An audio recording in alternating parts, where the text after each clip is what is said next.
Welcome, ladies and gentlemen of the Grimdark Future. Today we have our Dawn of War 1 Remastered tournament, so it's going to be a 6-round, I believe 6-round, followed by semifinals, grand finals, SFT, Swiss format, which means that you play one faction all the way through. So prior to the beginning of the tournament, hey, I'm going to play Eldar. And then you play every single round, and as you win games, you'll play people with better records, and then at the end of the 6 rounds, the individuals who have the top 4 records in the event are going to be advancing on to the grand finals and semifinals and all that goodness. So round 1 is just beginning right now. We are going to be casting a bunch of games here today. So let me go ahead and tag the players. Rounds are up. There we go. So the rounds are up. Round 1.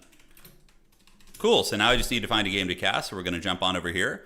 And you know what? Let's open up with a little bit of Sisters of Battle action. I think that'll be fun. They don't get a lot of representation, so I think it'll be cool to see them in action because they're a very fun faction. Yo-yo. We'll cast your game. Lobby name and spec slot, please. Thank you. All right.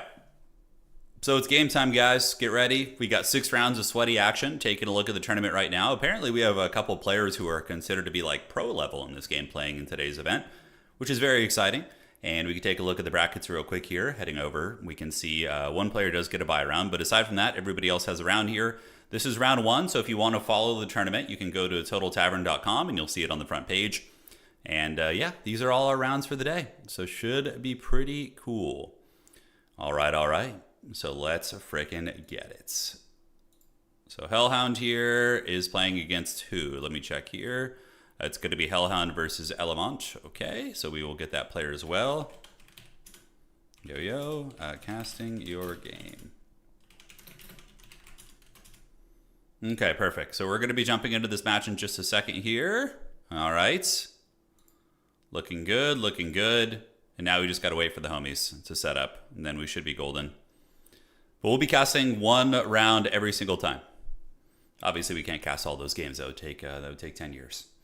Yeah, another tournament. It's been a while since we've had a Dawn of War 1. I think it's been a couple weeks, but, you know, we're jumping around, having some fun with it. All right, and, hey, Mobo and Dingo, thank you guys for subscribing. Appreciate you two. Thank you guys so much. Really appreciate it. All right, so I haven't heard from these guys yet. Hellhound, let me see if he's here. Hopefully he is. We might need to find another game to cast here. Hellhound. Because I know he's a very good Sisters of Battle player. I'm curious what he's going to be playing against. Just in preparation. Yeah, I tagged Hellhound there. Cool. So he should see us now. Am I casting? What? One sec here.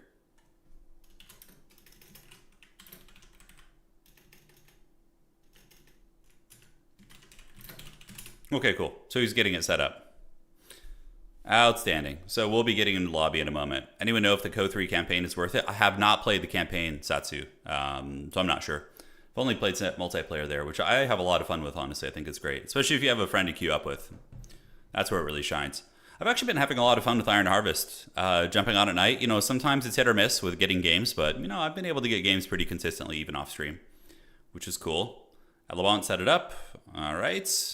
Very cool. And great. We're going to find this real quick here. So now we're going to go to multiplayer. We're going to go to join game. And we got to find our match, which is going to be a little bit tricky, but we will see if we can find it here. Element is the host. I don't think it says where the host is, so we're going to have to raw dog it. Okay, there it is. Join game as a spectator. And there we go. All right. Here we go, man. Sisters of Battle versus Orks in round 1. His color scheme is the Black Orks. Nice. Very nice. And we are ready to party.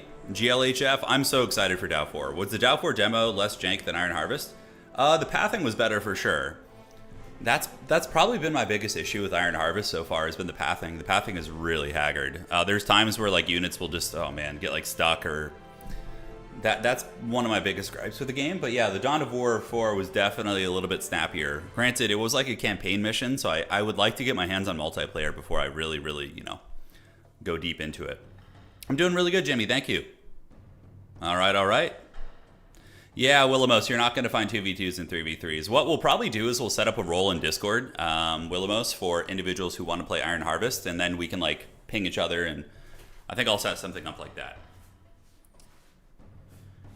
All right, so here we are in round 1. Was morale a thing? I don't remember, actually. I don't know. I think I still have the demo. I could probably fire it up and just have the screen blocked and just talk about it. All right, guys. Ladies and gentlemen of the grimdark future, welcome to our round 1 match. It is going to be the Orks, led by Element, facing off against the Sisters of Battle, who are going to be helmed by Hellhound over here on the east side of the battlefield. And should be quite a fun duel of fates. Sisters of Battle going to be coming in most likely with a little bit of Seraphim Harass. That is what we have seen from a lot of Sisters players. Granted, I wonder how that is against Orks. Orks basically have like Walmart guns on top of everything, right? You know, their various turrets, their main base, their wall banners. It can be hard to harass their bases. You know, a lot of factions you can go into their base and you're not going to get shot by much. But Ork bases, they have a lot of DACA on their buildings and it can be a little bit tricky. Alright guys, Gretchen's going to be coming out this way to build up, and over here we do have the missionaries heading out, and missionaries of course are one of the first units you do build with these sisters, and they are the ones who go and grab your objectives. Alright, so Pristine Sanctuary, followed up by the Adeptus Sororitas Convent, and he is going to be going for early Seraphim Harass. Now this is one of the better Sisters of Battle players we've seen, along with the great Davok, who's very good at them as well, and we will be maybe casting one of Davok's games as well. Yeah, I can see Sisters, the Seraphim being able to counter Sluggaboys pretty effectively with Seraphim, but getting wrecked by Shootaboys would be my guess. And we do have the Big Mac coming out, so the Big Mac will be here soon. That is the hero character for the Orks. He's very good. He's a detection unit, which is relevant in some situations. And more importantly, you can attach him to a unit, and then he can teleport that unit. So what people do with him is they put him with the Shootaboy squad, and then they just teleport that Shootaboy squad, and they live their best life. So it is all good in the neighborhood. Yes, today is a single faction tournament, so these players will be playing one faction all the way through. It's for the sake of simplicity, just to keep it easy and, you know, welcoming new players so they don't have to worry about picking bans and meta and all that. Just get in there and have some fun. So Seraphim diving into melee with the Sluggaboys. This will be interesting. Sluggaboys, oh, these are Shootaboys. Okay, so they're actually going to be favored for the Seraphim there. Normally Sluggaboys would be able to trade well. But now the Big Chungus is here, it is going to be the Big Mac, and I would imagine that the Seraphim are going to want to escape before taking casualties, and they do. They were trading reasonably well, though taking some damage as well from the Orks. Alright, Sisters of Battle going to be moving across and dropping some pistol shots in, as the Orks are going to be harassing, and he's going to have to switch into something that isn't Seraphim if he's going to want to hold these Shootaboys at bay as they advance, or just get a critical mass of them probably, and, you know, maybe dive. We'll have to see. Yeah, so Battle Sisters are on the way out. So Battle Sisters, the space nuns with guns, getting the flamethrowers. Ooh, man, look at that. 2 Seraphim dying, like, instantly to that firepower from those Shootaboys. And now the Battle Sisters are going to be getting the flamethrowers. Nice little grenade right there. And here comes the flamethrowers. He's going to be cooking some of those Orks. And does not quite break their leadership, but is able to cause some disruption. Seraphim squads gathering up, poking, and they are trying to intercept some of the Sluggaboys here. And the Battle Sisters going to be running in the river, using the flamethrower as they do so to try and break the leadership of the Ork units. Here we have the Seraphim going for free picks, using their bolt pistols to try and wear these guys down. And the Battle Sisters are on the run from that damn squad of Shootaboys, which is so hard to deal with, right? Because normally you tie them down, but since they have a Big Mac there, it's tricky pickles, man. Very, very tricky. So, battle raging on in the middle of the map. We do see the Seraphim trying to tie down the Shootaboys, while the Battle Sisters are going to be running from the Big Mac. The Big Mac is really, really causing a lot of mischief here, as a missionary does die also. So far, early trades very favorable for the Orks. They've been able to kill a handful of models, and it looks like a second missionary may die here. It's hard to say. Yeah, it looks like that missionary is going to be able to escape, but the Big Mac is coming down, and the Battle Sisters tried to chase off some Gretchens, but the Gretchens were able to cackle and get away. In the meantime, Seraphim thinking about capturing the relic on the top side, and we do see the Battle Sisters actually doing a lot of damage against these Shootaboys, but the problem being is that they of course were being attacked by the Big Mac. Big Mac is such a menace and is able to get a couple kills, so it looks like that Battle Sister barely going to live there. As we do see a missionary with his pimp cane trying to fight the Shootaboys, but probably is going to be overwhelmed and killed there. So Orks have not really taken too many casualties, really sitting quite good on map control. Seraphim squad has been reinforced very heavily. Wow, that's a lot of the Seraphim. And they do get a jump onto the Shootaboys here, and maybe you're going to be able to wipe this squad. The Big Mac is being lured away. Battle Sisters pulling into the base, trying to drag the Big Mac through the mud, but really, really nice play here with the Seraphim in the back. Seraphim in the back here, able to get some nice destruction and rip apart these Shootaboys, which are reinforcing, but taking big casualties in the process.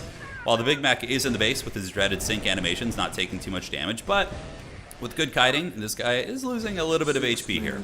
Now, Seraphim can chase and shoot, which is really nice, so they have that really sweet accuracy when they're on the move, unlike other units.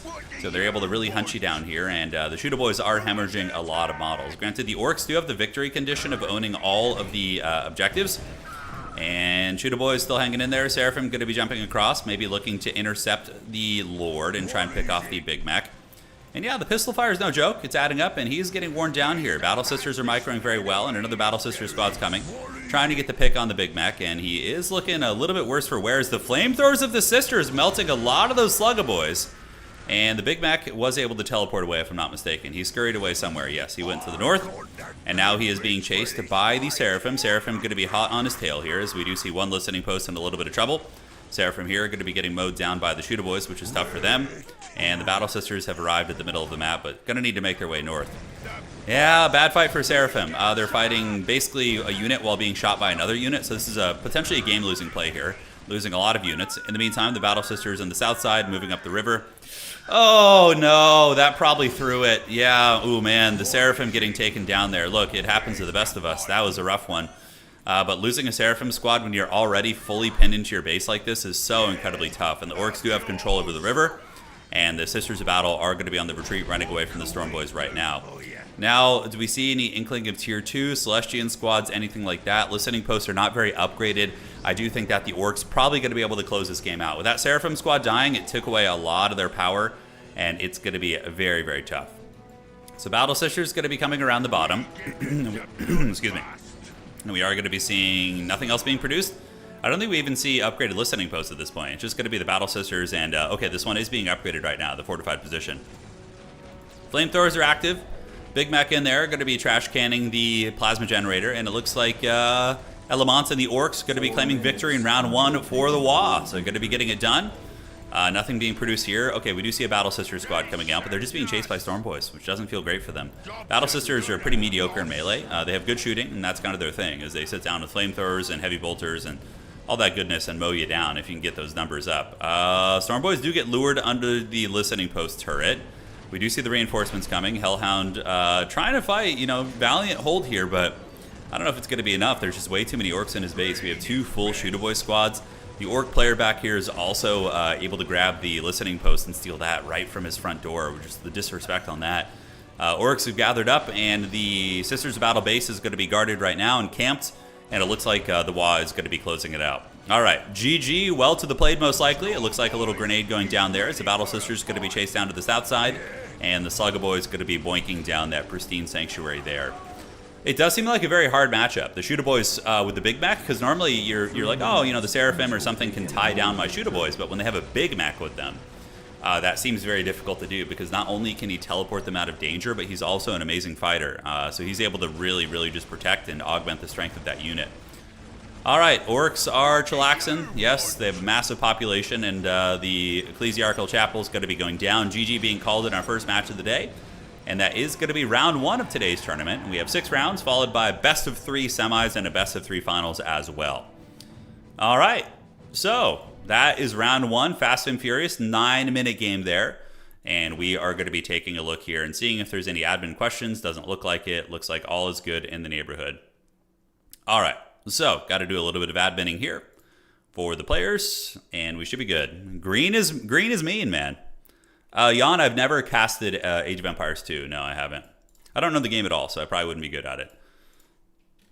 Okay, so let's get this. So we give a buy round point to our boy Silco, and we should be good to go from there. Yeah, the Seraphims were interesting. They had some moments where they were looking good. I think like you probably just have to delay the mainline like big engagements until you get some of the, you know, the Inferno tech, right? I have no idea. I really don't know Sister super well. All right, so let's get this going here. Give you your buy round point, homie. And the rounds are moving along. So people are playing their games. It looks like we already have a couple wrapped up, but a lot of the matches probably are still in progress. So I would wager we're going to be going for another, 5 minutes or so, 10 minutes, and then we'll be jumping into the next round. So we can hang out and just enjoy each other's company until then. All right, all right.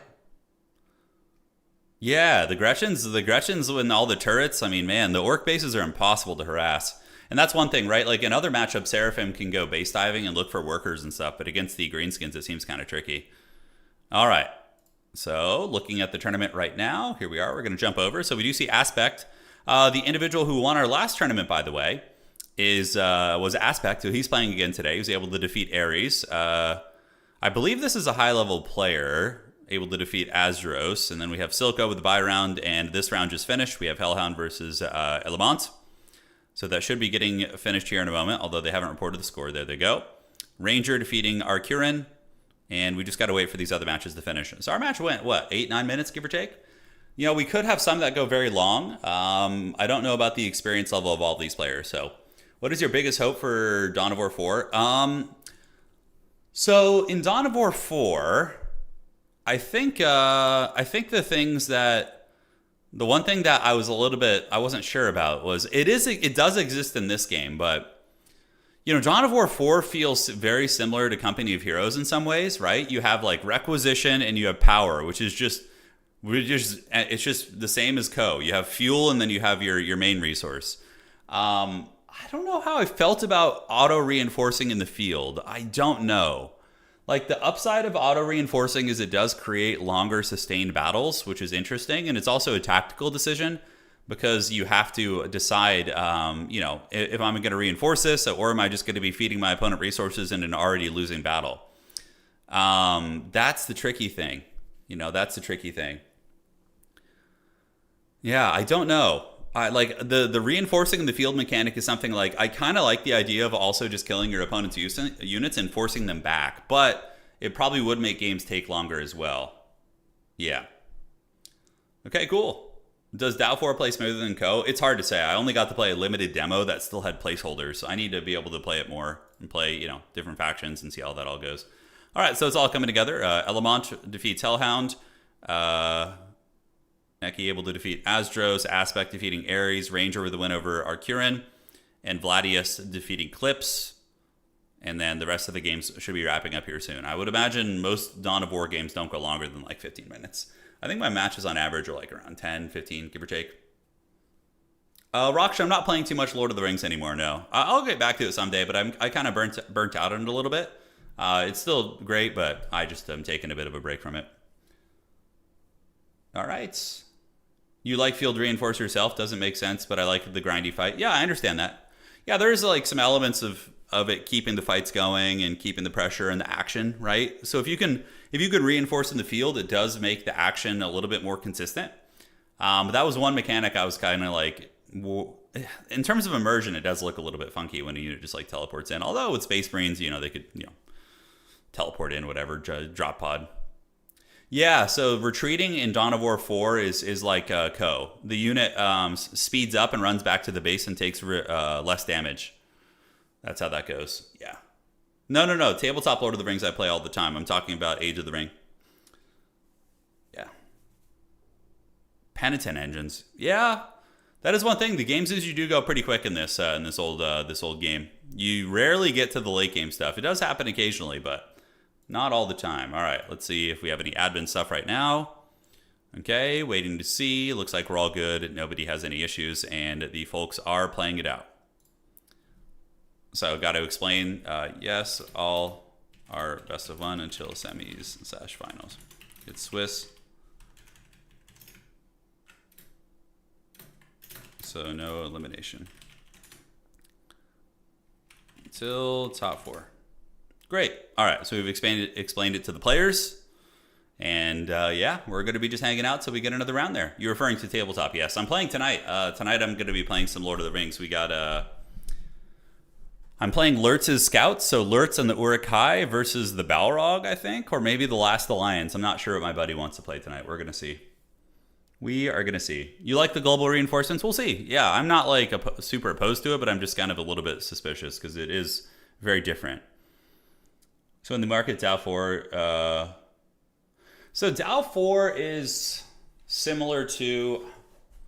I mean, it's kind of an amalgamation of all the Dow games, really. I mean, you have some elements of Dow 1 in that you have base building, you know? You have the squads, you have the requisition, the power on the field. You get a hero that can be highly customized.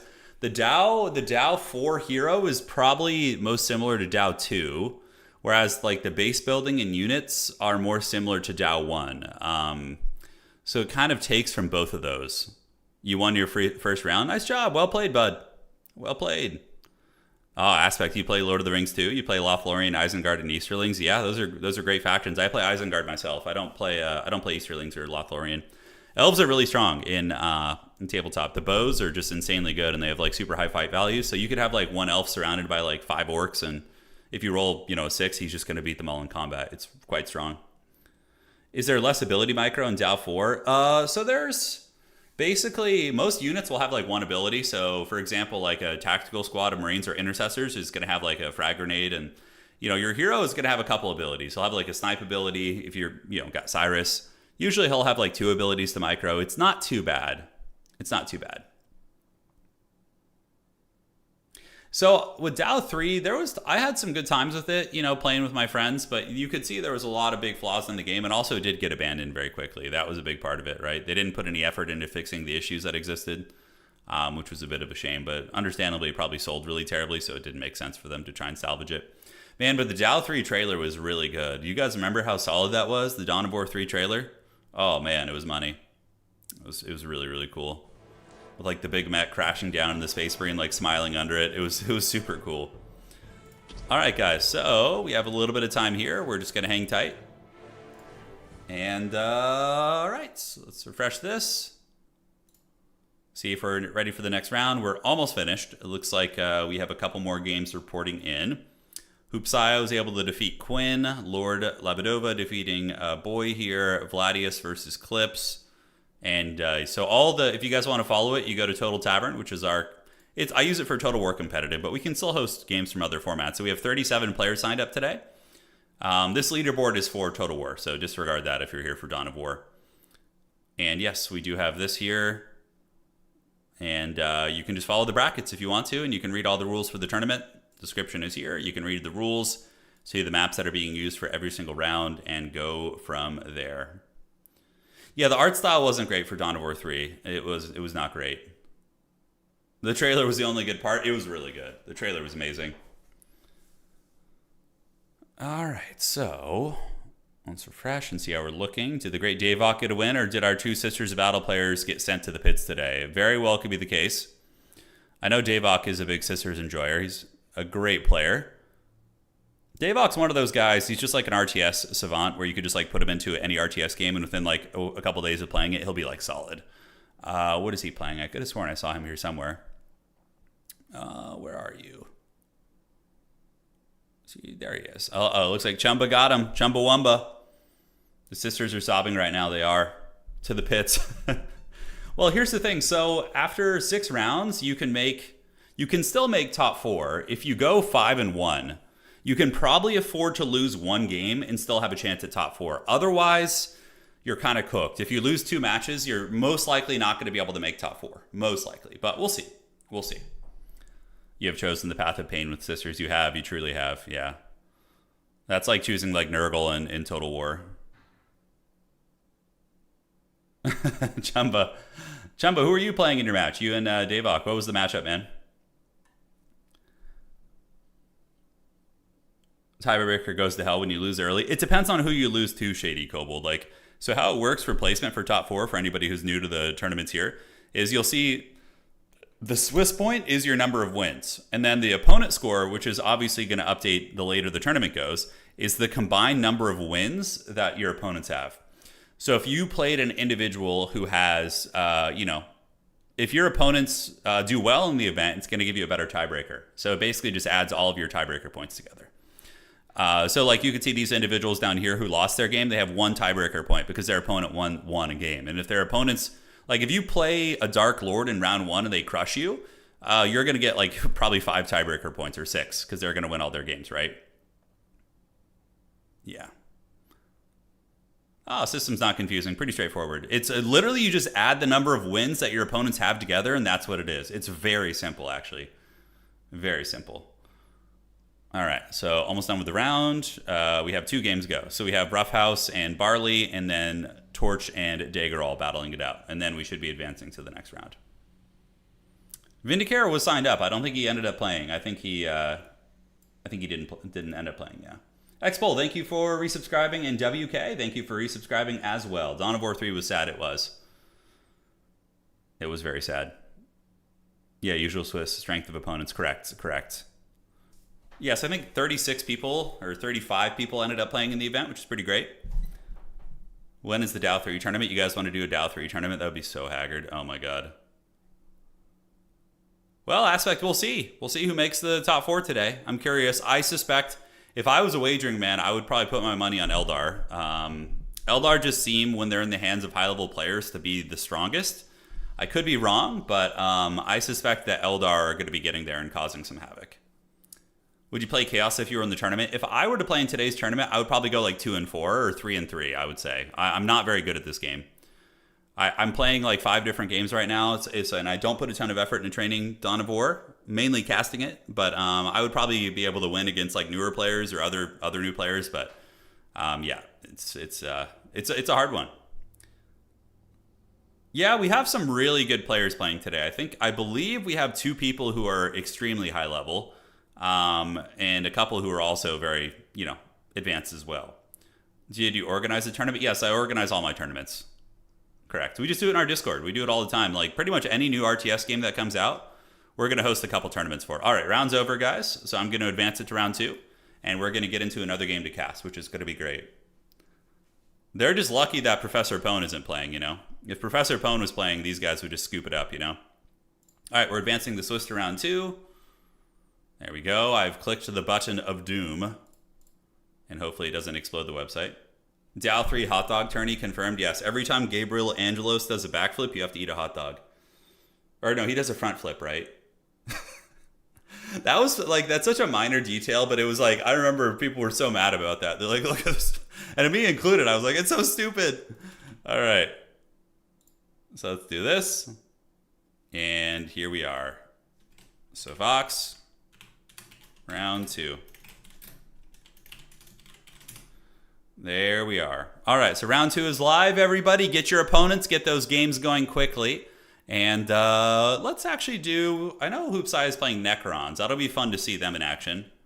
Yo-Yo will cast your game. Give me lobby info, please. All right, so we're going to be casting one of his games, and he's going to be playing against... oh, he's playing against the Orc player we just saw. Okay, that'll be fun. Yeah, so we could do Necrons versus Orcs and see how they hang. I actually think that'll be fun. So it will be 2 Orc games back-to-back, but it is going to be against a different opponent. And this player that's playing the Necrons, I believe, is a Grandmaster StarCraft player, so it should be pretty fun to see what they can bring to the table here. All right.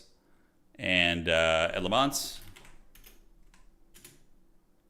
Yo-Yo, gonna... Okay, perfect. Great, so he's going to set that up for me right now. Outstanding. Do you think Sisters of Battle is an unexplored faction? I feel like they're just weaker than other factions in general, but I mean, look, they can still win games, and they have a couple really strong power spikes they can hit, but I do feel like if I had to really, from having watched a fair amount of their games, I do feel like they're a bit weaker. So Element is going to be hosting, and we're going to join this. And we just need to find his game. So we're going to be doing the Orcs versus the Necrons here, which should be fun. I like that matchup a lot. I don't know who's favored, but we'll find out.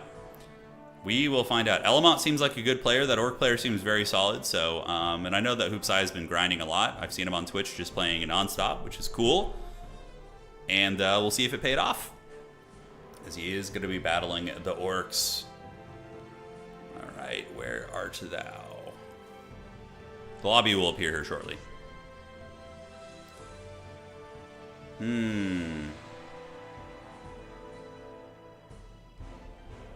Where is your lobby, precious? Give it to me, precious.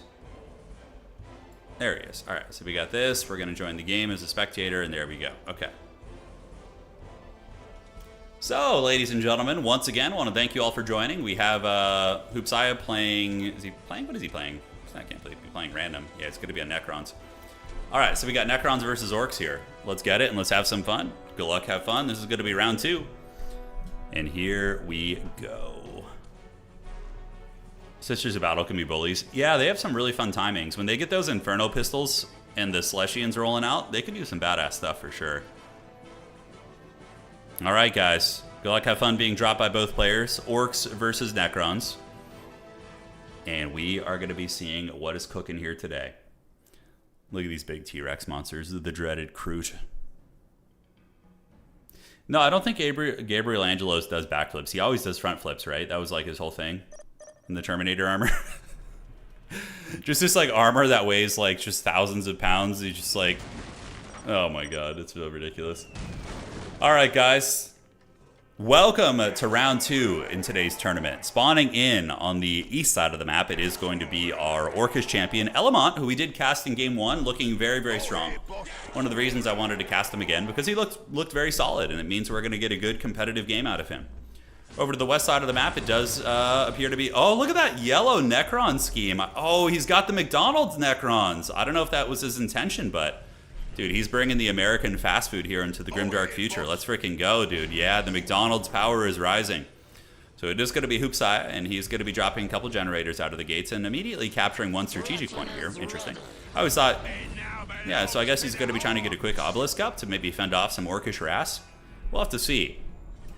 Now, a lot of people like to pressure Necrons really quick. Just like roll up straight to their base, blasting some Limp Bizkit, rolling, get in there and cause some havoc. But, yeah, we do see it getting built up here. Strategic point, triple generator, quad generator is going to be the build. Orcs got their Sluggaboys heading across the map.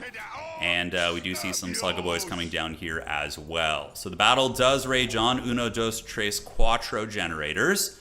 Is he going to be building an obelisk right out of the gates? The Macrons, yeah.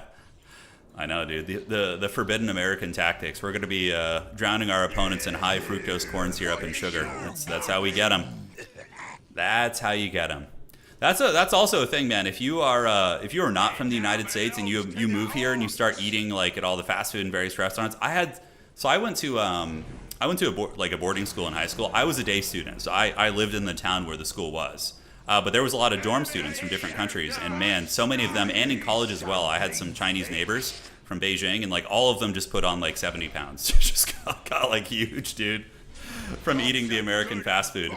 So the Necron Lord is actually going down to the Orcish base. You can see Hoopsaya here attacking his opponent's listening post. Now, is he doing this to take the pressure off his own base? I think so. So he is boinking this listening post. Meanwhile, the Orcs are going to be pushing into his base. And are we going to be seeing a Gauss turret coming up? We do see a Necron warrior being built, but it's one warrior versus the Big Mac. Might be tricky. Okay, look at this.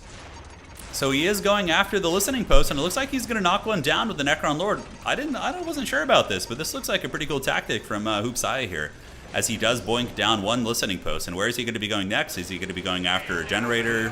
You know, who knows? Necron Lord is about half health here. We do see the big man's coming in, and he is attacking the Necron Warriors. Necron Warriors are pretty damn meaty, though. No Gauss turret, so the Orcs, I mean, if they wanted to, could Unga Bunga rush into the base. We'll have to see. In the meantime, the Necron Lord is going to be heading down to the southwest, and he is going after the various listening posts. Scarabs coming in for the decap, but not going to be getting their prize, as we do see the Warriors popping out. They're going to start shooting the Big Mac, but so far the Big Mac is causing quite a bit of disruption. He's really being annoying here, potentially picking off Necron Warriors. And we do see some Sluggaboys on the top side boinking down at the obelisk right there. So, yeah, the harass from the Necron Lord so far, taking down 2 listening posts, isn't terrible. Over here, we do see 1 listening post being rebuilt. And now the obelisk has been upgraded, if I'm not mistaken. So we'll provide potentially a little bit of support. But 1 Necron Warrior squad already killed. That is very rough. But Hoopsaya does have 6 generators. So relatively greedy start, right? With having the Necron Lord on the board. He's trying to finish off the listening post. We do see the Gretchen providing some repairs here and there. Will he be able to DPS through that right now? It looks like he's going to be turning to attack the Gretchens to try and get them off. And he does teleport back to the base to try and help out with the big boy here. Because the Big Mac is just laying the beat down on him, man. Multiple warriors getting killed here. And now the Big Mac is going to be forced to retreat while Hoopsai is going to have to gather his strength. But, you know, this is what you do against Necrons. Like, Necrons are a really scary, slow-rolling faction. So you want to take full map control, and you want to get every single objective on the map, every single point, and then force them to push out into a very tough circumstance, right? All right, so another warrior comes out, and now, you know, it's getting to the point where the Necrons are going to need to push out. They're going to need to get their warriors and start pushing the Orks off some of these listening posts. But, man, this Ork player is really, really frenzied on the map, man. He's looking good. Is this one of the, like, really, really high-level players in the event? Because I don't know all the high-level players in this community. Dude, he's building a pile of guns in the Necron base. That is just straight up evil. Hoopsai is going to be going for another generator, has another warrior coming out as well. And we do see the Necron warriors moving over here. Going to be shooting into the post right there. Meanwhile, the Big Mech and some Slugga boys jumping into the base. But the warriors and the Necron Lord should be able to fight them off. The Necron Lord is pretty Giga Chad.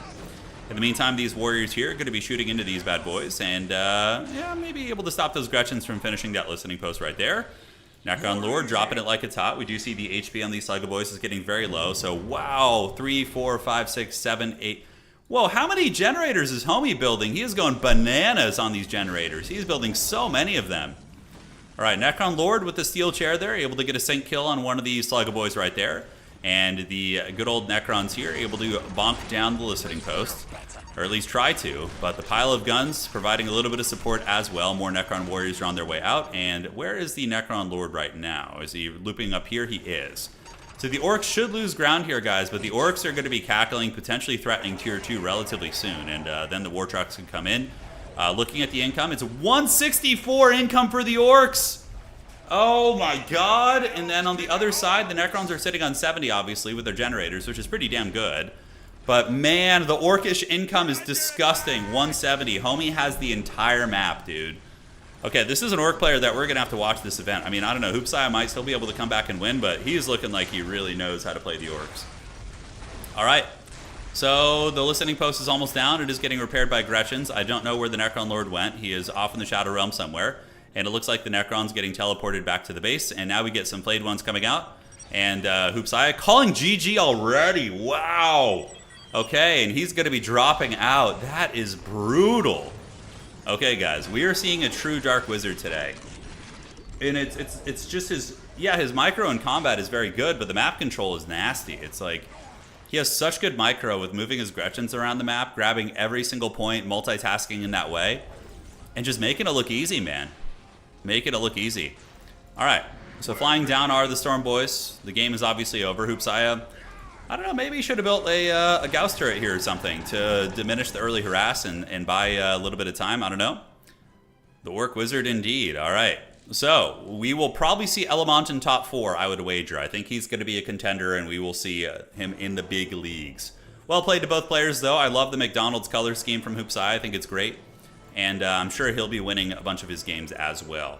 All right, guys. He is the chosen of Gork and or Mork. Yeah, it would seem so. For all of you guys who are Ork fans, you know, you got somebody who might be your champion today.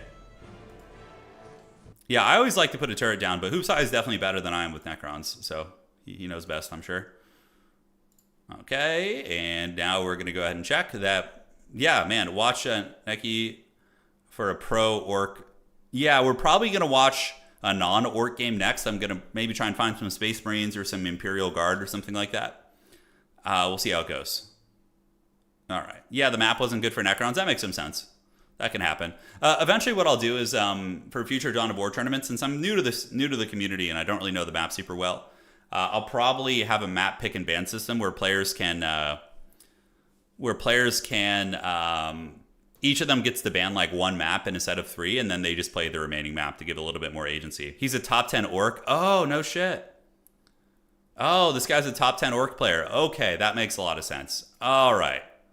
It's all coming together now. So going to the tournament brackets, I think that was such a quick game. Yeah, that was such a fast one. There's like barely any matches finished right now. Okay. Let me do this. See if there's any admin stuff I need to take care of here. Checking. It looks like we're all good in the neighborhood. All right. And let me know if your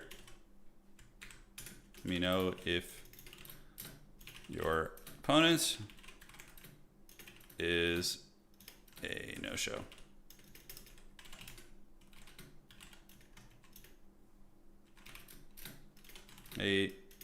Starting games. All right. So now we're going to update this. Got to give homie his buy round points. So that's going to be our Turin. So let's do this. There we go. So buy round points got to be going to you. What is it? I don't know. Iron Thunder. Yeah, we've gotten quick matches so far. Well, I find that the higher level matches tend to be a little bit faster. Like the games just end quicker. They're more decisive. If you cast two, like I casted a match between Professor Pone and Gojira, which will be going up on YouTube soon. That was literally like a 30-minute like knockdown drag out fight, you know, with more beginner, intermediate players. Yeah, it tends to happen. All right, so we have fixed that, which is great. And it looks like everybody's in their games right now. Outstanding. So I'm being pinged here. And where else am I being pinged? Wrong tournament. All right, what is this? Yeah, so just report the win as a Skaven mirror. Okay, great.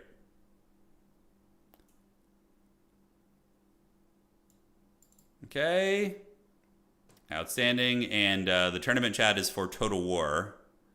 So we're using the Dawn of War section to organize for anybody who's in the tournament here today. Okay, cool. So that is fixed. Imperial Guard is hard mode here. I'm going to try and find some Imperial Guard. New tournament, who's this? We have a lot of good players playing in today's tournament.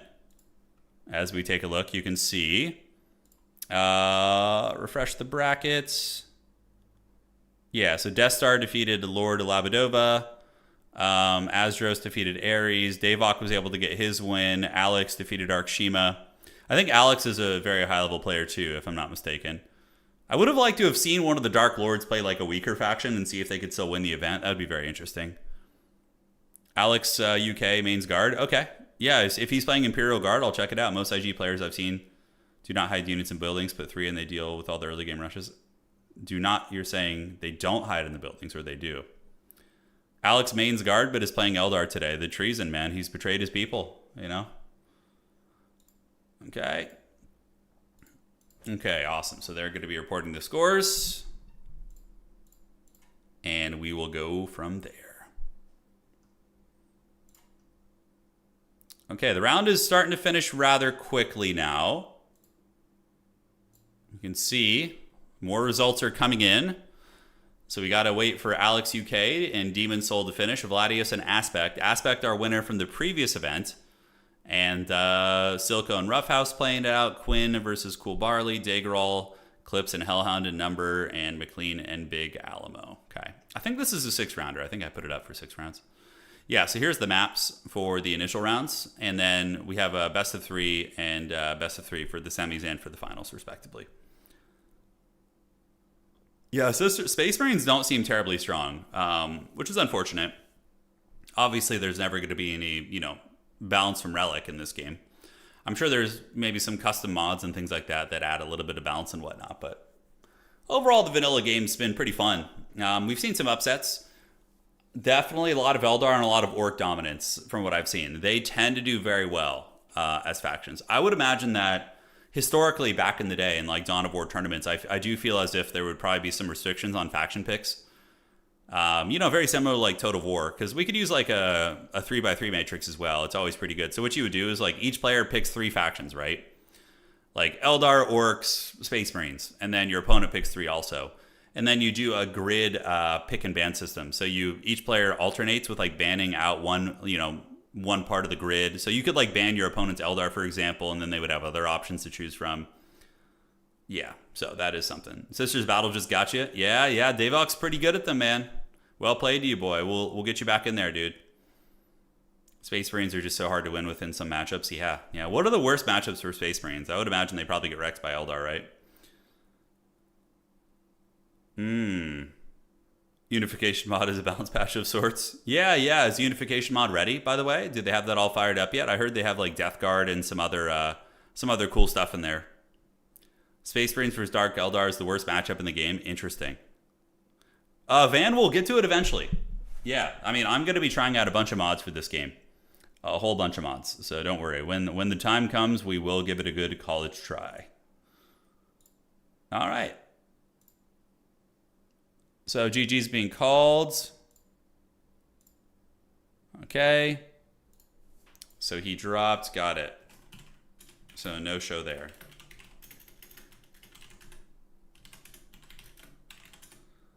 Looks like we did have one person not showing here. Okay.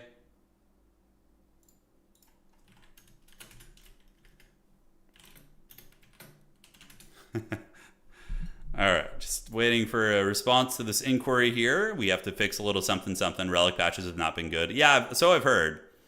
I've heard from Company of Heroes players. I've heard the lament from my homie Orange Pest. All right, let's see what's up here. About to jump into the next round. Very, very close. So Daggerall is here. Let me find his. All right, so looks like we had a potential no-show there. And that was 12:36, so that was 10 minutes ago. A little bit of a late start. Okay. So next round, we'll try and find either Imperial Guard or Space Marines, which will be fun. We'll see if we can find those guys. Daggerall, if you could go ahead and respond to my mod thing, that'd be great, so I can fix your round for you. I don't know if you're hanging out in stream or whatnot. Relic patches is somewhat... You know who actually does pretty good patches is, for all of the issues that Total War has, Creative Assembly, despite having, you know, the game being like 98% single player, they do a pretty damn good job with multiplayer patches. Like, Creative Assembly will come in and they will, they'll listen to what some of the really high-level multiplayer folks will say, and they'll hammer out issues. I mean, sometimes they do introduce new bugs when they do it, but at least they're trying, and many of the patches have been pretty good over the years, and they've gotten the game to a pretty good place. Okay, great. So we do need to drop this individual, and we should be good. Fata Morga. Yeah, I like that map. I think it's a good one. I think it's very fun. All right, so that is going to be a drop there. Dropped through the heart, and you're too late. You gave love a bad name. Mamba, you've been watching between classes. Love your stuff. Hey, glad to hear it. Yeah. We got to keep the old RTS genre alive. It's going strong. You know, there's some great RTS channels out there, but we like to play the old haggard ones. Let's see. All right, guys. 2 matches left. No, three matches left, give or take. Wow, we're getting a fearsome cockfight here. Alex is apparently one of the strongest players in the tournament, and he's still playing this Demon Soul guy. So perhaps we have a very sweaty duel of fates between these two individuals. Silco and Roughhouse are still battling it out. And then we have Quinn versus Barley and McLean versus Bigamo down here. Can you replace the guy who didn't show up? It actually is perfect now because we have 2 people. We had one buy round spot and one person who dropped. So we're going to have an even number of matchups next round. So it is going to be all good. All good. Yeah, what do the Sisters of Battle model looks like? Are they actually new, or do they still have like really old haggard ones? If we go to Games Workshop, let's see here. So firing it up here, Sisters of Battle. Okay, where is that? Here we go. Okay.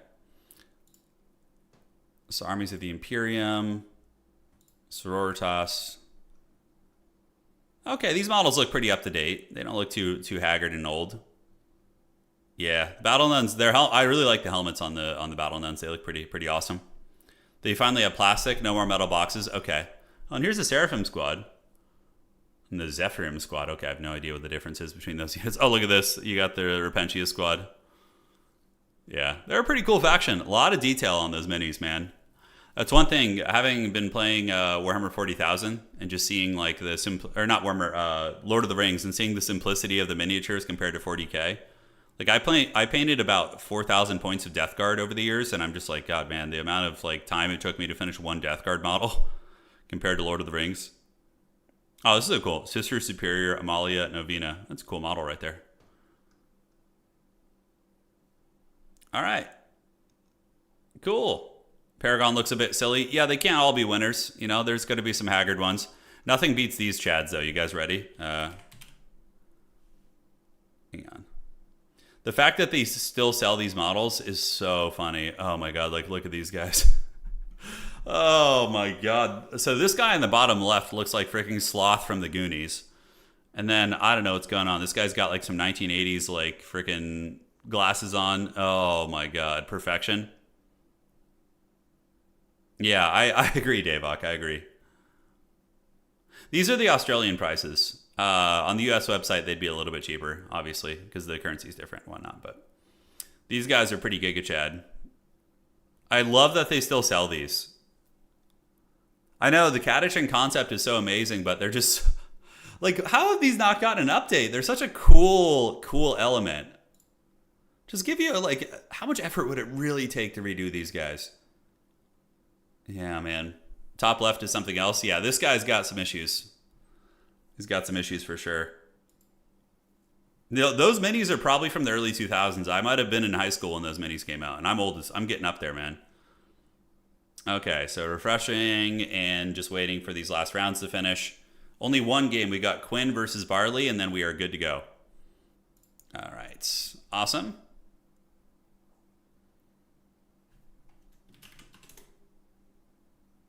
And outstanding. All right. So should be set here in a moment. So I want to find some guard players and maybe some Space Marines to do in the next round. I think those were made in the 1800s. Yeah. I mean, guard have some badass looking models though, man. They have some really cool ones. Shaker, I think I saw your message. Did I miss something? Not sure. Well, anyways. Okay, let's refresh this. Yep, still waiting for Quinn versus Cool Barley, so I'm going to message those folks and see when they're done.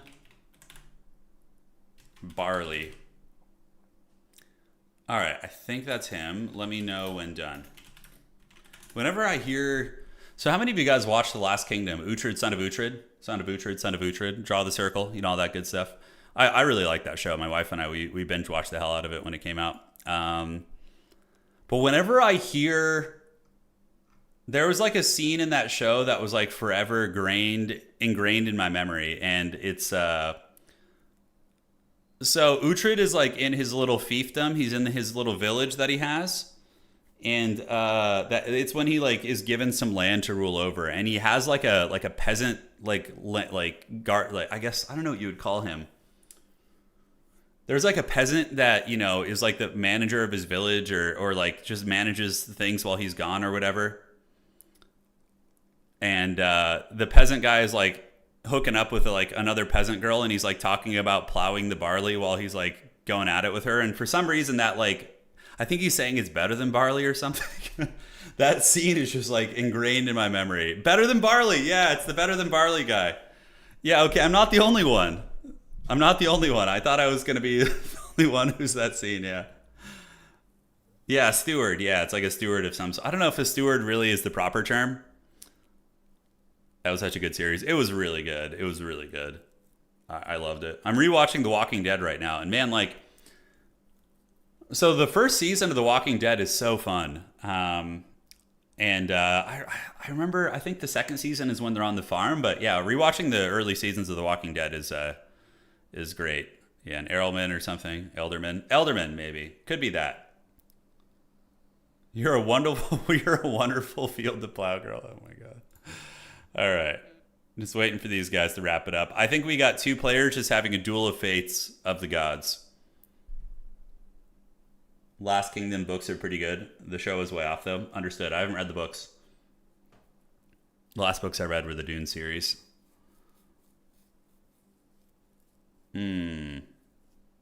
Didn't they just make some new Space Marine models for tabletop? Like Ultramarines? There's like all these factions with like models that are like 5,000 years old. And they're like, here's another Ultramarine model that we made 3 years ago anyways. All the good players picked Eldar. Well, I mean, they want to win. So, you know, pick what you have the best chance of winning with, I guess. You know, that's the competitive archetype there. Yes. Oh, well, I got to announce to the players. And the winner is reporting score.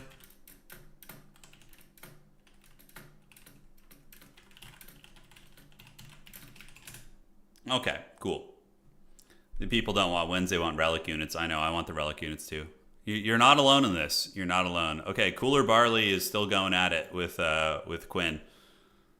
The Duel of Fates. Playing Xenos on tabletop is famously miserable. Let's see. So if we go back to where we were, how bad are the Xenos factions, right? Like let's look at who would have like the oldest and shittiest models. Orks probably have some really bad ones. The Commandos, these are the new Commandos, right? Those are from that cinematic trailer. Those ones look pretty good. I mean, these Ork boys look up to date. Right? These guys look up. These look pretty good. It's like solid. I guess it depends on the faction you're playing. Demon Soul, they're trying to report it. Are you sure about that? Because I messaged them and asked them if they were done. Okay, they got it. Great.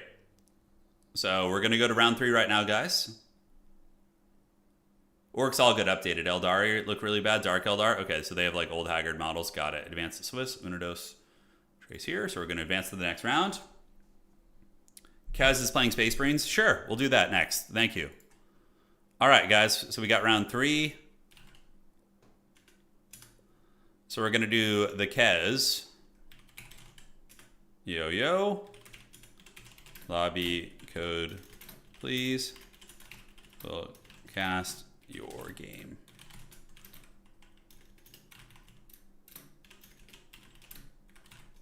All right, guys. We're going to be casting a Space Marine game next. And some brother this, brother that will be happening. Lord Abudova. There we go.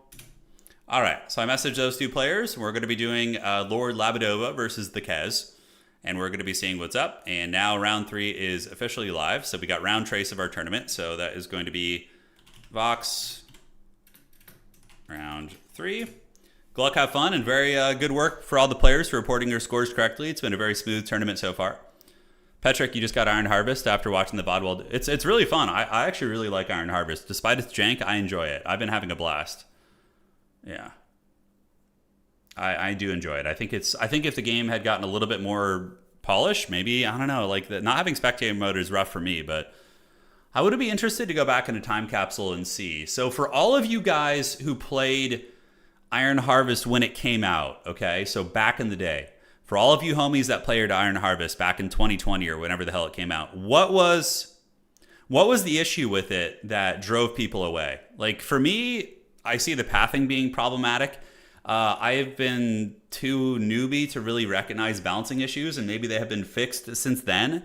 But I'm curious, what were the issues that people had? It was a bit wonky in the beta? Okay. It's full of Polish. Yes, there are a lot of Polish in there. All right. Great. So we're going to get into this. We're going to do Lord Labadova.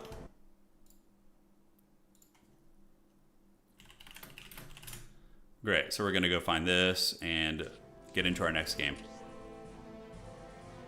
And I'll read through some of the comments here in a moment. Okay, we just got to wait for Homie to join his game, and then we're good to go. It just felt like no one else played it. Vehicle mech meta was lame. I feel like infantry are really good, though, for the early game, but obviously they do get the mech scale into them pretty well. Some mechs were just unkillable in the beta. Okay, understood. Niche shedding.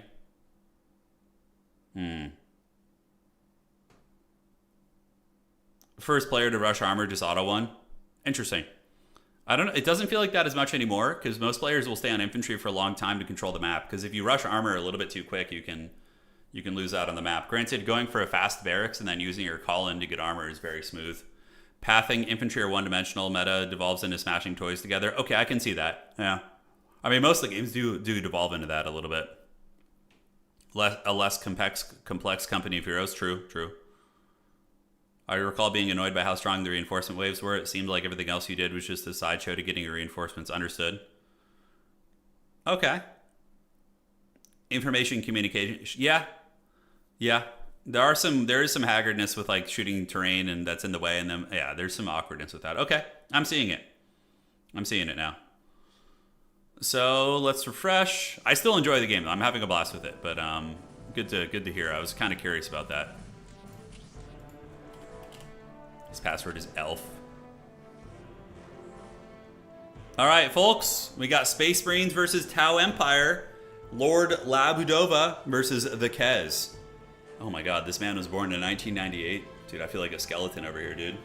He says hi, stream. What's up, dude? How you doing, man? All right, let's break it down and let's have some fun. Let's do it. Let's break it down. Also, those who made Iron Harvest. I suspect that they probably stopped working on Iron Harvest to start development on Dow 4. That'd be my guess. Could be wrong, though. Could be wrong. I know, no spectator mode is a big thing. I was so excited to have some tournaments for Iron Harvest, but the fact that there's no spectator mode is so haggard. I mean, we could watch it through like Discord and stuff, but that's so terrible. It's so terrible. For the greater good, how about for the Emperor? I think that sounds a little bit more apt, but we'll see. And let's break it down. Let's break it down. Still loading here. Players, one of them is taking their time. And here we go. Oh, looks like we got the Black Templars. Okay. Ladies and gentlemen of the Grimdark future, welcome. We have the Kez on the Space Marines facing off against Lord Labudova, who's going to be helming the Tau on the south side of the map. So we're going to be watching probably from the Tau perspective so we can actually see the stealth teams moving around the map. Otherwise, they will be stealth even to us. All right, guys. Tau Barracks, Generator, Chapel Barracks, Scouts coming out. Scouts got to be grabbing what they can and actually ignoring their strategic point here and looking to run across the map to get something a little bit more relevant. Curious what he's going to be doing with the Scouts. Maybe going down here to get his relic or get this forward spot that is a little bit harder to hold. We'll have to see. All right, guys. Chapel Barracks is up. Space Marine Squad is going to be on the way out relatively soon. And for the Tau, probably going to be seeing some sort of a Kroot situation, right? Or do you go early Fire Warriors? I don't know. The Assault Marines, of course, can close the distance and get on top of the shooting. And it looks like here it is going to be a Tau Commander, which is obviously very standard. One of the more annoying hero units in the game, able to fly around, shoot you from massive range, and cause a hell of a lot of havoc. So, that is that.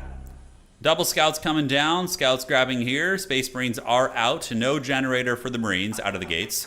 Looks like he's just going to be going pure Unga Bunga and just pushing forward, just using his Requisition to put pressure on his opponent. We will see. And Scouts are now coming here for the decap. Oh, but look at that. The Earthcast Builder is able to get the build off, which is quite nice. But we do see a little bit of bolter action coming in from the Scouts. Might be able to knock that Earthcast Builder off, which is really good. I mean, delaying your opponent's forward listening post is a very, very strong play. Now, Tau Commander does arrive, and the Tau Commander is going to be able to last samurai a couple of these guys, but the Earthcast Builder does get killed. All right, so the Kez with a very, very good early snipe there, and now is coming into the Space Marine squad. And they are going to be duking it out with the Tau Commander, most likely. Tau Commander doesn't really have melee capabilities. I mean, he kind of does, but not great. And the Space Marines are going to be trying to tie him down in melee. And let's see how this goes. So they do get him in melee there. He's going to do his flying weeaboo attacks and jumping up in the sky here. Space Marines do have their little, they don't have power swords in this. They just have like little daggers, but they're hanging in there. As the Kez is moving in the base, look at him, man. What a goblin. Moving into the base with his 2 Scout Marine squads and looking for the Earthcast Builders, and he finds it. Okay, he's going worker hunting, guys. And the Tau are going to need to keep this builder alive, for sure. Space Marines putting hunts onto the Tau Commander here. Meanwhile, on the other side, we do see a stealth team trying to decap and keep these guys from getting that relic right there. And it looks like the Earthcast Builder is going to be able to gremlin away. Tau Commander here, going to continue battling the Space Marines, who are going to be tying him down in melee. And now we do see some Fire Warriors out. Okay, so Fire Warriors can definitely put some good damage down on these bad boys from a distance. They hit for a lot of damage, and it looks like they're going to be setting up on the high ground and melting these Scouts. One Scout does get killed, and it does look like Lord Labudova is able to keep that bad boy alive. Meanwhile, the Space Marines continue hunting down the dreaded Tau Commander, who's now going to be getting his Heavy Flamer upgrade, which is going to be very effective here, for sure. And Scout Squad does get away there. Relic going to be secure on this side, and do we see a Generator yet? We do not. We see another Space Marine squad coming out, and the Force Commander with his head that looks like a potato. All right, it's go time. So Marines being poked back, and it does look like Lord Labudova is able to get this. Man, if this gets decapped, that's going to be so troll. So the Relic just got taken for the Tau, but then immediately the Space Marines start praying in front of it, and they're going to be trying to grab that if they can. While the Force Commander comes across, Space Marine's going to be reinforcing, and Tau Commander is going to be tied down. So the decap is going to be on. And do we see Fire Warriors coming out? We do. So they are here, but there's a Space Marine squad and a Force Commander. The Force Commander is going to be a menace, and basically the Space Marines can just A-move and click on the Fire Warriors, And the Force Commander can do the same thing for the Tau Commander, and you could feasibly shut down the Tau army for now. All right. Fire Warriors getting melted. A little bit of a tripwire snare trap is activated there, so if the Marines do try and chase, could be a little bit of a problem. Looks like he does get triggered there. Tau Commander able to melt these bad boys, and a second Fire Warrior team is going to be out here as the map continues to erupt in Mortal Wombat. Marines look like they're just straight up Unga to the Bunga, Cowabunga. They are just not doing anything with power or armory, just straight up going Marine spam. And with the Force Commander, which seems to be pretty good. I mean, it's putting a lot of pressure on the Tau out of the gates. All right, coming back down. Stealth teams poking where they can. I don't think there's any detection for the Marines here. Fire Warriors going to pull back, and with the Listening Post, they should be able to endure for a bit if they upgrade these. This one definitely needs to be upgraded. If they can get that Listening Post upgraded out there, use a couple Fire Warriors to support it, that would be pretty sweet. Tau Commander shooting into the Force Commander here. Force Commander going to be taking a bit of damage, but losing this Listening Post here is going to be rough. He upgrades it a little bit late, and the Fire Warriors are very much out of position to protect this. And the Space Marines probably going to Unga-Bunga this one down as a third tactical squad does arrive. All right, so you're going to want to just cancel that and then, shut it down from here. All right, so Listening Post is shut down. The Tau move out of the base, but this is dangerous. The Marines are just massively outnumbering you. Now, for the Tau, you have a couple options. You could just upgrade your Listening Post and turtle in your base and then go tier 2 and use some vehicles. We do see another Plasma Generator coming down, so it looks like the Tau are going to be trying to utilize a lot of power here. And that's a hell of a lot of Space Marines, guys. They are pissed, and they are coming here for the Emperor. All right, Tau Commander shooting. And do we see another Fire Warrior coming out? It's going to be a Kroot Carnivore squad. Fire Warrior is going to be setting up shop and melting a Marine or two, but the Marines... for the Emperor! Going to be closing the distance as we do see a snare trap coming down here, and this is a huge mistake. Standing and trading at close range with all these Space Marines is basically just how you lose the game. And the Marines are taking a little bit of damage, but really not that much, all things considered. You're going to need to replenish these guys. Kroots have come in. Kroots can definitely tie down a Space Marine squad, but that many Marines is going to be a lot of Unga-Bunga, and the Listening Post here providing a little bit of Overwatch fire, going to pick off a Marine or two, but I think Lord Labadova just kind of... bit of a micro blunder there, taking that engagement. Should have just kited them back, waited for the Kroot, and then engaged them under some of the turrets. But Listening Posts are picking off a couple of the Marines. Tau Commander is battling it out with the Force Commander. Oh, give us a sync kill. Give us a sync kill. Come on, baby. Oh, he's going for it. Okay, that was an okay sync kill. Nothing, I don't even know if that was a sync kill, but it looked cool enough. So Fire Warriors are running around, and the Tau are continuing their kiting efforts as the Tau Commander does get killed right there, which is very, very unfortunate. And it looks like some of the Marines have gotten in there. Scouts got their daggers out, going to be tying these bad boys down. And the Marines are just very numerous, and it looks like the Kroot are going to be dying in melee, getting cut to pieces by the Marines, so the feasting is on. And it does look like the Kez is probably going to be closing out this game relatively soon. And man, I feel like we have picked every single quick game today. Like, every match we have picked has just been a super fast one. And there have been games that have been like 15, 20 minutes, but we just get the quick ones. Wow. That is something. We might actually just have to play a ladder game or something to buy, to do a little bit of in-between here. All right, guys. Labadova says, goddamn, as the Kroot Carnivores do pop out, and GG well played being called. I want to see this Space Marine player versus another high-level player, too, because it seems like he's very good. I'd be curious to see what he could do. All right. I'm surprised he didn't take Elamont versus Alex. Well, that's true. That would have been a good round as well. All right, guys. Brutal attack there, and the Space Marines able to close it out. So that is round 3, and now what we're going to do in the meantime is I'm going to queue up, and we're just going to play a Haggard Chaos game here. And we'll see. Since that was so fast, I think we will be able to get a game in before the next round is on. Tower high skill glass cannons. Yeah, it was tricky. That was an all-in Unga-Bunga rush, man. It was all in, and it got the job done. Seems like the Tau definitely struggled to deal with the mass numbers of those Marines early on. I mean, the Space Marine player didn't even build a freaking generator, not one. Space Marine player versus that Orc player would be fun to see, it would. And look, once we get to the later rounds, you're gonna get more even matches. Sometimes in the beginning, you get more one-sided matchups simply because it's a big tournament. It's trying to figure out the elo of the players essentially. Oh, we got Davok. Yes, this is going to be fun. All right. Let's have some fun and let's do it. We're about to get wrecked for sure. I don't know if I can beat his dreaded Sisters of Battle. So the Seraphim are coming for us. All right. I love that Davok is just like in his game and yeah, didn't quite finish it yet. All right, so oops, wrong unit. We're going to build you guys. And oh, this map is pretty troll. For sure. So, yeah, we're going to see what's cooking. Yeah, we got our McDonald's paint scheme as well. Apparently it's quite popular in the community. Alright, so let's get you guys down here. Happy little cultists. I don't like to go too many cultists against sisters. I have no idea what I should be doing against it, by the way. I have no freaking idea. Okay, so those guys are going to do this. We're going to grab that point here. We're going to grab you guys down here. And then we're going to start building our generator as well. Okay. Looking good. Let's get a generator going right there. Perfect.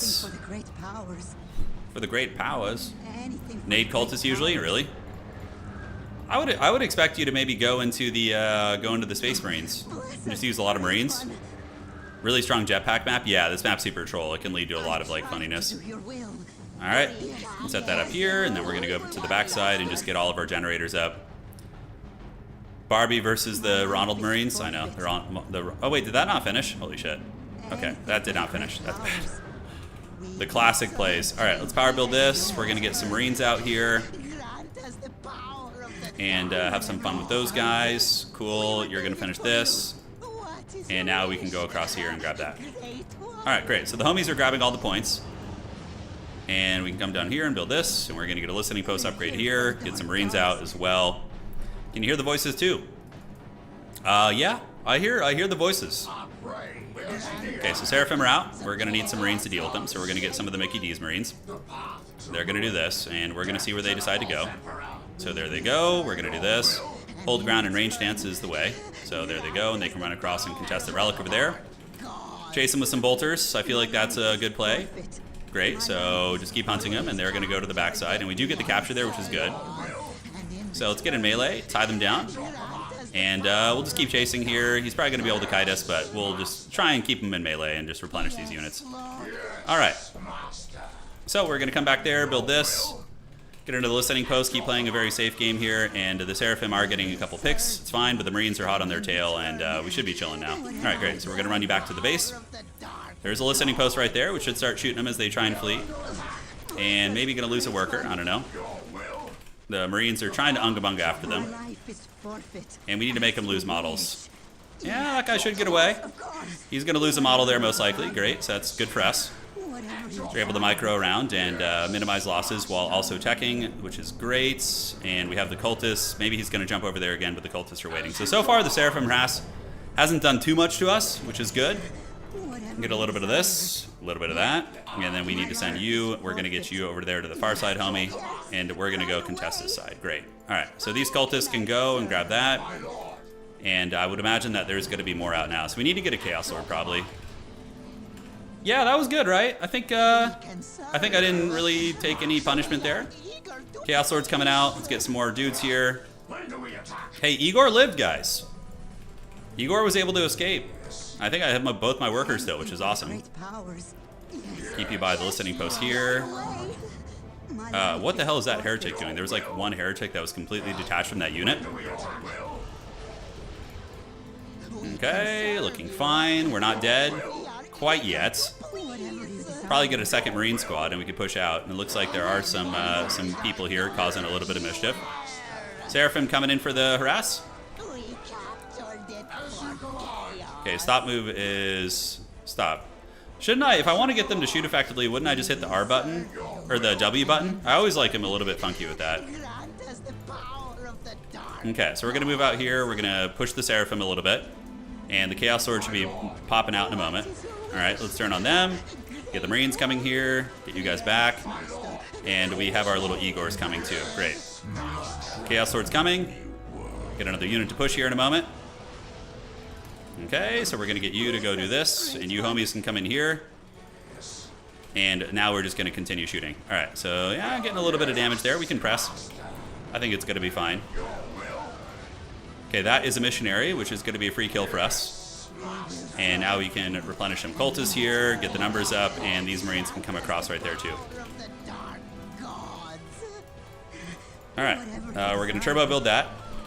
Knock down a listening post there. You cultists can go there and see if there's anything right there. Probably not. Seraphim coming out, and it looks like there are some Battle Sisters now. Cool, and that's done, so let's get that upgraded there. And it looks like they're going to come into melee, which is great for us because we have a Chaos Sword here now. So that is going to be incredibly good. We got 2 Marine squads, so let's blast them in combat. Chaos Lord can shut these guys down from shooting, and I think we're winning this trade. Yeah, the cultists are tying some shit down too. Marines mowing down a lot of the sisters. So we were just going straight unga bunga with a lot of Marines, and it seems to be working reasonably well. He does have the scary weaponry, so let's tie you guys down in combat. Okay, let's get the replenishment going. Keep pushing back the sisters here, and yeah, calling it a good day for us. Okay, so Seraphim are there. Shoot here. Yeah, I think it's going all right, but he's got a lot of stuff there, man. It's suddenly getting a little bit dodgy. Probably going to want to run away from this. Chaos Lord's bonking. We are fighting in enemy territory too, and we're going to want to most likely get another generator here in a moment. Okay, let's just get back. Yeah, we're still pretty healthy. And great, so we don't... I guess we could do a proxy generator over there, just be a little bit of a sneaky hobbit. Okay, and let's go ahead and turn on them. See if we can mow down some of these guys. Yeah, cool. Able to get a kill or two. Run back into cover. Let's replenish you guys up. Okay, and they do have the scary weaponry there. Yeah, but we do have the heavy cover here, which is great. So the heavy cover is helpful, but there are some heavy bolters coming over there. So most likely going to need to pull back and utilize our defenses. And then we're going to need to get an armory too. Okay, so armory time. Let's do that. Get some heavy bolters and replenish and replenish. Okay, so he's got a lot of stuff. We do have the generator and the relic, and I feel like we're pretty good on the map, all things considered. Okay, so let's turn and shoot. Shoot down a couple Seraphims there, potentially. We're going to need to get some upgrades, though, because we've been on Tier 1 for a long time. We went a little bit too hard in the paint on Tier 1, I think. All right. Can the listening post endure? We'll find out today. It is going to knock down a couple of those models. Okay, back you go, back you go. Everybody's replenishing, everybody's happy. Gotta finish that so we can get some heavy bolters, and we need to get the little gremlin to turbo build this so we can repair. Okay, pull back a little bit, just buying time for our building here. Let's get you to come in and repair this, and I think his tech advantage is just too high. He knows this matchup. All right, let's set up shop. I don't have any good weaponry, unfortunately. We're gonna be able to mow down a couple units here. Let's get you guys there. Pull what I have left back. Heavy bolters, get you guys here. Chaos Lord's gonna try and boink down what he can.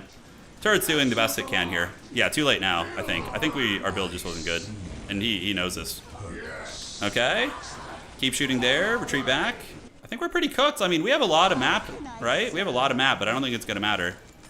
The sisters are doing it. Yeah, knocking these guys down. GG. GG, well played.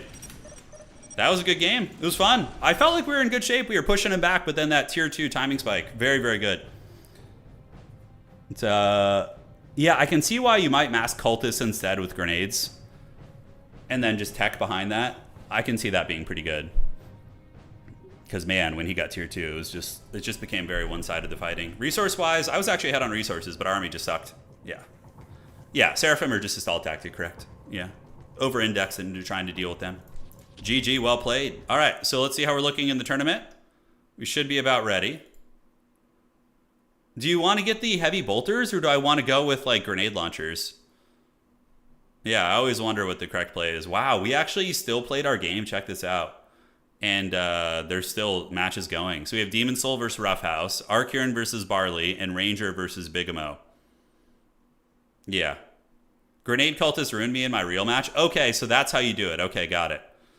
Got it. So you'd want to do Grenade Cultist. Understood. Understood. All right. So let's refresh this. See how we're looking in the tournament here. Probably nades into Defilers. Makes sense. Makes sense. Okay, so don't even bother with Marines then. That's what you guys are saying. Yeah. Like every Chaos matchup. Oh, it's so depressing, man. I really don't like using Cultists, nor do I like using the Defiler. They're just... Oh, so I just don't like the units. It's just not fun. Nade Cultist Defilers like every Chaos game. Oh, that's so boring. Sisters can't deal with disruption and kiting. Yeah, that makes sense. Yeah, using the grenades to just sit back and grenade them. And Aspect lost his game. Did he really? Hoopsai was able to beat Chumbawamba. And Aspect lost to D-Star. Okay. Interesting, guys. Interesting. So the fire rises. Probably just let the tower fall and build heavy bolters. I don't know. Just be a man and do happy bolter rhino cheese. No one expects the rhino cheese. That would be fun, actually. Yeah. I met a French pro player. Full respect to D-Star. Oh, he's a legit player. Okay, good to know. So maybe we'll do a D-Star game. What is he playing today? Aspect, what's he playing, man? Okay, one game. We have Demon Soul versus Rough House. And when they're done, we will advance to the next round. So D-Star, he's playing Orks. Okay, Orks are already... don't Orcs struggle against Eldar usually, or is it more even? Orks, okay, got it. Yeah, so pretty much all the top players are playing Orks or Eldar. Yeah, that's just how it goes. Oh, I wish some of the high-level players would play weaker factions. I understand though, it's competitive, right? You want to play the good stuff. Like, why put yourself in a position to lose in a competitive event? But just my own personal power fantasy, I like to see the weaker factions be played. All right. Refreshing here. And we're just waiting for this to finish. He beat me in the first round. Got it. Alex mains guard in tournament play. Eldar is a backup pick normally. Interesting. I'm forced to play Space Marines because of my insane bad luck. I randomized Space Marines before I signed up. Oh, Kez. Yeah, well, I liked your game. I mean, man.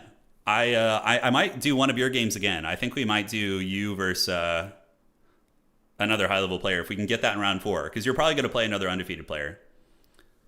Kez, were you born in 1998? Is that the significance of your name? It was a crash game. See Discord. Okay, let me check.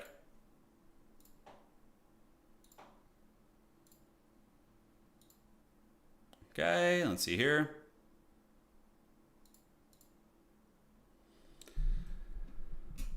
All right, let me see here. Okay, one moment.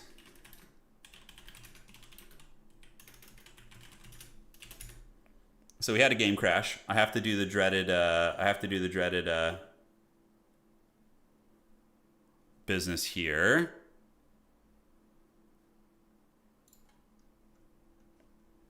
So let me see. And platypus. Okay.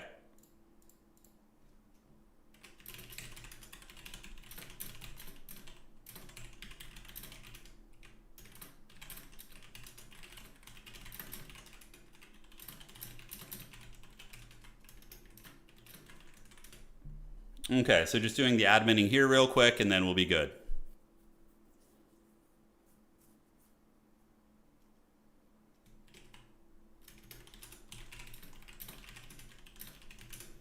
Great. So there we are. The drama averted. Good sportsmanship all around with these two champions. Shout out to Demon Soul and Platypus here.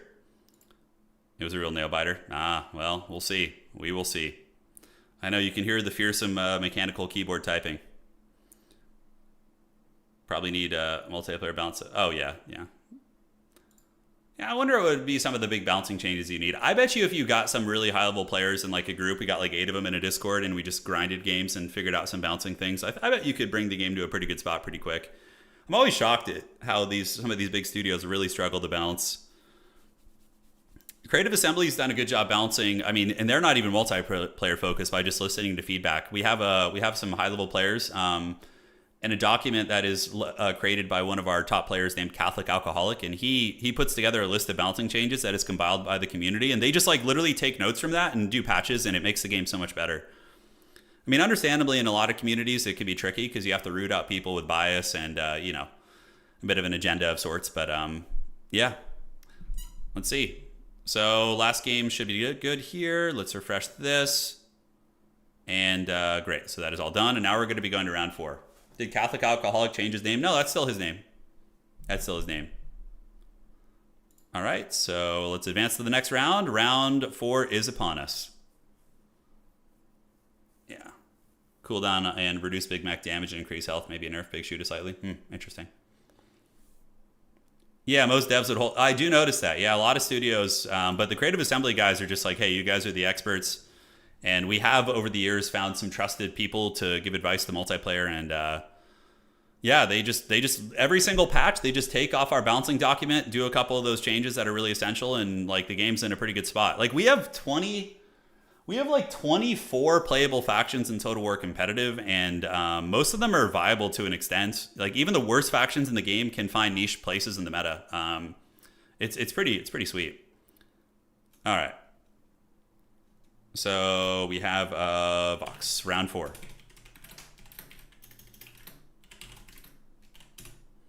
Round 4 is live. See, Blizzard does the opposite. SC2 and HOTS are terrible in balance. Yeah, you know, I think what I've noticed is I feel like a lot of developers and game studios don't actually play their games at a competitive level. And if they do, there might be like one of them that does, right? And look, you don't like want to just balance your entire game purely around competitive. You want it to be balanced for casual too. So it's a very tricky thing to juggle, right? But overall, I mean, I think there's a way to do it, you know? Because, like, you know, a lot of developers will work 9 to 5 and they'll go home and they're not going to touch their game. But there's people who know life their games and can give really, really good feedback, you know? I think CA is a masterclass in how to do it properly, listening to your player base. They do, yeah, they do. They do a good job with it. All right. All right. I want to see... so Roughhouse is playing what? Is Roughhouse... Roughhouse has 2 wins...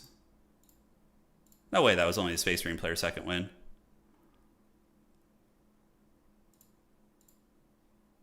Okay, so is nobody... Yeah, we have a couple undefeated players. So Necky's undefeated, D-Star is undefeated, Elamont is undefeated as well. Okay, we're going to do a very high-level game here. Lobby code, please. Gonna cast. So this player is apparently one of the Dark Lords of this game. Is extremely good. So we're gonna cast this one. It is gonna be Necky versus let's see, versus Elamont. And we'll see what's cooking. All right. So join the game, and we're gonna do this. And we're gonna find this one. Aspect's playing his match here. Davox in there being a pimp. Where is this? All right. I think that's it. There we go. Yeah, so we have Elamont. So this is the really scary Orc player versus a very scary Eldar player. So this should be interesting to see. This should be interesting indeed. Now, these are best of ones, but they don't eliminate you from the tournament, right? Even if you lose this match, you could still make top 4. You're just gonna have to win your next couple matches after this. You have people lose. Oh, you're talking about that. Got it. Talking about something else. I thought you were talking about multiplayer bouncing. The tournament's been good. I mean, most of the matches have been very one-sided. Let's check this. So they're asking what that is gonna be here.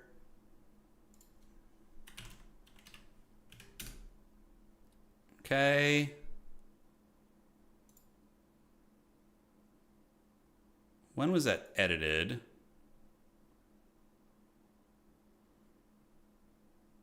(3:10 a.m.) All right, perfect. So we got Eldar versus Orks here.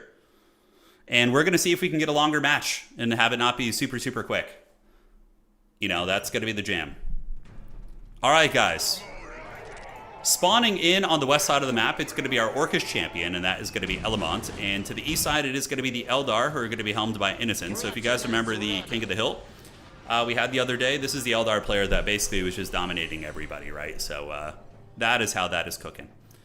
All right. So let's go ahead and get it. Let's have some fun. We have the GOAT of gaming, Professor Pone, in chat now. So now we can truly get this event started.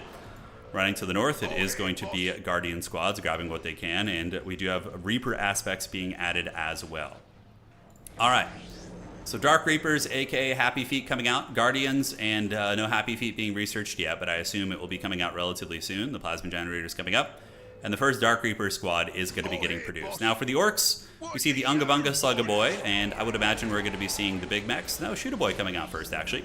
Well, a couple of Slugga Boys grab what they can. Now, we did see the Orcs win this matchup at least once in the last tournament by using a lot of just pressure, a lot of Storm Boys, I think it was, and really just taxing the micro of their opponent. Granted, this Eldar player apparently is one of the best players in the world, so this is going to be very interesting to see what's cooking here. All right, Guardians and Guardians setting up, and Dark Reapers grabbing everything they can, and the Bone Singers going to be building their listening shrines out on the map. And so begins the great battle of our time, as the Big Mac is going to be on his way out. Orks grabbing their relics, and no super early aggression. I think Storm Boys would be a pretty good choice, right? I mean, I'm very noob at this game, guys. For anybody who's like, I'm just observing and learning from what I see. I myself am actually not very good at this game. I don't put in a lot of time into it aside from casting, so I have a lot to learn. All right. Slugga Boys grabbing the relics. Gretchen's moving out. Going to be setting up the listening post there. And the Big Mac is here with his cool face mask and is going to be setting up shop. And yes, here comes the Happy Feet, right? Or is he doing a no Happy Feet challenge? No, he's doing Fleet of Foot. Okay, so Fleet of Foot is going to be out. And the dreaded Eldar, I mean, I think most of the highest level players that we do have in today's tournament are Eldar. We have a lot of those bad boys, so yeah, it's going to be something. Big Mac is coming. We do see Slugga Boys coming across the map as well. Listening post being upgraded, and so far, both players establishing their footholds on the map and kind of chilling out. Dark Reaper's trying to shoot, but the boys will be able to close the distance and force the Happy Feet. I don't know why Innocence is staying in combat. Okay, he just noticed and is going to be running, and now we do see some Guardians coming over here to get a little bit of scooting and shooting. And Slugga Boy's going to be pulling back, not really losing any models. So we saw this Orc player bully two people really hard in the tournament, right? He bullied two players just into the Shadow Realm, like had them trapped in their base, and was basically building shit in their base. Here comes the Slugga Boys heading across. Are they going to be engaging the Guardians? I wonder who the best counter against Eldar is, and Orcs respectively. Nonetheless, they do get in melee here, and the Slugga Boys might be able to get a kill on one of the Guardians. One of the Guardian models is relatively low, and we do see the Farseers out. So the Eldar Farseer going to be dropping a Lightning Storm and zapping down a couple of these bad boys while the Big Mac starts to come out of the map, and it looks like the Orcs maybe going to do some split pushing with some Slugga Boys on the top. Down to the bottom, it looks like one boy squad is going to get karate chopped. Meanwhile, there is a Shoot a Boy in heavy cover, mind you, which is quite nice for them. But it looks like one Slugga Boy squad is going to be taken into the trash here while we have a haggard duel of fates between the two characters. In a straight fight, the Big Mac should win that. Of course, the Farseer does have some witchcraft and some magic. And somehow the Palpatine Slugga Boys have returned. They are replenishing faster than they're being killed. And the Shoot a Boys are putting some good pressure down. So good scrappy micro from both players here in the beginning. And yeah, the Shoot a Boys or Slugga Boys are reinforcing quick enough. And the Orcs do have them on the back foot a little bit. On the top side, I do like this. Slugga Boy squad does actually find some Guardians trying to capture the critical location. And they are going to be karate kicking them. Slugga Boys are okay in melee. Not as good as like Space Marines or whatever, but they hit, you know, relatively hard. So no unit wipes. A lot of Orc Boys are killed, but the Eldar are forced back a little bit. Half health gone off the Farseer. This is a big play here from Elamont. If he can get a wipe here and take down these Guardians and deny that, that's going to be massive. And he does actually get a full wipe, so a very rare micro lapse here from our Eldar player, who's so, you know, focused on the Happy Feet micro in the middle that he actually gets wiped here. And now the Orcs are going to be grabbing that point. So that's a really nice play there for Elamont there. All right, guys, we do see these bad boys coming back to the west, and there is going to be a pile of guns getting set up. Orcs, what are they making here? It looks like another Shoot a Boy is going to be active, and they do get a full wipe there, which is very nice for them. All right, guys, Slugga Boys grabbing the critical location, but they are now being tickled by Guardians. Guardians do very pitiful damage. You potentially could ignore them, but you might just get mowed down by all these Dark Reapers down here. We'll have to see. So while these Orcs are dying up here, you probably should have ran them into the corner of the map, I would guess, to buy a little bit of time and then gone down here and maybe traded a listening shrine for that. The Orcs might still try and do that, so they're going to be heading that way, but the Eldar are going to be coming with Happy Feet and getting ready to run down there and intercept those bad boys. Storm Boys coming out. There they go. Yes, the Storm Boys are out on the map, ladies and gentlemen. And we do see the Knobs are ready to go. So Knobs going to be popping out. We do see the Storm Boys engaging versus the Dark Reapers. With two Dark Reapers, though, should be able to kite the Storm Boys relatively effectively. And we do see the Orcs putting the pressure on. The Big Mech is chasing down the Dark Reapers here. There's a listening turret, but it is taxing the micro here of our Eldar player, as he's even getting Gretchens in combat. Look at that. Homie's using Gretchens to tie down a Dark Reaper squad. Very interesting. Big Mech coming across this way, and the Orcs really going pedal to the metal, ladies and gentlemen, as we're getting a very good battle here. That is for sure. All right, Storm Boys going to be battling it out. We do see the Orcs moving in, and Slugga Boys as well as Gretchen's going to be chasing these bad boys down. And the Eldar push back for now. The Orks have taken a little bit of map control here, but they, I mean, haven't really knocked down any of the economy. Orks are at 128 against 110, so both players have pretty good economies. That is for sure. And using the Gretchen to tie down a Dark Reaper is pretty hilarious, actually. I don't hate that. I don't hate that. The Gretchens, yes. The forbidden Gretchen tactics. You gotta love it. Nob is being added to the squad, and it does look like the Stormboy is going to be going up here to bonk down the Listening Shrine. Dark Reaper is going to be reacting immediately, while the Gretchen maybe going to be trying to secure the middle. We'll see. And, oh, there was 2 different Stormboy squads there. Okay, so he's fanning out. He's being annoying. And it looks like the Eldar are going to be trying to get a thermoplasmal generator here. If he's able to get that online, that's going to be pretty rough. He's going to get a lot of tech advantages out of that. Stormboys are going for a generator in the back. I assume they're going to have the tools they need to fly away here. And, yeah, hugging the corner of the map, reinforcing here, a little bit trapped. Could it be a rare blunder? All right, so they're moving in. Stormboy's now going to be diving onto the Dark Reapers here, but they are getting shot up by a second one.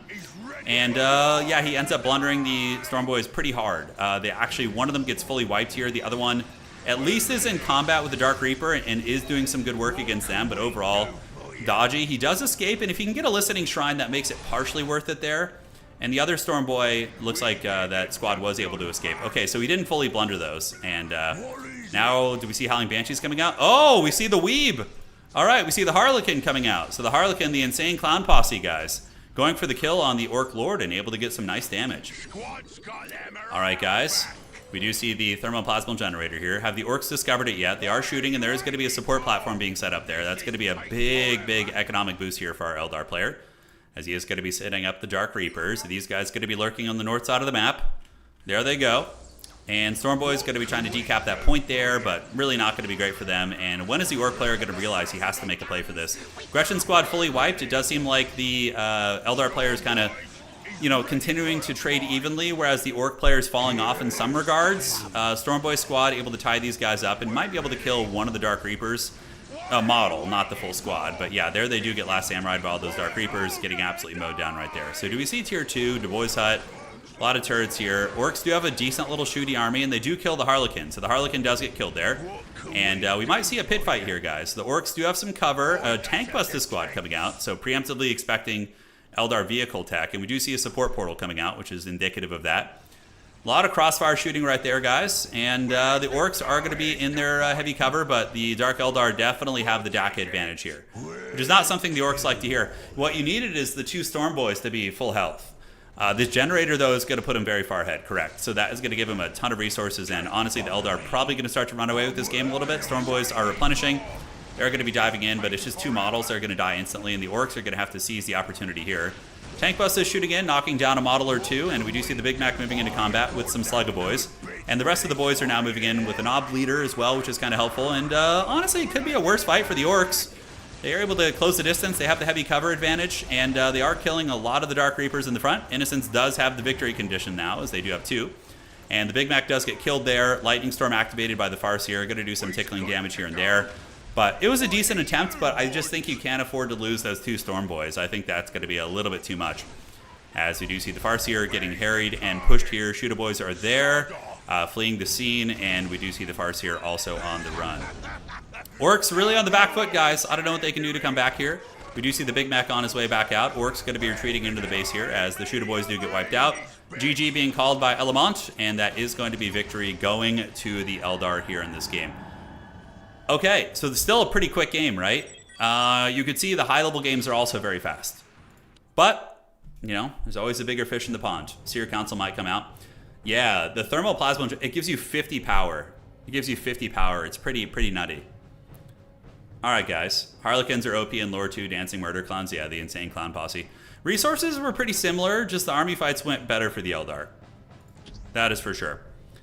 All right, guys, so let's go ahead and check the tournament standings, see how we're looking. And now we do have, I mean, for sure, that player is going to be undefeated. We're going to start getting a picture of what the top 4 looks like here relatively soon.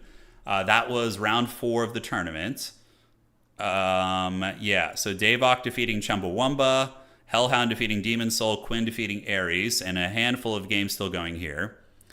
The only undefeated players, so that player is going to be undefeated. They just haven't reported their score yet. D-Star is, I think, well, they're still in a game right now.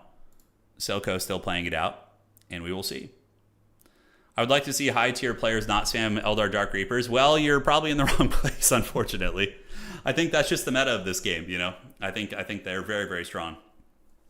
Because they're just so fast. And like, if you have a critical mass of them, they're so devastating for a tier 1 unit. You know, I'm trying to think of another tier 1 unit that is so brutal and critical mass like that. I don't know, man. Because they don't even really need... You just get the Exarch, and then they're super powerful. With, like, Space Marines and Chaos Space Marines, you have to get all these upgrades and to make them, like, function in a similar fashion. But with those guys, you just kind of cackle. Fire Warriors, maybe. But Fire Warriors aren't as good because they're much slower. Like, they can be run down, and they can't kite as effectively. So Fire Warriors, like, can be compromised by mass, dives. Reapers and Fire Warriors are the apex predators of shooting. Makes sense. Makes a lot of sense. All right, guys. So let's refresh this. That should be getting reported. It did. So we got several undefeated players, and we'll see what factions they're playing right now. So as we approach this, let's go ahead and refresh this real quick. As we approach the top 4, once we finish 6 rounds, the players who have the best records will advance to a semifinal and a grand final as well. And we have Eldar undefeated. Elamont is still in the running, so he's got 3 wins. If he wins his next 2 games, he should be in a pretty good spot for top 4. There could be an individual who gets just 4 wins who makes it, depending on how the games go here. We'll have to see. I believe Aspect is still in his game, so he'll have a decent chance as well. And there is a chance that we would have a... if there's 2 players who have the exact same Swiss points and opponent score... when we get to the top 4, we would do a little tiebreaker showdown between those players as well. Fire Warriors is another tier 1 unit that is terrifying in mass. Yeah. Tau is the only 1v1 matchup against Eldar in which Eldar don't have a 60% win rate. Understood. Yeah, Tau seem to have some glaring weaknesses against like Mass Ungabunga early on, but if they can get a little bit later and get those upgraded pulse rifles and get all that stuff, it's pretty savage. You tried to play your sisters versus Tau. Isn't that a matchup where sisters can actually do a little something, like just mass aggression early on? I don't know. Hey, Simon, no worries, man. No worries. Reapers get really strong when you get the double optics upgrade. Oh, it's good to know. Thank you. There's still a couple factions I haven't played in this game, but we know them just from casting, but got a lot to learn. All right. You can't play standard in sisters versus Tau. How do you play that matchup Aspect for our homie who's not having a good time here in chat? Well, like, what if you're playing Sisters of Battle versus Tau? What is your strategy? What do you want to be doing? Okay, refresh. Games are coming to a head here. Yeah, players are playing pretty quick, and the rounds tend to get a little bit quicker as you go on once players get in the groove of getting in lobbies and whatnot. Very cool to see this kind of a showing for such an old game that, obviously it has gotten a remaster, but yeah. It's always fun, man. Always fun. I think Relic already said, Jonas, that they're not going to be doing balancing pouches for this game.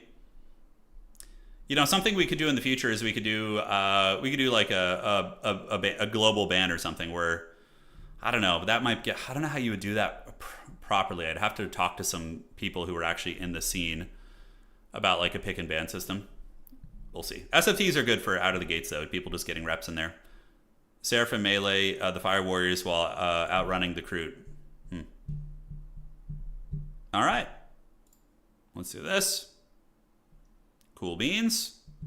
Tau giving StarCraft a run for their money. How so? Are you saying StarCraft tournaments are pretty small these days? I always wondered this. So we have a lot of RTS players here, right? That's kind of our specialty around here and with all of you guys in chat as well.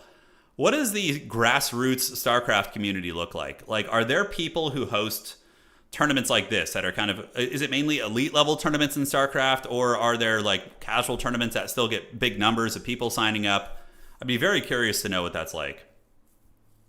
Yeah, declare your primary and secondary faction and your banned faction. That's actually not a bad idea. Yep. I like that. So you would declare one faction as your primary, and then in case it's their banned faction, you get a secondary faction. I feel like everybody will just pick Orks and Eldar, though. That's the problem. So Brood War has ASL going on twice a month. It's a professional production. That's with Artosis, right? Or that's what Artosis and Tasteless used to do, yeah? Yeah. Both are games. I'm talking about StarCraft 2. StarCraft 2. Yeah, I know about Brood War scene relatively well. Brood War has a ton of grassroots tournaments. Nice. Yeah, StarCraft 2. StarCraft player base is mostly co-op as far as you understand. Tasteless is doing RSL now, which is StarCraft 2 Pro Tournament. Nice. Yeah, Tasteless is great. He's really nice. I got to meet him through Grubby's event when we played, and he was the other undead player. Yeah, he was the other undead Chad. StarCraft 2 Pro scene is still alive. Nice. Yeah, I know the Pro scene is alive. I'm wondering more about like grassroots, smaller events for like intermediate, beginner players, those type of things. Yeah. Yeah, Tasteless is really friendly. I did meet Artosis in person. So I was at an in-person broadcast of, this was when I just started YouTube. I'd been doing YouTube for like a year. I met him at a Overwatch. I could have sworn it was him. It was at an Overwatch event in Los Angeles, in Burbank, at the Blizzard Arena there. He was there, and I met him very briefly. Okay, I think Grassroots is mostly dead outside of any streamer who runs them. Got it. Didn't you play against Tasteless in the Warcraft 3 Invitational? No, I never played him. He got eliminated in the first round of the other side of the bracket, so I didn't get a chance to play him. I played Loco TV. I played Tommy K, and then I played Red Panda, and then I played Sing Sing. Those were all the players I ended up playing in the event. Yeah. A tournament without Orc and Eldar. That's one way to do it. Just no, you can't play these. All right. Cool. So we're just waiting for a couple of rounds to finish. We got Big Mo and Alex, Hoopsai and Torchy, and Daggerall and Ranger. All right. AoE4 is maybe the highest player count on Steam for an RTS. Is it? Hang on, let me check this real quick. So, what's the best website, Davok, for checking Steam numbers? Can somebody let me know real quick? Let's go take a look at some RTS games. Okay. SteamDB. Okay. All right, so here we are. There we go, and okay, so yeah, Loco was really nice. I played him in round 1. He was a cool guy. We had a really good series, actually. All right, so that's going to be Age of Empires 4. So then you can see the amount of players on here somewhere. Let me look and see. Oh man, where do I even see this? Okay, this is beyond my comprehension. We'll look at it later. Oh, it's the charts. Okay. Okay, got it. There we go. So Age of Empires 4, current players 8,000. Okay. So Dawn of War Definitive has 4,000 right now. That's pretty good. Okay, let's see what Total War Warhammer's at. Total War. Oh, Giga Chad, Total War Warhammer 3, guys. Coming in with the 24,000 players. Granted, a very small portion of them are actually playing multiplayer. So it's most of them are going to be chilling on campaign, right? Okay. I wonder if Iron Harvest has anybody. Iron Harvest has 167, to be expected. Yeah, to be expected. Okay. What are the RTS games we want to check out? Oh, they're not on Steam, obviously. I was like, StarCraft. Yeah, it's fun. Do we have any hope for a Total War Warhammer 4? No, definitely not. It's not going to happen. Total War Warhammer 3 is going to be the last entry in the series, I would wager. And then they're going to move on to greener pastures, I would imagine. Not greener necessarily, but different. Broken Arrow? Okay. 4,000 on Broken Arrow is not bad. Company of Heroes. Company of Heroes 3's got 2,800. Look, that's not terrible. I mean, you're going to get games with that amount of players, especially since multiplayer is a big focus. Yeah. All right, guys. Co 3's got 2,800 people. It's not terrible. Not terrible. All right, so we're waiting on Hoopsaya versus Torchy. Daggerall won, so now it's just Hoopsaya and Torchy. Yeah, so we'll see what we want to cast next. So let me see what faction hasn't been. Silco has been having a good run. This guard player, I think. Okay, he lost that game against the Dark Lord, which is fair. Let me see if there's... I'm going to look through the declarations and see. They just finished? Great.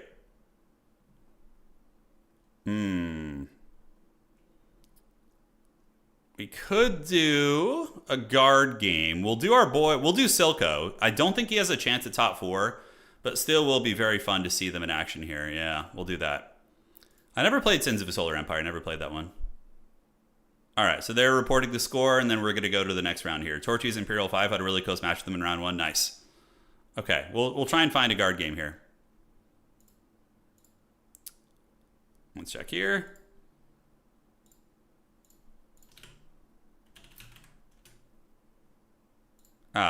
Okay.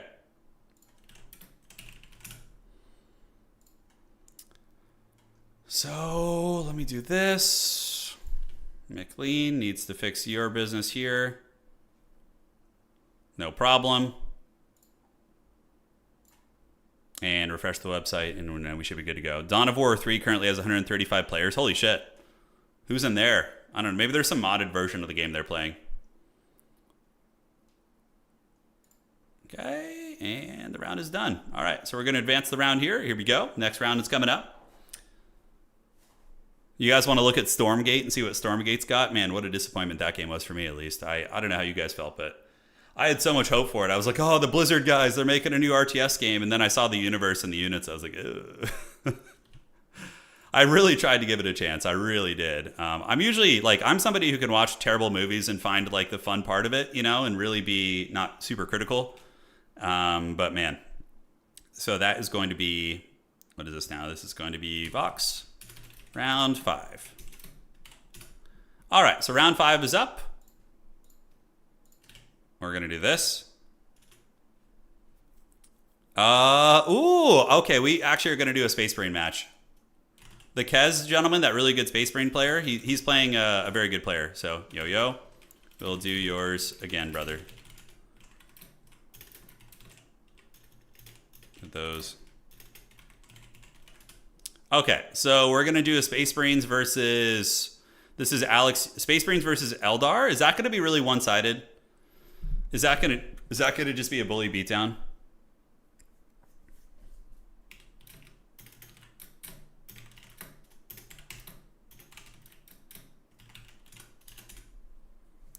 We're gonna see what's cooking here, guys. I'm just doing a little bit of negotiating with the players here.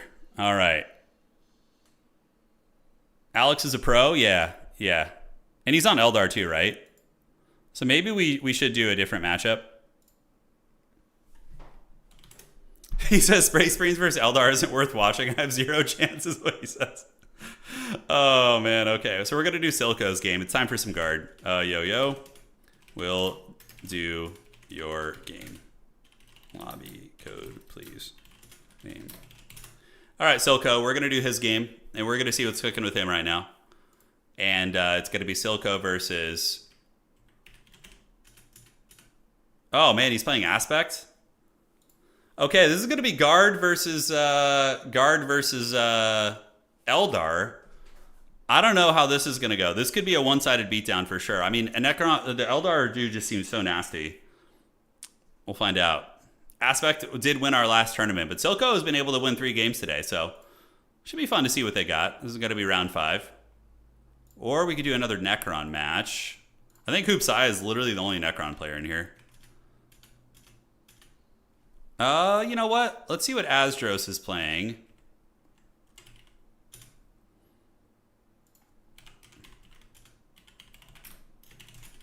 Maybe we do another Necron game. I think that could be fun. I'm going to evaluate the matchups and see. So Necrons versus what? Asdros is playing here. What is this matchup? I'm trying to get some stuff you guys haven't seen. Where's he? Asdros is playing what? Okay. He's playing Tau. Okay, Tau versus Necron's kind of interesting. Getting the lobby code here. Okay, Silco. You know what? We'll watch guard. We'll do the guard game. We're going to give our boy Silco a chance and see if he can compete with one of the big dogs. Maybe he is one of the big dogs in secret. All right.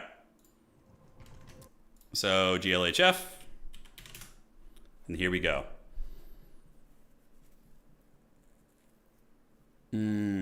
Perfect. So let's find the game. It's going to be titled Turin here somewhere. Turin, it's called Turin Join. I love it. That's one way to do it. All right.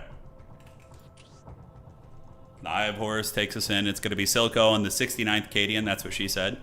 Versus Aspect, who's going to be playing his beloved Eldar, who, of course, did win the last event. All right, all right. Let's get cooking, man. Let's have some fun. Thank you guys for joining today. And he says, hello, whom did you lose to? Look at Aspect. Trying to get some intel from his opponent here. Are you talking about Eldrazi in this game? I don't know if Professor Pone's still in chat, but he loves his Eldrazi commander decks. Those are his jam. Oh, they both lost to the same guy. They both lost to the French pro player. That's funny. All right. Let's break it down, man.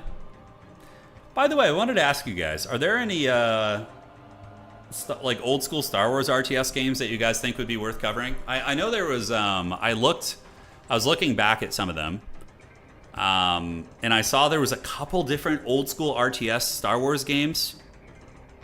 I was wondering if any of those would be worth doing that were like really classics or really fun that we could maybe just host some weird events. Galactic Battlegrounds, Empire at War.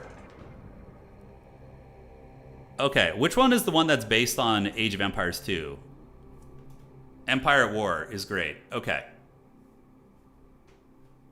It's amazing but old. Empire at War was fun, but I'm not sure how viable the multiplayer was. It doesn't need to be viable if we're just beginners. Okay, Empire at War. Got it. Now, is there a mod for Empire at War? Galactic Battlegrounds? I mean, we could do both. Some uni games? What do you mean uni? All right, players are starting right now. Okay, Empire at War, but only the modded one. Okay. It seems like a lot of people are saying... And then Galactic Battlegrounds is more of an AoE 2 clone, which isn't a bad thing. AoE 2 is a great game. Okay, we're going to look into that this week, and then maybe we'll do a stream of that. That'll be really fun. I've never played them before, so many. All right, ladies and gentlemen. Spawning in on the north side of the map, it is going to be Silco, and he is going to be playing the Imperial Guard. So he has been drafted. I've seen Turin's videos. This will be rough. Hey, man, you know, it's all good. You're putting up a fight. Somebody has to be sacrificed to the Eldari gods, and it's just going to have to be you today. All right. On the other side, we do see the Eldar building up their plasma generators and aspect portals, and it is going to be Rangers. Aspect says, show me what you've got. And he's going to be opening with the Rangers and, yeah, looking to poke some of the guardsmen down, break their morale, do all that kind of good stuff as well. Casting Unification mod game replays, they look fine as is. Okay, yeah. I'll look into it. Galactic Battlegrounds is ancient, but it is fun with all the stuff they added in that game. Okay. I'm down for it. That sounds like fun. It sounds like fun. If it's an Age of Empires 2 clone, that will be something that wouldn't be as hard to pick up, probably. Pathetic little Monkai, Xeno scum. Good. They're getting into the flavor. The good old futuristic racism. It is here. And the guardsmen are going to be grabbing what they can. Strategic point's going to be captured by the guard, and the Eldar are going to be moving across the map with their rangers, and I would imagine he's going to be getting the stealth tech for them just to be really annoying. He does have fleet of foot. Now, Aspect has some of the best micro I've seen of all the players, and I know he sells himself short a little bit in some of the casts. He said that he doesn't have a chance against some of the other really high-level players, but I think he does, and he's got incredible micro. So we're going to watch from the Eldar perspective. And we do see the first Rangers moving up. The Guard are able to get the capture here. Now the Rangers are just going to decap it or go for a snipe here on the Guardsman squad. So Rangers setting up. One Guardsman's going to get picked for sure, and he does get sniped by the Guardians, so feels bad. In order to get that, Tactica Control gives you a scan, or you can build a... I believe it's a Psyker who can detect those. Otherwise, I mean, they might just be able to come in and cause a lot of havoc. So we're going to see what's up here. All right, so the Guardians have arrived, and we are going to be seeing the Pain Train coming now. And, oh, man, I feel like this might be rough. Tactica Control is here, which means there is a scan on the table. He's sniping the frickin' Tech Priest Engineers. Oh, boy. All right, so these guys are on the run. They're going to be fleeing here, guys. Tech Priest Engineers are getting back. In the meantime, Ranger Squad's going to be encircling here. Guardians, Guardsmen, and Guardsmen are setting up, and he does have a scan. He's going to be able to reveal them there in a moment. And what's going to happen? He's just hunting down this Tech Priest Engineer looking to get the kill, and this is going to be getting finished. Did he pull another worker over here? I'm not sure. But that stealth unit is going to be very, very annoying here. All right. So it begins, ladies and gentlemen. Looking tough. We do get this listening post being upgraded and finished. The Rangers are just running around happy feet mode and picking off all of the workers of Silco. I think we've encountered a very big mismatch here. I'm not sure. And the Tech Priest oh, it's an Engine Seer. Oh shit. I've gotten that wrong the whole time. Thank you. I didn't know that. I'm still very noob at this game. So I appreciate all the pointers there. We walk the path less. All right. Did this worker get away? He did. The listening post is going to be finishing. Tactical control is here.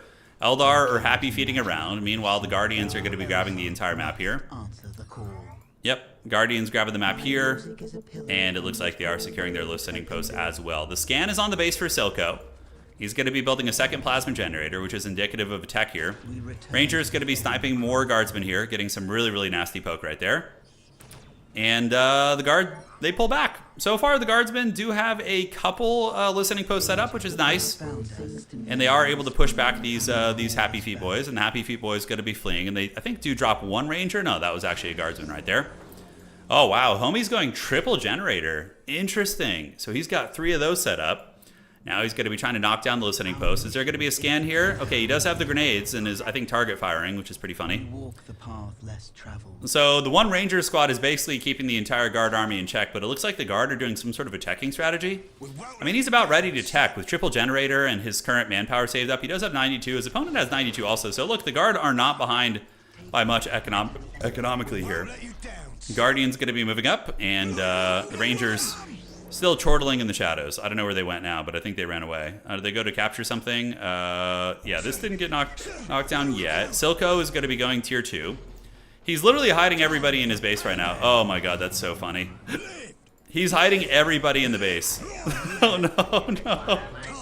Command squad can get a psyker, yeah, for detection. And it looks like he does get it. Oh hey, that was a good scan by Silco. He does get the scan and is able to punish. I don't know about the cooldown on the scan, so we're going to see what that ends up being. And we do see tier 2 coming, so the battle command is going to be on the way out. And look, the Guardsmen are not dead yet. They're hanging in there.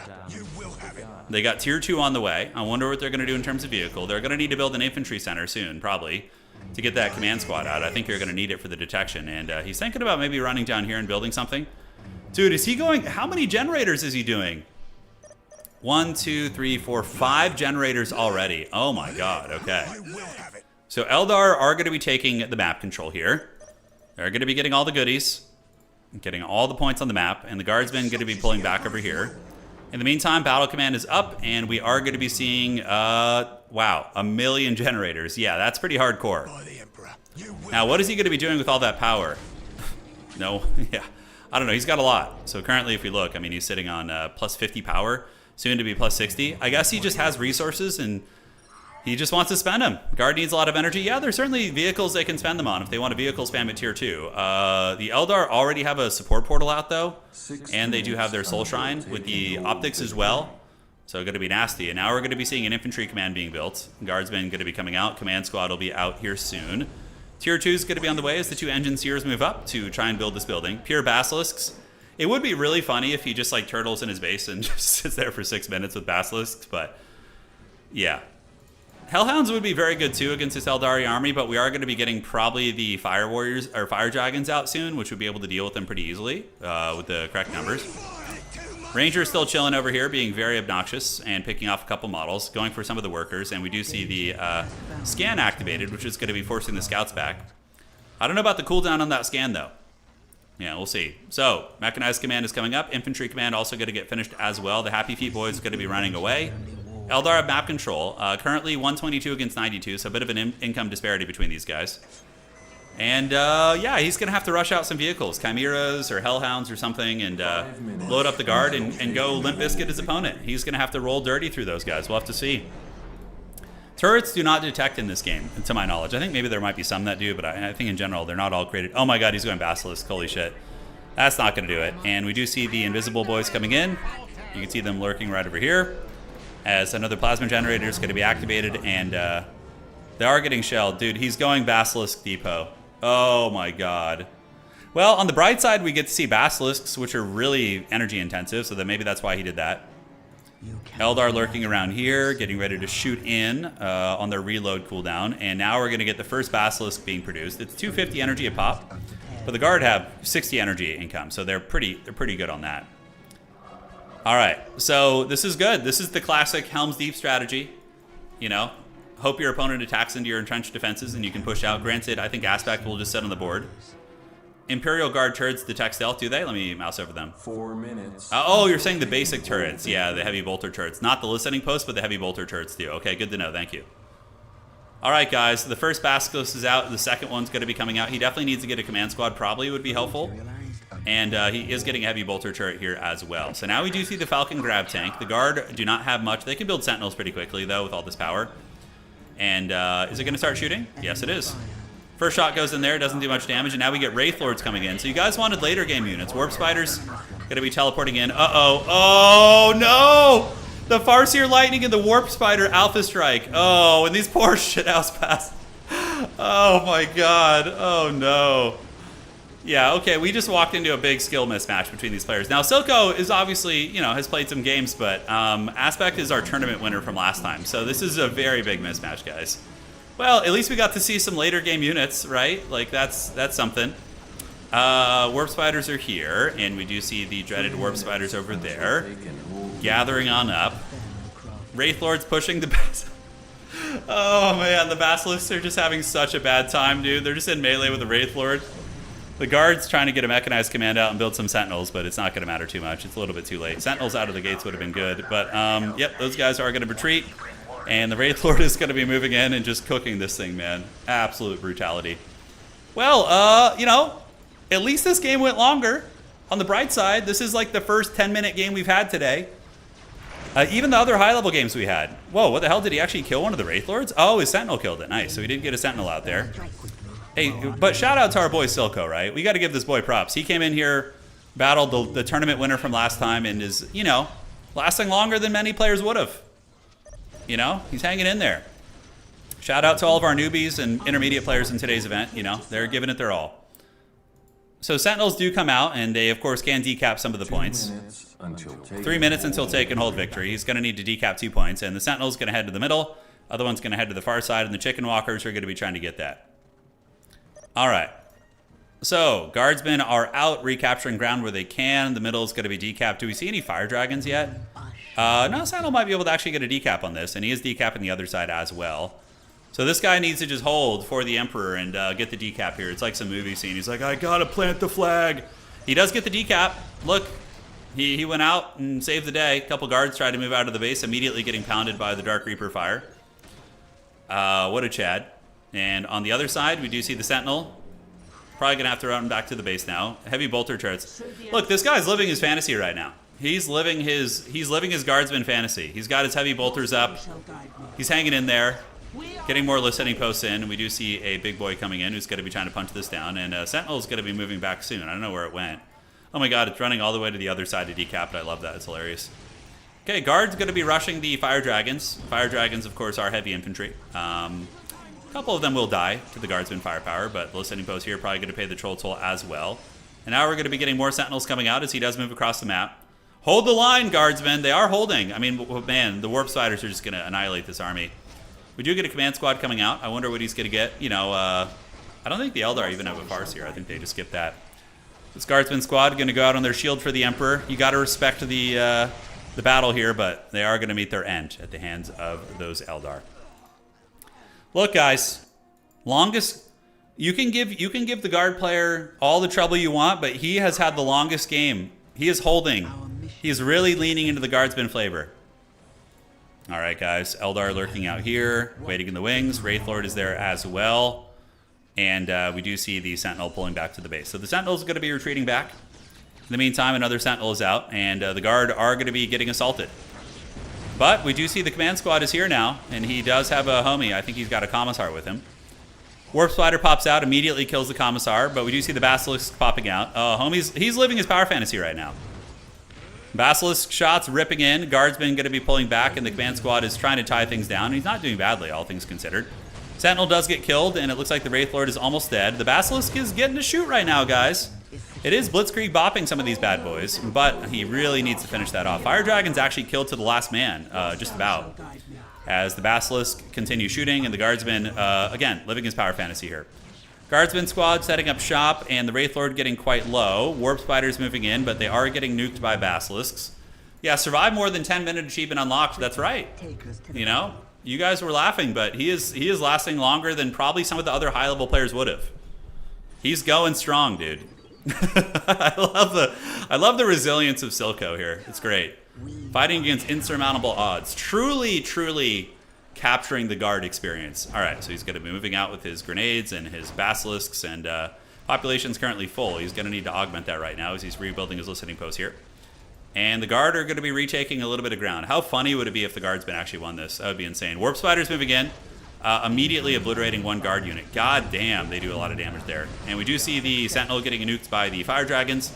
So the Fire Dragon's going to counter that thing pretty quickly. The guardsmen fighting a negative cover, but so too are some of the Warp Spiders. But guard are probably going to want to retreat now. Warp Spiders are pretty brutal against them. All right, so the guard have triple Basilisk in their base. I mean, he knows what we like. He knows how to bring the good stuff. And they're going to continue shooting. And they are getting some decent shelling damage, but the Fire Dragons are going to close the distance and just kill these Basilisks very quickly. The guardsmen getting into melee, trying to tie him up. I'm not sure what they're shooting at right now. And yeah, they're going to be turning. They're going to need to focus on the Fire Dragons if they want any chance of living. The Eldar army, a little bit low in leadership, getting nuked by the artillery, but it looks like they are going to get in melee, and the artillery get some Helldivers extraction music going. Yeah, they need an extraction from this planet. That's for sure. All right, they jump at the base. Fire Dragons, a couple of them left, going to finish off the Basilisk. I think this is going to be the end for our mighty Guardsman champion, Silco. He will go down in the histories of the Imperium. He will be remembered for his sacrifices. And it looks like he does force the Eldar back again. So Guardsman sitting on 81 economy. Silco says, all right, GG, this is just bullying. Oh, we loved it. We loved it, man. You did great. All right. I don't know if the Basilisks were all shooting there. I think it was only one of them shooting, but yeah, it's got to be too much. GG, well played. Aspect, really ruthless here, but that was an experience difference. You know, Silco, I don't think has played as long as Aspect has and doesn't have the same experience, but nonetheless, it was still very fun. 25-minute extraction, 25 years. Yeah, the Imperium will be there in 25 years to extract you. That's right. Yeah. GG, guys. Well played. All right, so we're going to be getting the next match ready here. Shout out to the Giga Chad Guardsman. Well played to Silco. And also to Aspect, of course, showing why he won our last tournament, right? And I'm just happy we got a game over 10 minutes with some tier 2 units. Like that's all I want. We're going to have our next tournament be no rush 20 minutes. That's the rule. So Ares gets the buy round. Wouldn't that be funny? No rush 20 minutes. You just got to like... All right. So Ares needs a buy round point here. So we're going to get this. The chat fell before Silco did. That's right. Okay. So just fixing something on the tournament side. Scores are being reported, and we only have one. Oh, no, that was the last game, actually. That was legit the last game of the round. That went the longest of every other game. Yeah. I am playing Tau, Imperial Guard, and Space Marines. Nice. No rush 20 minutes, so everyone just plays Necrons. Yeah, that's right. Yeah, everyone just, it's a Necron mirror match tournament. That's all it is. I'm very excited for Dawn of War 4. I want a really, really good RTS to dig my teeth into, to like, you know, practice, get good at, learn the game, cast it, you know, all that smoke. All right, so Silco has been reported, and now we're going to go to round 6. It is going to be round number 6 here. Players are going to be duking it out, and we are going to see what is going on here. Hey, Brightest, thank you. And Jeremy, thank you for resubscribing. And Itko, thank you as well. I'm sorry I missed that one. Thank you guys so much for your support. All right, the round is done, and we're going to be advancing the Swiss now. There we are. No rush, 20 minutes, yes. To sign up for my tournaments, you just need to be in my Discord. So I host tournaments for a bunch of different games. So whatever you're into, we got it, you know, somewhere. Mostly Total War these days and Dawn of War, and we've been dabbling in Iron Harvest a little bit. Granted, Iron Harvest, you can't really host a tournament because of the lack of spectator mode, so there's no way to like cast games outside of my own, which is unfortunate. Because I think it would be so fun. I would love to host some Iron Harvest tournaments. I know it's not perfect, but it's got some really good spectacle to it. All right, so round 6 is generating here on the website. Just give it a second, guys. Please stop refreshing. Don't worry, Silco, we loved it. Okay.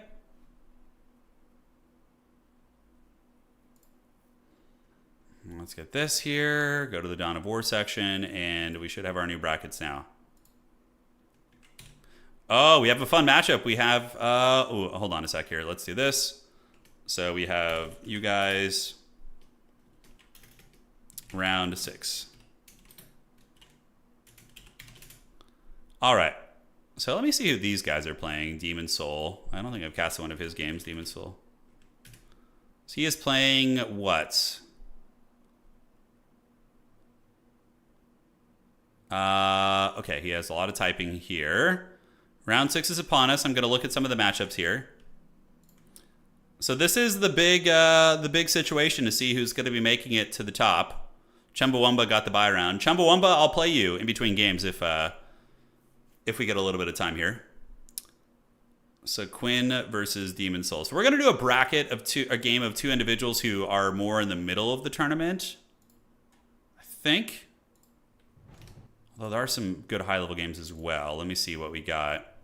A lot of the high-level players are playing each other now. We could do, yeah, we'll save the Orc Eldar matches for the semis. You're going to get plenty of those. So, oh, we have a Sisters of Battle mirror match. That's hilarious. Let's see what Quinn is playing here. Okay, Quinn. Orcs and Demon Soul is doing this. Okay. Yo-Yo will cast your... So I'm going to cast a matchup between individuals who have less wins. So we can potentially see some wild shit. We're pretty low bracket. It's okay. I want to see some wildness here. We need to see the full spectrum of players we have in today's event. So we're going to cast your game, Demon Soul. Just give me the lobby code. A Sisters of Battle mirror match. That is tempting, but I think I'm good. Mirror matches are like my least favorite thing in RTS games. That's like casting StarCraft. What sounds like hell to me as a caster is casting a Terran mirror match in Brood War in StarCraft. That just when I watch Artosis play those on a stream, I'm just like, oh god, this is such pain. All right, cool. Getting tagged here. All right, Salty Scarab is there.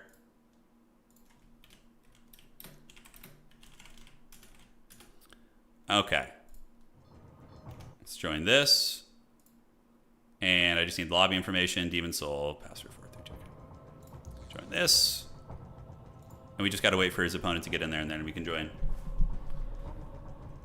TVT when it was all turret spam and battle cruisers and siege tanks, yeah. I mean, you also have Ultramines, too, come into play a little bit, right? Yeah. True, it gets a little bit dull watching Orcs and Eldari splatter everything. Yeah. Well, to be fair, like... all the best players are playing those factions too. Like all the top players signed up for Eldar or Orcs today. So you are, I mean, they could probably do the same thing to a lot of people with even bad factions, but they just happen to choose the really good ones. Yeah, so there's that. A unification mod tournament would be cool with all the factions. I mean, look, it's not off the cards. We definitely would consider trying it. Yeah. As long as there's no shadiness or weirdness with the mod, we will consider it. Okay. I think Unification Tourney is waiting on the official definitive launch. Yeah. What faction do you not want to be in Dow for? I don't know. I want them all, man. I mean, if you ask me about the priority with which I'd like to see certain factions added, yeah, that could be a bit more of a clear answer, but... oh my god, yeah. Zerg mirror matches... Protoss mirror matches were kind of interesting. You know, there were some dynamics in StarCraft 2. You got like Blink Stalkers, Charge Lots, you know, Dark Templar Cheese, you know, Void Ray, Harass, Phoenixes. There's I didn't mind that matchup too much, the Protoss one. Yeah. Well, in the Dawn of War demo, the Guardsmen are not like one of the launch factions, but they're already in the demo quite a bit. Like the guard that are fighting with you in the Dawn of War 4 demo, they have like tanks, I think, and they had a lot of different troops. Well, mainly just guardsmen, but they had some vehicles and stuff. So, yeah.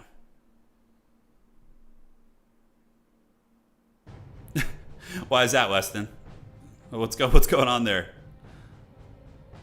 All right. I think in one of the B-roll footages cart, they did show an Imperial. Okay, it's Orks versus Tau. Yes. So this is a more low-level intermediate match. So this should be interesting. These are two players who are, of course, good, throwing their hats in the tournament, but are going to be a little bit more on the newer to intermediate side. I think they have 2 wins each in today's tournament. 2 or 3 wins, somewhere in that ballpark. So, yeah. Or maybe 2 wins, I think. Yeah. Gene Stealer Cult would be really fun with like ambush mechanics and stealth and all that. That'd be really cool.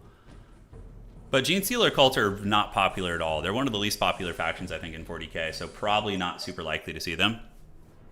Yeah. Yeah, Tyranids 100%. Tyranids are so rad. Like, I would love if Tyranids had like almost like a creep spreading mechanic or something. I think that'd be really fun. Obviously, something that's been done a lot. Oh my god, that's terrible, Weston. Jeez. God, I don't know. So, ladies and gentlemen, welcome to the Grim Dark Future. Spawning on the south side of the map, or the east side, I should say. It's going to be Demon Soul, and he is going to be our Tau champion. And to the west, it's going to be our Orcish Lord. It is going to be Quinn, the Lord of the Wa. Both these players have 1 or 2 wins, give or take. So we're going to see what's cooking here. Plasma Generator's coming up. I would imagine Tau Commander is going to be built very, very quickly. Somebody in chat saying, I own a game store in GSC. Are literally the only faction we don't have players for. Yeah, they're very, very unpopular.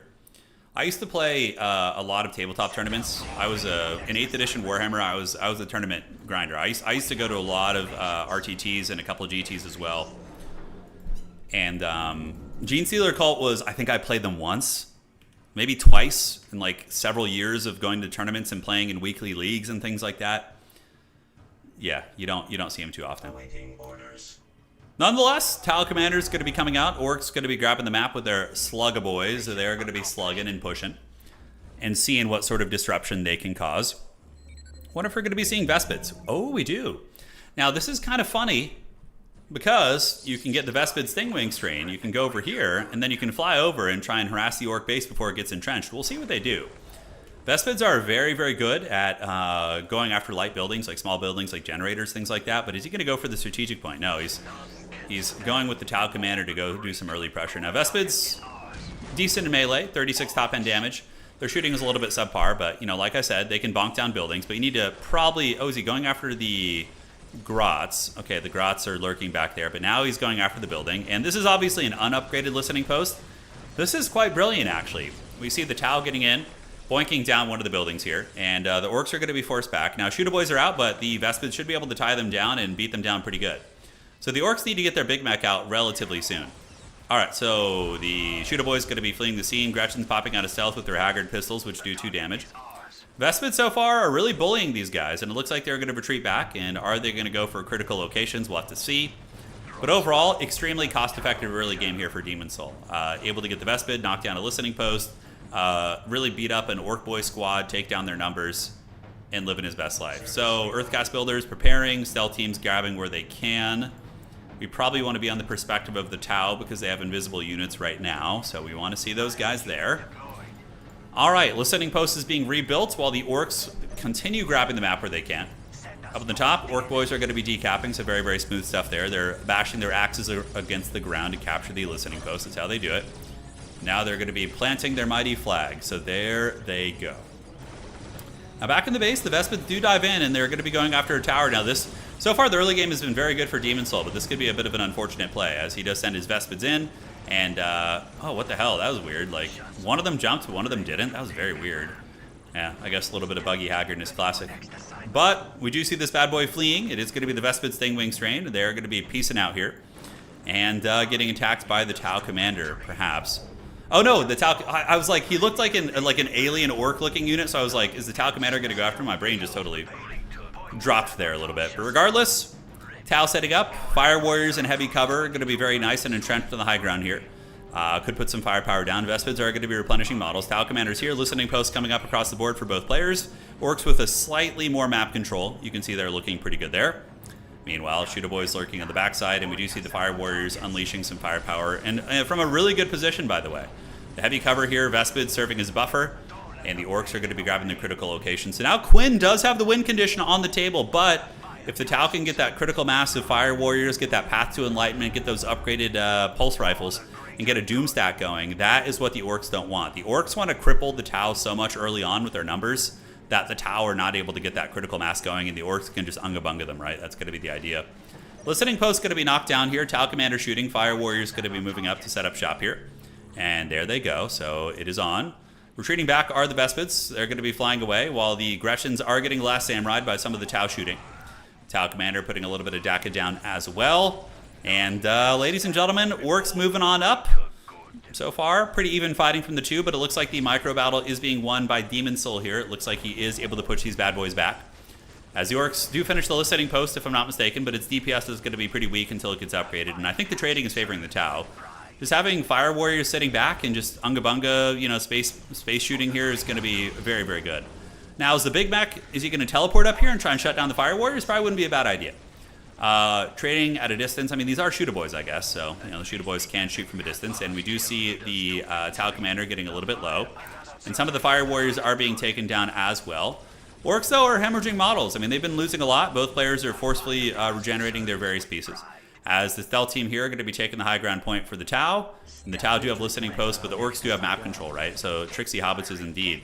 Eco, 85 for Orks, 74 for Tau, relatively even with a slight advantage for the Orks. Orks going to be coming down with Slugga Boys, so the Slugga Boys going to be trying to tie down the Fire Warriors. And now it looks like the Shooter Boy squad might teleport over here. Nice. He gets on top of them. Slugga Boys going to be coming in. The Fire Warriors do not want to be here right now. That is for damn sure. And they're going to need to flee the scene, run back to one of their fortified outposts here, as we do see the Tau Commander dropping a trip mine here. But, he gets killed in a T-pose. All right, so the Tau Commander did get killed there, but he just fades into obscurity. He's like, help me. I don't feel so good, Mr. Stark. Kroot coming out to counter some of the melee threats of the Orks, and the Tau are gremlining on the map. They do have their stealth teams, which are going to be grabbing relics and grabbing various pieces where they can. In the meantime, Kroot Carnivore is going to be coming down here and looking to just secure this, I guess, make sure it doesn't get decapped there. Demon Soul now has the win condition, as the Tau have gotten a critical location here. And did they get this one? They got this one here. Okay, so the Tau did have two, but it's going to be decapped very, very quickly here, guys. All right, so the battle is on. Shots going down, shot through the heart, and you're too late. And maybe the Orks will give love a bad name. We'll find out today. As the Fire Warriors continue setting up shop, and the Kroot are just waiting for the dive, basically. I feel like the Kroot should probably be reinforced a little bit. Listening post Tau Barracks. So Tau really sitting on tier 1 very heavily. Orks, basically just tier 1 stuff as well. Reinforcing with pile of guns everywhere, living their best life. And now the Fire Warriors continuing to just poke. You know, Gretchen should be able to repair through that DPS. A couple of the Kroots in the front are eating a little bit of DACA from that turret. Granted, the turret doesn't do much damage at all. It's very minimal against the old Kroot Carnivores. The Kroot looking to eat, guys. They're waiting in there. And are the Fire Warriors sniping the Grots, the Gretchens? It doesn't look like it. Rather, they're going to be shooting at the buildings. So are we going to see the Tau Commander coming back? We are. Is the Path to Enlightenment going to be coming soon? Does not look like it. Just going to be Fire Warriors sitting in heavy cover here, as the Orks just entrench and use their little gremlins to take map control. They're grabbing all the listening posts here and here. So the economy for the Orks is definitely going to be favored for them. All right, Tau Commander is going to be popping out. He's going to be heading back to the middle. And maybe the Tau are going to try and push this. I don't think it's going to be possible, though. Trying to push into all these Orks here. I mean, Shooter Boy Squad, Slugga Boy, and Shooter Boy. That's going to be incredibly tough. Tau Commander is here. Kroot Carnivore is going to be setting up. And now we do see the Tau Commander unleashing some firepower right there. I am Kroot. Yes, indeed. I am Kroot. Shots going in, little damage being taken, pretty insignificant, all things considered. We got a bit of a standoff here. Economically, Orks are at 98, Tower at 80, so the Orks are definitely ahead in the economics. And it looks like we're going to have a pit fight here. The Kroot are going to be charging in, interesting, and the Fire Warriors are going to be setting up. And I think the Tau got a little bit tired. So the Tau playing more like the Orks here. Instead of teching and maybe getting some of the upgrade advantages, they move in.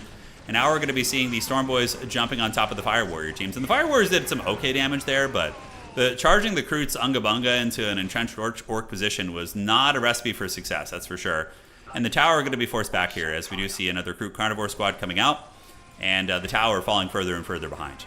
Now, they are doing really good with their stealth teams. They're being very annoying. They are decapping a lot. They've even stolen their opponent's relic on the other side of the map. Fire Warrior's going to be setting up, kiting their opponent back into the turrets. These Fire Warriors need to be retreated for sure, as Demon Soul is going to be moving to the high ground here. Fire Warriors should retreat to the south. Groot Carnivore is going to be coming out. And look, the Orks are extending into a lot of listening post fire, which could help to normalize some of the trades here, but the listening posts do how much damage? I mean, it's not terrible. It can certainly pick off an Ork model here and there, but the Ork Daka is doing it, and yeah, Tau Commander and his flamethrower shooting in the high ground. The last Fire Warrior is going to be paying the troll toll, and now it's basically just the Tau Commander versus the entire Ork army, and the Orks are looking very, very good, guys.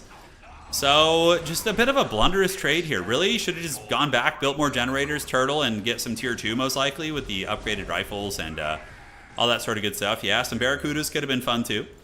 A lot of tech options on the table as the Storm Boys do fly in, and the Tau Commander is about to get taken out. The dreaded Weeaboo tactics will not save him here today, and the Orks are going to be crumping once again, moving into the base there. And this is round 6, by the way, so after this, we're going to get sweaty best of 3s. This is the last round. This game went 10 minutes, which is longer. And we do see the Tau Barracks getting karate chopped here. Vespid's Stingwing Strain is coming out. Not going to do anything against this Ork critical mass.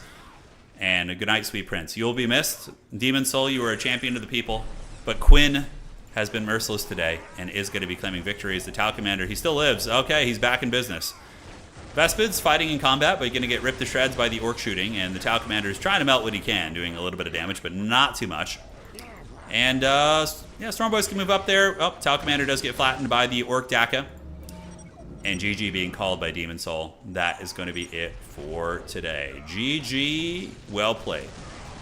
All right, so, ladies and gentlemen, now it is time for our sweaty top 4. We are going to be getting 4, apparently some of the strongest players in the world playing today. These were beginner players playing. This was a beginner's match, more or less.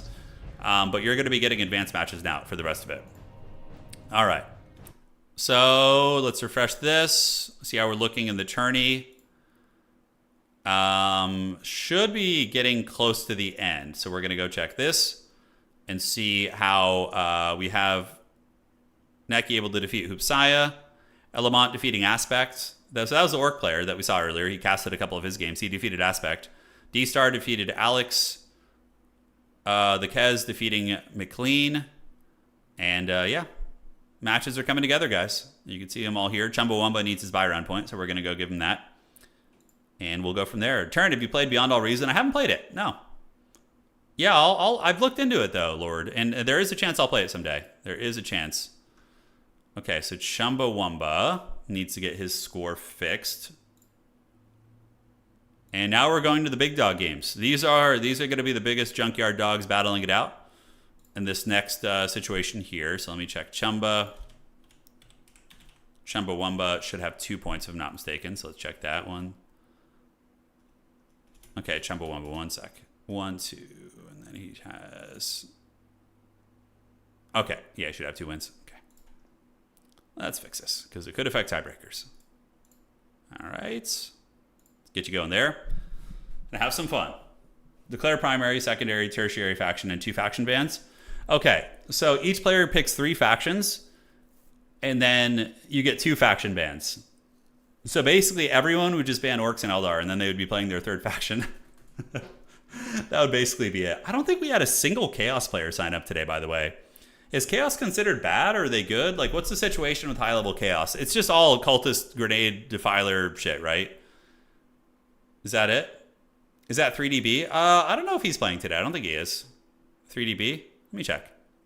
Oh, that's right. Yeah, 3D is a competitive clan, isn't it? Oh. Are they playing today? Is there one of them playing? I don't know. We're going to find out. Yeah, that's right, Davok. You get a bonus win for your ladder game. That's right. Chaos is mid-tier? Okay, got it. So Chaos is like a mid-tier faction. Understood. So the picture of our top 4 is coming into vision here. And we are going to be looking here, taking a look at this. Should be all set. And let's look at the desktop capture there. Okay. Chaos is insufferable to play due to their voice lines. Due to the cultist whining, yeah. Okay, so let's look at the undefeated players. We have Neki is undefeated. Elamont is 5-1. D-Star, I believe, is 5-1 too. Oh my god, Hoopsaya is gonna miss out on top 4 again, just based on like one tiebreaker point. Although we have a lot of games to be played, so he could still get a tiebreaker point if he played any of these people. That could be moving him up. We'll see. He got 4 wins though. Yeah. So we have Eldar, Orks, Eldar, Orks, Necrons, and Space Marines are the top 6 right now. So yeah, we're gonna see how this looks. We are gonna see how this looks. All right, so let's refresh this and see what's cooking here. Sounds about right for the top 4. Yeah, sounds about right. All right. Cultist ASMR is not for the weak. It really tests you. Yeah, the Space Marine player went 4 wins and 2 losses. He only lost the Orks and Eldar, I think. So he had a pretty good run. But I don't know. He may get there.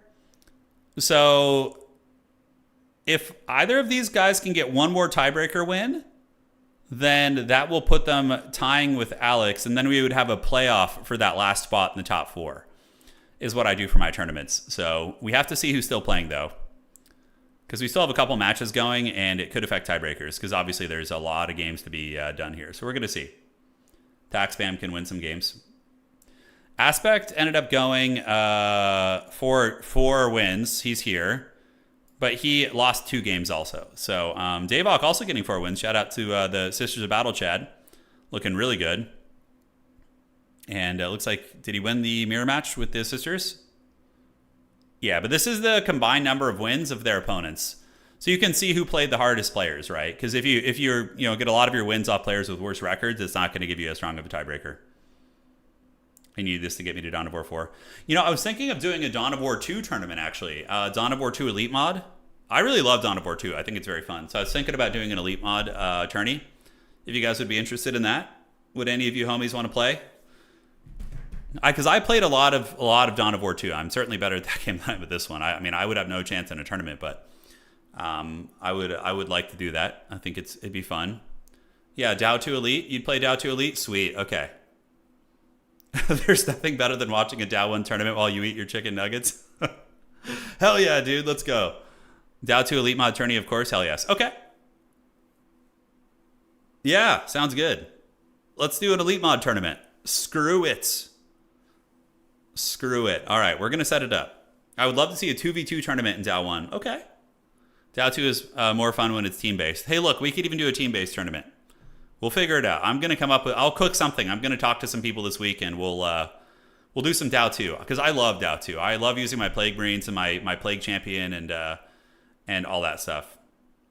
Yeah, we could... I think our Discord has is an amalgamation of just RTS players in general. We can pretty much get tournaments for any game. If we announce it, I think we could get at least 15, 20 people. All right. Let's refresh. Games are coming together, and there's only one to finish right now. Okay. So let's see what the tiebreaker looks like. You'd rather watch some Spice Wars. I haven't done Spice Wars in a long time. I don't know how much interest I have in going back to it. Dow 4 has some similarities with Dow 2 in terms of the heroes. The heroes are very similar. Because like the Dow 4 heroes have a fair amount of customization and they itemization and whatnot. Like get war gear, changes how they play. It's like when you're playing with the Plague Champion, you get the Plague Spewer, the Plague Gauntlet, whatever. You can change it all up. Okay, so let's see what top 4 looks like. Oh shit, we're gonna have a playoff, guys. It looks like we're gonna have a playoff right now. Okay, so this is how this works. When you can see, we have undefeated. These 2 are guaranteed a spot. We have a 6-win player, 2 5-win players, and then we have a couple people who are tied at 22 tiebreaker points. Now, this game could change the parity of it because we don't know who they played. Let me see. So Rodri played Aspect, which would help his tiebreaker. And then number, who did he play? Okay. So who else is tied in that top running here? Oh, shit. So if that guy wins, then the Space Marine player will make top 4. Which would be very impressive. So if Number wins this match right here, this player, number 6567, if he wins it, the Space Marines are going to make top 4 because it'll give him the tiebreaker point. But if Rodri wins it, then we're going to have a playoff to see who gets the spot. So that's going to be that. And should be fun. All right, so we just need to wait to see how that game goes. Let's refresh. Those guys are still playing. And Space Marine in top 4 would be really interesting. Yeah. I mean, Space Marines probably have a better chance against Orks than they do against Eldar, right? I would wager. Yeah, Space Marines are apparently one of the worst factions in the game. For sure, a Dow 2 Elite tournament. Okay, I'll do it. I should be coding, but Dow is so entertaining. Hey, Akara, I'm glad you're enjoying it, man. I'm glad you're enjoying it. All right, refresh the brackets here. Still waiting on these guys. I don't know what they're playing, but people are crossing their fingers, I'm sure. So if it remains a 4-way tie here, what we're going to do is we would have the Kez play Alex, and then the winner of that would, I mean, it doesn't really matter the order in which we do it, but we would basically just have like 2 extra games today, which is what that means. But Dow games are so quick, it doesn't even matter. It's like we would have the 2 lower players play, so we'd have the Kez and Alex play, and then the winner would play Hoopsaya for the top 4 spot. So we'll see. All right, enjoying it a lot. Hey, I'm glad you're enjoying it. I'm learning so much because I'm freaking terrible at this game. I am not good at it. So watching these tournaments is certainly helping me improve. Although I'm a little sad there's no Chaos players because I wanted to watch and learn how they micro and how they play and their units and builds and stuff. But I would like to see one of these wizards play Chaos. I think it'd be fun. All right, yeah, still waiting on this one. The Warhammer secret. Oh, it was so good. It was so good. The secret level with Captain Titus. Oh, it was amazing. It was so freaking good. Yeah, so Elite mod. Okay, that would be fun. There's some cool factions in that one, man. There's some very cool factions. I like Chaos a lot. Like, I love using the Nurgle faction, or using the Nurgle sub-faction and getting the cultists with the prayers to, like, heal your Plague Marine, or your regular Marines while they're in cover and stuff. It's a good time. All right, let's refresh it. Yep, still going. Oh, it finished. Okay, guys, here's the moment of truth. We're going to refresh this, and we're going to see who is going to be the Dark Wizard here. Okay. And, okay, so we only have 1 playoff. This happened to Hoopsaya twice in a row. He got edged out by 1 tiebreaker point. Poor bastard. Oh, that sucks for him. All right, so we have a tiebreaker game. So how this works is the Kez and Alex are going to play a tiebreaker game, and whoever wins that is going to get the top 4 spot. All right, so let's do this. So we're going to do we need to do this right now. So the Kez and Alex, what's his name? Alex, oh, with an I, okay. Playing for 4th spot, tiebreaker game. Let's do it. All right. So give me lobby info. All right. So thank you for everybody else who played today. That's going to wrap up the regular rounds of regulation. And so it begins. How many Eldar players were there? I don't know. Maybe like 6, give or take. All right. So I need to get the lobby code from these guys. And whoever wins this is going to be getting top 4. Yeah, we watched the tiebreaker. We're going to cast it. We are going to cast it. GG to everyone else. And then let me tag this. And then we have you. So what is it going to be here? Our top 4 is now going to be advancing to top 4 here in a minute. And then we need to have you, Elements, and D-Star, who's a standby for top 4. We will start after this tiebreaker game. All right. He is currently in game now. Ladder? Okay, I don't know what he's talking about here. Maybe he's playing a ladder game or something.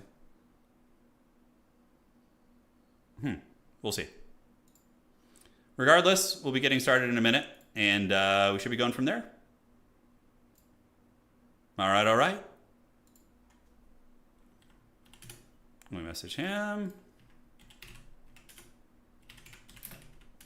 Or top 4 tiebreaker. All right, perfect, perfect. I remember when this was a Minecraft channel. Oh my god, Minecraft channels. Minecraft's still pretty popular, man. I have I'm good. Well, my good buddy Ryan, who's my neighbor. He's got a couple kids who are like between the ages of like 8 and 14, and they all watch Minecraft stuff still. Minecraft, Fortnite. The younger one, I think the younger ones are into Roblox as well. Those are still popular, man. And let's see what we got here. Okay. You can prep lobby. If he doesn't show in 5 to 10, we advance. Cool. Yeah, your son is 10 and loves Minecraft and Roblox. Yeah, seems pretty normal. So we're gonna get one of the players is playing in a different game, I guess. I don't know. If he doesn't come back in 10 minutes or so, then we will probably advance on.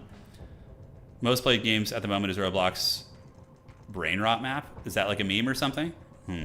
Dow 3. You guys want to do a Dawn of War 3 tournament for April Fools, but actually do it? That would be truly forbidden. All right, so the Kez is going to be setting up the lobby here. So looking at our top 4 factions, we have Eldar, we have Ork. Let me see what D-Star was playing. D-Star. So Eldar, Ork. Eldar, Ork, Eldar, and then one Space Marine Giga Chad waiting in the wings. Yeah. It depends. If the Space Marine player is able to beat the Eldar player here, maybe we'll get a little something, but gonna be tricky. We will see if they're gonna be able to pull it off. All right, and there we go. Does Dow 3 even have a tourney level players? No, definitely not. It would just be a lot of people raw dogging it, getting in there, and just no. There's no competitive scene for Dow 3, to my knowledge. Roblox is more competitive than Dow 3. No, don't buy Dow 3. It's not worth it. You're gonna regret it. The campaign isn't even like great. It's like just all around, it's just bad. If you're looking for like an old game that like I can say I've been enjoying Iron Harvest a lot. Seeing giant mechs fighting each other is very fun, and like when a mech like crashes through a building and like all that stuff, it's very, very fun. Yeah. I wonder what like Relic is even working on now, right? Because isn't Relic like a independent studio now? I wonder if they're just like, yeah. Because, I mean, with Dawn of War 4 going to King's Art, yeah, we'll see. Sure.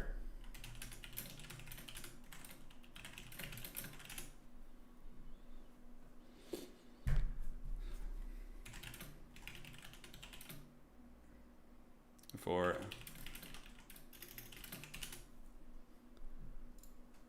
Okay, so let's go see if there's a lobby yet. I don't know where this other guy is. If he doesn't show up, we might just have to move on. It says he's in a custom game somewhere, which is weird. We have the Kez here, so there he is. So what is he, a locked game? Oh, okay, he'll be opening it soon, I'm sure. Okay. I think Eldar seems like the best faction of the game. Dude, I would love to run an Iron Harvest tournament. I mean, I could do a really haggard version of it, where I capture the screens of the players using some software. So, like, it would be really, really janky, though. Like, Jankimus Maximus. I'd have to run it with people I know because they have to send me a special code which lets me remotely capture their desktop, and then I can show that. It would be really, really janky. Hey, Jeremy the Husky, thank you for resubscribing, man. Not the brightest, thank you as well. All right. What's that here? Because any response from homie yet? All right, so I'm checking to see if he's responded.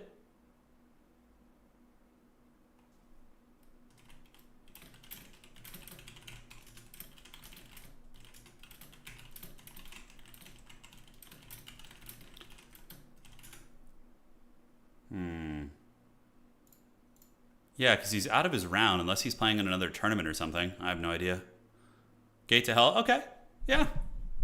Something to look into. Davok, thank you for resubscribing. Don't wait on tiebreakers, folks. Straight to the finals. El Garlando, thank you for giving out 5 subs. Appreciate you, boss. We're just about to get to the semifinals, guys. Got it.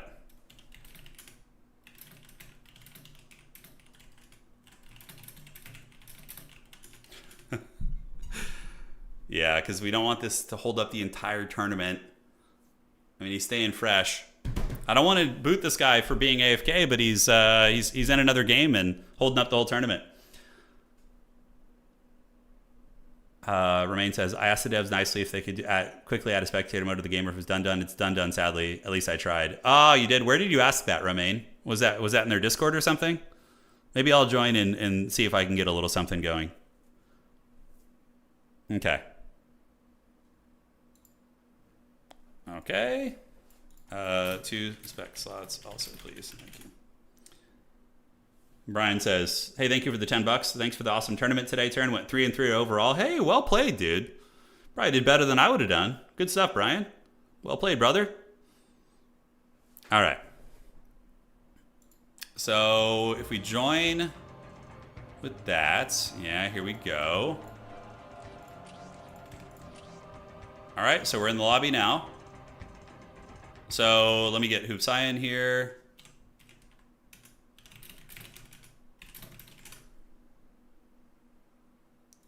Okay.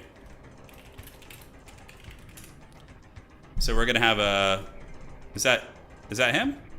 Who's this? I gave him the password. And now we can get the nameplates up.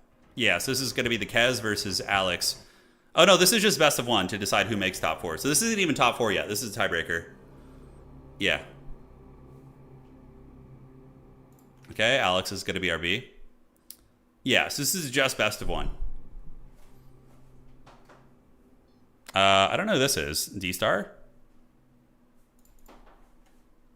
Okay, so more spectator slots have been opened, I guess. Hopefully, I'm like, for me, Total War scares me in that way. Like, coming from Total War, I'm like, oh god, it's going to lag the game, but like, this community actually has servers. Okay. And what is it going to be? So, lobby is... Okay.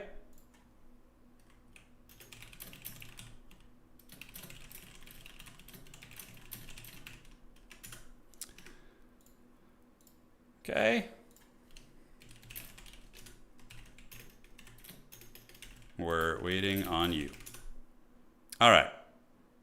Do I have to go to his stream and tell him to hurry and get in there? All right. 1 sec.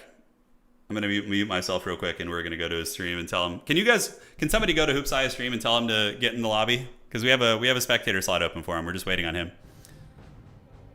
Yeah, somebody go to his stream and tell him. Just tag him. Back in our day, we wrote our RTS moves on paper and mailed them to each other. Yeah. Hey, Anonymous, thank you for giving out the 10 subs. Damn, thank you. Thank you, thank you. Copy. This.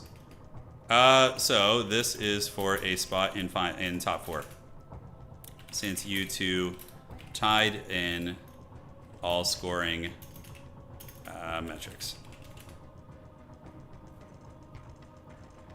Okay. The Kez is not feeling confident. He's saying he can't do damage here. All right. Well, we'll see about that. All right. So whoever wins this is going to be advancing to top 4. Each additional observer makes it more likely the game will drop, but let's hope not. If it does, then we can go ahead and remove them and then restart it. But I'm happy to have everybody else in there, so we'll see. Hey, Roddington, Gene Stealer cults aren't unpopular. We're just all hiding and waiting for the day of ascension. Cheers for keeping me entertained through the night shift. I got you, homie. We're just getting started, sort of. I mean, we have a lot more games to be played. It's going to be a lot of Orks versus Eldar, which, hey, you're going to see the pinnacle of competitive in this game. So there is that. And what do we got here? Just waiting for Alex to come back, and then we should be starting right now. I have played Dawn of War 4. I played an early demo of it, and it was fun. I think it's cool, and it's got a lot of potential, but like I said, it's a very early game. They had placeholders for a lot of things. Like the buildings all had placeholders, so I didn't really get to see the aesthetic of those. The AI just kind of unga-bungas a little bit, so... But it was fun. The battles were intense and hectic, and the explosions were awesome, and yeah, no complaints. All right, guys. Let's fire it off, and let's have some fun and see what is cooking. It is going to be the Kez versus Alex. This is to decide who's going to be making top 4. The Space Marine player really down on himself here. You know, he didn't think he has much of a chance here. Now, of course, Alex is like a pro level player, but Kez also seems like he's on that level too. Granted, this is a very favored matchup for the Eldar, apparently, from what I've heard. But we'll see. I don't know, Shake. I couldn't put my finger on it without really thinking about it. So, yeah, we will see. Ladies and gentlemen of the grim dark future, welcome to this glorious, glorious tiebreaker match. The winner here is going to be advancing to a best-of-3 semifinal. And YOLO unwinnable, he says, but he's typing to himself in ally chat, so good stuff. It's going to be Space Marine Chapel Barracks here. We do have scouts being built, a servitor, as well as another scout, and an attack squad's probably going to be coming out very quickly. On the north side, the Eldar are going to be setting up their Guardians and setting up the Aspect Portal as well, so I assume Dark Reapers are probably the answer. Oh, Rangers, interesting. So I guess Rangers poking the big tactical squads, breaking their morale, making them do poor damage is going to be quite good. Yeah, tell him to get an aim and take his helmet off, that's right. That is right. All right, Chapel Barracks is up, and the goodies are being grabbed. Strategic point number 1 here for the Space Marines. Number 2 going to be getting grabbed as well. Is he going to be doing the same Unga Bunga with Marines, where he basically just pushes in and doesn't get any power and just gets a bunch of attack squads and tries to bully his opponent? Ally messages to hype himself up. I respect the hustle. I know, I'm kind of getting that energy. All right, attack squad popping out. The servitors are going to be power building the listening post here. Eldar do have their Rangers out on the board, and that's pretty much it for now. Here comes the Giga Chad Space Marines, so here they go, and it is going to be the Black Templars. No custom scheme here today, a little bit sad. I always like to see that. Scouts coming over here, immediately encountering the Guardians. Guardians basically are using bubble guns. They do no damage whatsoever. And the Rangers will get bullied by the Space Marines in, close quarters like this. They're going to want to run. Space Marines actually tie them up in melee, and the Rangers sort of let it happen. One thing I really don't like about this game is how, like, when a melee unit is chasing a range unit, they just don't really hit them. Sometimes they will just kind of, like, maybe poke with their guns, or they'll just kind of, like, idly move and try and swing and then not be able to connect. I don't know if that's, like, an intentional thing or if it's, like, a bug, but I notice it happens a lot. Even with, like, faster units. It's very strange. Okay, we do have the Skull Servitor out for the detection, and we do see the Rangers being harried in Happy Feet mode, so they are going to be running. In the meantime, another Marine squad's coming down here, and it's going to be tying up the Guardians, so it looks like it is going to be a lot of tactical squads. And is he going to be going snipers on the Scouts? That's the question. I don't think so. Looks like it's just going to be regular. But Scouts trying to grab it. Another Marine is on the way in, and the Scouts are tanking the Guardian squad reasonably well. Guardians, though, interesting to see them being used. They're not the most popular unit. We do get 2 scouts over here. Going to be shooting these bad boys. Listening post not upgraded yet. He's just building the basic listening post. I wonder if that's like meta to not upgrade those. I'm always of the intent that, or that you want to upgrade those quickly, but could be wrong. We do see the Servitor running away, and another attack squad's going to be coming out. So the Marines seem to be really hard set on the Unga Bunga, and they're going to be going to try and decap here. But the Eldar do actually upgrade their listening post very, very quickly. All right. Space Marines are chasing, and they are picking off a couple Eldar models here and there, and they do, of course, have the Servitor Orb thing. Guardian DPS isn't that much, but with that kind of numbers, maybe they could do a little something. Another squad's going to be coming over. No Space Marines have fallen yet. They're actually focused firing the Rangers, and the Rangers do not lose any models, but they almost do. And now the Space Marines turn about face, start putting some firepower down into the Guardians, which are going to be happy feeding around. And they're going to be maneuvering to go after this. So Eldar using their speed advantage to really press the Space Marines. Granted, Guardians, if they're moving with Happy Feet, they're basically going to do like no damage whatsoever. But the Servitor could get picked here. That's a lot of units. Space Marines are hot on their tail. If you were to upgrade some of the listening posts in the base, maybe that would punish them for encircling like this, because then every time they run through the base, they would be eating turret fire. But in this case, the Servitor is going to be fleeing back to the north, trying to build this while these guys continue Happy Feeding. Another listening post is getting set up, both players getting all the goodies going, and Scouts not taking too many casualties here, but we do see another unit of Rangers coming in. Going to be picking off the workers potentially, but no, they actually go after the Scout Marines. And the Marines just Unga Bunga blobbing. Are they going to get this done? It looks like the Servitor is going to get killed. A lot of Guardians do get mowed down there, though, by those tactical Marines. But now we see the real Punishers starting to come out as well. It is going to be the Dark Reapers, and they're the ones who really do the heavy lifting. Of course, when they get optics is when they really start to do big damage. We do see damage going down into the Rangers right here, while the Marines continue pushing in the north, and honestly not a bad trade here, all aside from losing the Servitors. Heavy cover activated for both sides. The Marines look like they might be able to get some heavy cover. Honestly, a reasonably contested game so far. You know, the Marines have taken some harass damage, but they've gotten most of their goodies, and now we do see an armory coming out. So the Marines are going to be getting some equipment here. We'll have yet to see what it's going to be. But will they push in? I believe the Eldar do have some upgraded listening posts, so it could be a little bit ugly for them to eat that listening post fire. They are actually going to go for it. So we do see the Rangers getting bullied by the attack Marine blob, and now the Marines are going to be going after the Dark Reapers and actually getting some kills. Look, the fight could be a lot worse for these guys, and they're mainly chasing down the squishy DPS units in the back, and the Marines are getting in there. So Rangers getting smashed up, and now the Dark Reapers are going to be focus fired. We do see the Marines replenishing, and replenishing on 3 blobs is pretty good. Guardians actually getting into melee, trying to tie them up here, and now the Marines are going to be chasing these guys down and doing what they can, while some scouts do take the backside here. Marines going to the north, tying down Dark Reapers, chasing down these Dark Reapers as well, and so far, not bad trading. These Marines get in combat, now going to be getting on top of the Rangers here, and they do get some good deeps, but really, really good micro here from Alex as well, able to push those guys back, and these Marines up top probably going to pay the troll toll as they do get isolated and killed, and it might be time for the Marines to withdraw from this fight. I mean, they're fighting in enemy territory. It's a very, very rough fight. Understandably, he's maybe thinking about going all in here. Dark Reapers taking big casualties, Marines losing morale, so this Marine squad, it's not very Space Marine-ish. They should know no fear, but they do lose morale and are going to start getting mowed down. And I think the Eldar are sort of just picking them apart. You know, fighting in enemy territory with the consistent DPS of also the Listening Shrine and the home reinforcements too is very, very tough. What do the Marines have going elsewhere? So we do have the Bionics coming out for those bad boys, as the Marines continue chasing and reinforcing. Victory condition on the table for the Eldar right now as the Marines do get into the heavy cover. But now it's basically, how many squads of Marines do we have? I think we have 2 left, including a scout squad. A little bit hard to say. Yeah, we got 1 here. Scouts are very low morale right now. And we do see another Marine squad coming out. So Bionics is on the table, so the Marines get a fat upgrade, but the Dark Reaper DPS is no joke. Granted, heavy cover here is helping and allowing the Marines to kill quite a few of the Eldar in the ravine. All right, so that Marine squad is maxed out. We do have 1 and 2 and 3 attack squads here, retreating away from the Dark Reaper firepower. We now see generators being built, and the Marines do not have any listening posts upgraded, I don't think. Do they have any over here? No, it looks like they're just raw dogging it. They're just going in with all those. So heavy cover is helping, but the Dark Reaper blob with the Rangers is just really disgusting and really, really hard to deal with. They're going to be pushing back right now, and of course when they move, they're not going to be doing as much DPS as they would when they're standing still, but that's a lot of firepower they're moving into. A couple of those Rangers are getting picked, and the DPS from the Marines is okay. With the Bionics, it helps out. But the Eldar just outnumber them so hard, I think, and they have such a good arc of fire there. It's the classic deeps. So using some shitty Guardians to tie down the Marines, not a terrible idea. Morale breaking on some of the Marine squads. Some of them still hanging in there. Replenishment, of course, is activated en masse to keep them fighting. Guardian squad being killed to the last man. So one Guardian squad does get wiped by the Black Templars in cover there. As they continue fighting in the pit, I feel like it's like a cinematic trailer of some Marines making a last stand against the Falzinos. But they're trying. Frag grenade's activated, so now the Marines do have some grenades. These ones are going to want to run back and heal if they can. Another frag grenade there, disrupting the Eldar a bit.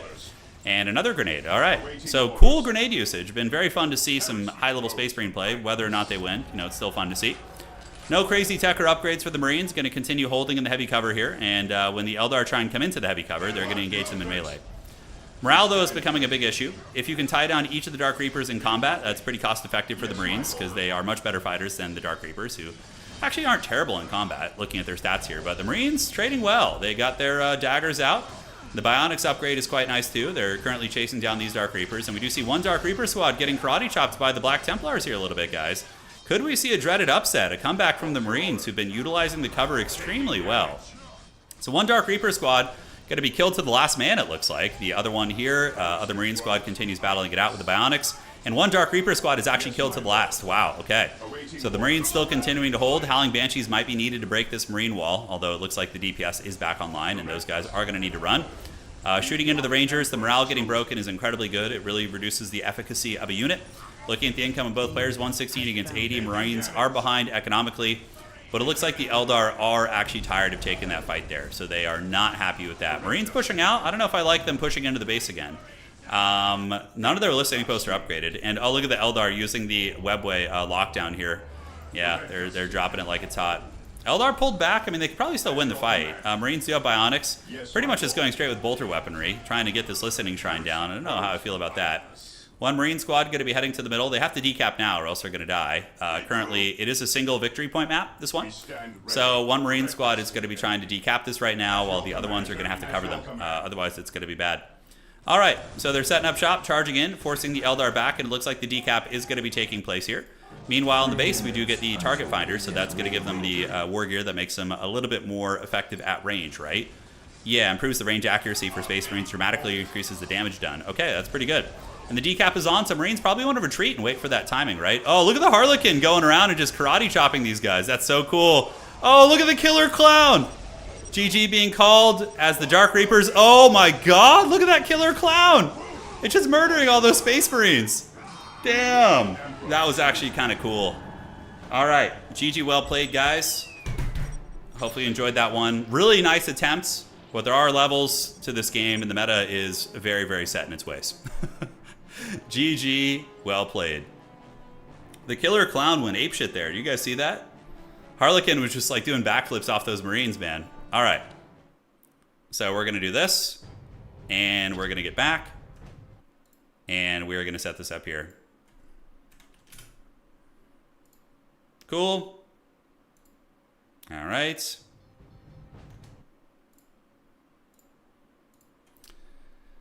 So, do I need to alter the top four at all? Nope. It's all good. Alex was able to win it, so we're going to advance the top four. You guys ready to see 2 mirror matches now? We're going to see 2 Eldar facing 2 Orks. That's going to be that. All right. Someone actually using a Harlequin. Yeah, that was pretty cool to see them in action. Okay.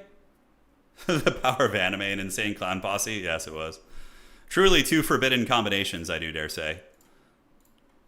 I've actually seen juggalos in person. I live in the West Coast. I live near the ocean, so we don't have too many juggalos out here. But I have.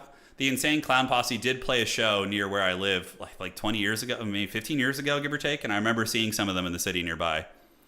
They were there. All right, so the top 4 is upon us, and we have. I think we have. Wait. Okay. Is that going to be? All right. Let's see how this goes. Top 4. And now we have Element versus D-Star. What is D-Star playing? Do we have the 2 Orks fighting each other? No. Oh my god, we have an Ork mirror match. So we have... let me pull this up real quick and tag the players. So at least we're not going to get a mirror match finals. Element versus D-Star. And then we have Alex UK versus these are best of 3 C maps and report scores here. Okay, great. So that's been done. Man, I think I would rather do an Ork mirror match, you know? Okay, so we're going to do Elements. Cast your game. All right, so we got 2. These are all like pro players basically at this point. All these guys are Dark Wizards. On the bright side, we're going to get a non-mirror finals. So we'll be Orks versus Eldar in the finals. The die is cast. This game is extremely snowbally. It is. Yeah, it is. I really like casting this game. I enjoy casting it, but it's not a game that I get like super inspired to grind and get good at. I just, you know, we got like with Age of Empires, I had the itch, right? I grinded a Conqueror, was able to get there, and Total War, you know, same thing. But with this game, I like to cast it more than I like to play it myself. A donation to compensate for you being forced to watch my worst game of the day. The towel shall rise again. It's all good. It's all good. You were a champ. So let's get you. We're going to go find this lobby here. And where is it? All right, there we go. Join that. Perfect. All right. So we got the Ork mirror match of the gods. The French Orks. All right, we got the French Orks coming in. It's his time. Yeah, Wesley. Probably so. Gotta wait for the dreaded unification mod. Oh, God. That's a lot of factions being added. Lot of factions. What Chaos Gods did the Juggalos subscribe to? Oh, Nurgle and Slanesh, for sure. Like I've watched some. There's a couple of funny YouTube documentaries about like the Juggalo culture and those like the meetups they have, and just like it's literally just like a Nurgle Slanesh convention, just like just drugs, obesity, just like everything you can imagine. Loa, yeah. All right, so let's get it going. And right now we're gonna go ahead and do this. So we need to update the score. So just give me 1 second, guys. I was distracted there. So this is gonna be a best of 3, 0-0. And this is going to be, player 2 here is going to be, who do we have? We have Elmont, I think is his name. Give me 1 second, I need to check. So it's going to be D-Star over here on player 1 side. D-Star. And then on the other side here, it's going to be Elmont, I think is his name. Great. All right. So now, ladies and gentlemen, we can officially get started. The grimdark future is upon us, and in the grimdark future, there is only Orks and Eldar. On the west side of the map, it's going to be the Orks, led by D-Star, and to the east side, it's going to be the Orks, led by... Oh, it's Elamont. Okay, I got to fix his name. It's Elamont. Okay, so let's fix that. It's Elamont, like that. All right, and it still fits perfectly. There we go. Still got it, baby. Still got it. All right. So Ork on Orks. This is the map that does have the central contested point. It looks like we are going to be seeing D-Star running down here with the slug of boys to grab this. On the bright side, they do have different color schemes. We do have the blue Orks. I believe these are the French Orks. And then we have the red Orks over here. So it's going to be red versus blue. David Smith, thank you for becoming a member. I appreciate you. So we're going to find out who is the biggest and who is the baddest. And who is going to be getting the fat dubs here today. Capturing this would be pretty good, because then you can immediately give a build order on top of it, so then your opponent can't decap it. But I would imagine that Elamont is going to decap it right away, and he does. So he goes to decap it, and we do see the Haggard objective fighting, as the Orks are just having a tribal warfare fight over this. And D-Star actually teleporting from the high ground with his Big Mac and forcing his opponent back.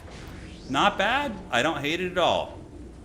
All right, Shooter Boys are out with the Big Mac, and we have the exact same thing on the other side, although no Shooter Boys yet. Rather, we see more heavy investment in Slugga Boys. But one Slugga Boy squad might get wiped here. Is he even going to bother replenishing it, or is he going to throw it to the dogs? Shooter Boys are out, and that is going to be a deciding factor in some of these fights, I would imagine.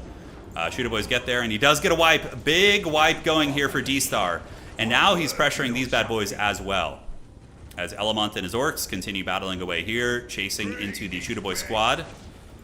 And we got a Big Mac fight, guys. They're going to be rubbing their sausages together, and we will see who wins that fight. But the Shooter Boys are making a nice difference in this duel. Look, they're doing the exact same attack animations. That's pretty funny, actually. Yeah, not a good situation for Elamont, because the Big Mac here is being beaten down by a couple other units, which is, of course, very dishonorable, but Orks do not fight with honor. They're all about just practical unga-bunga, getting in there and fighting. All right.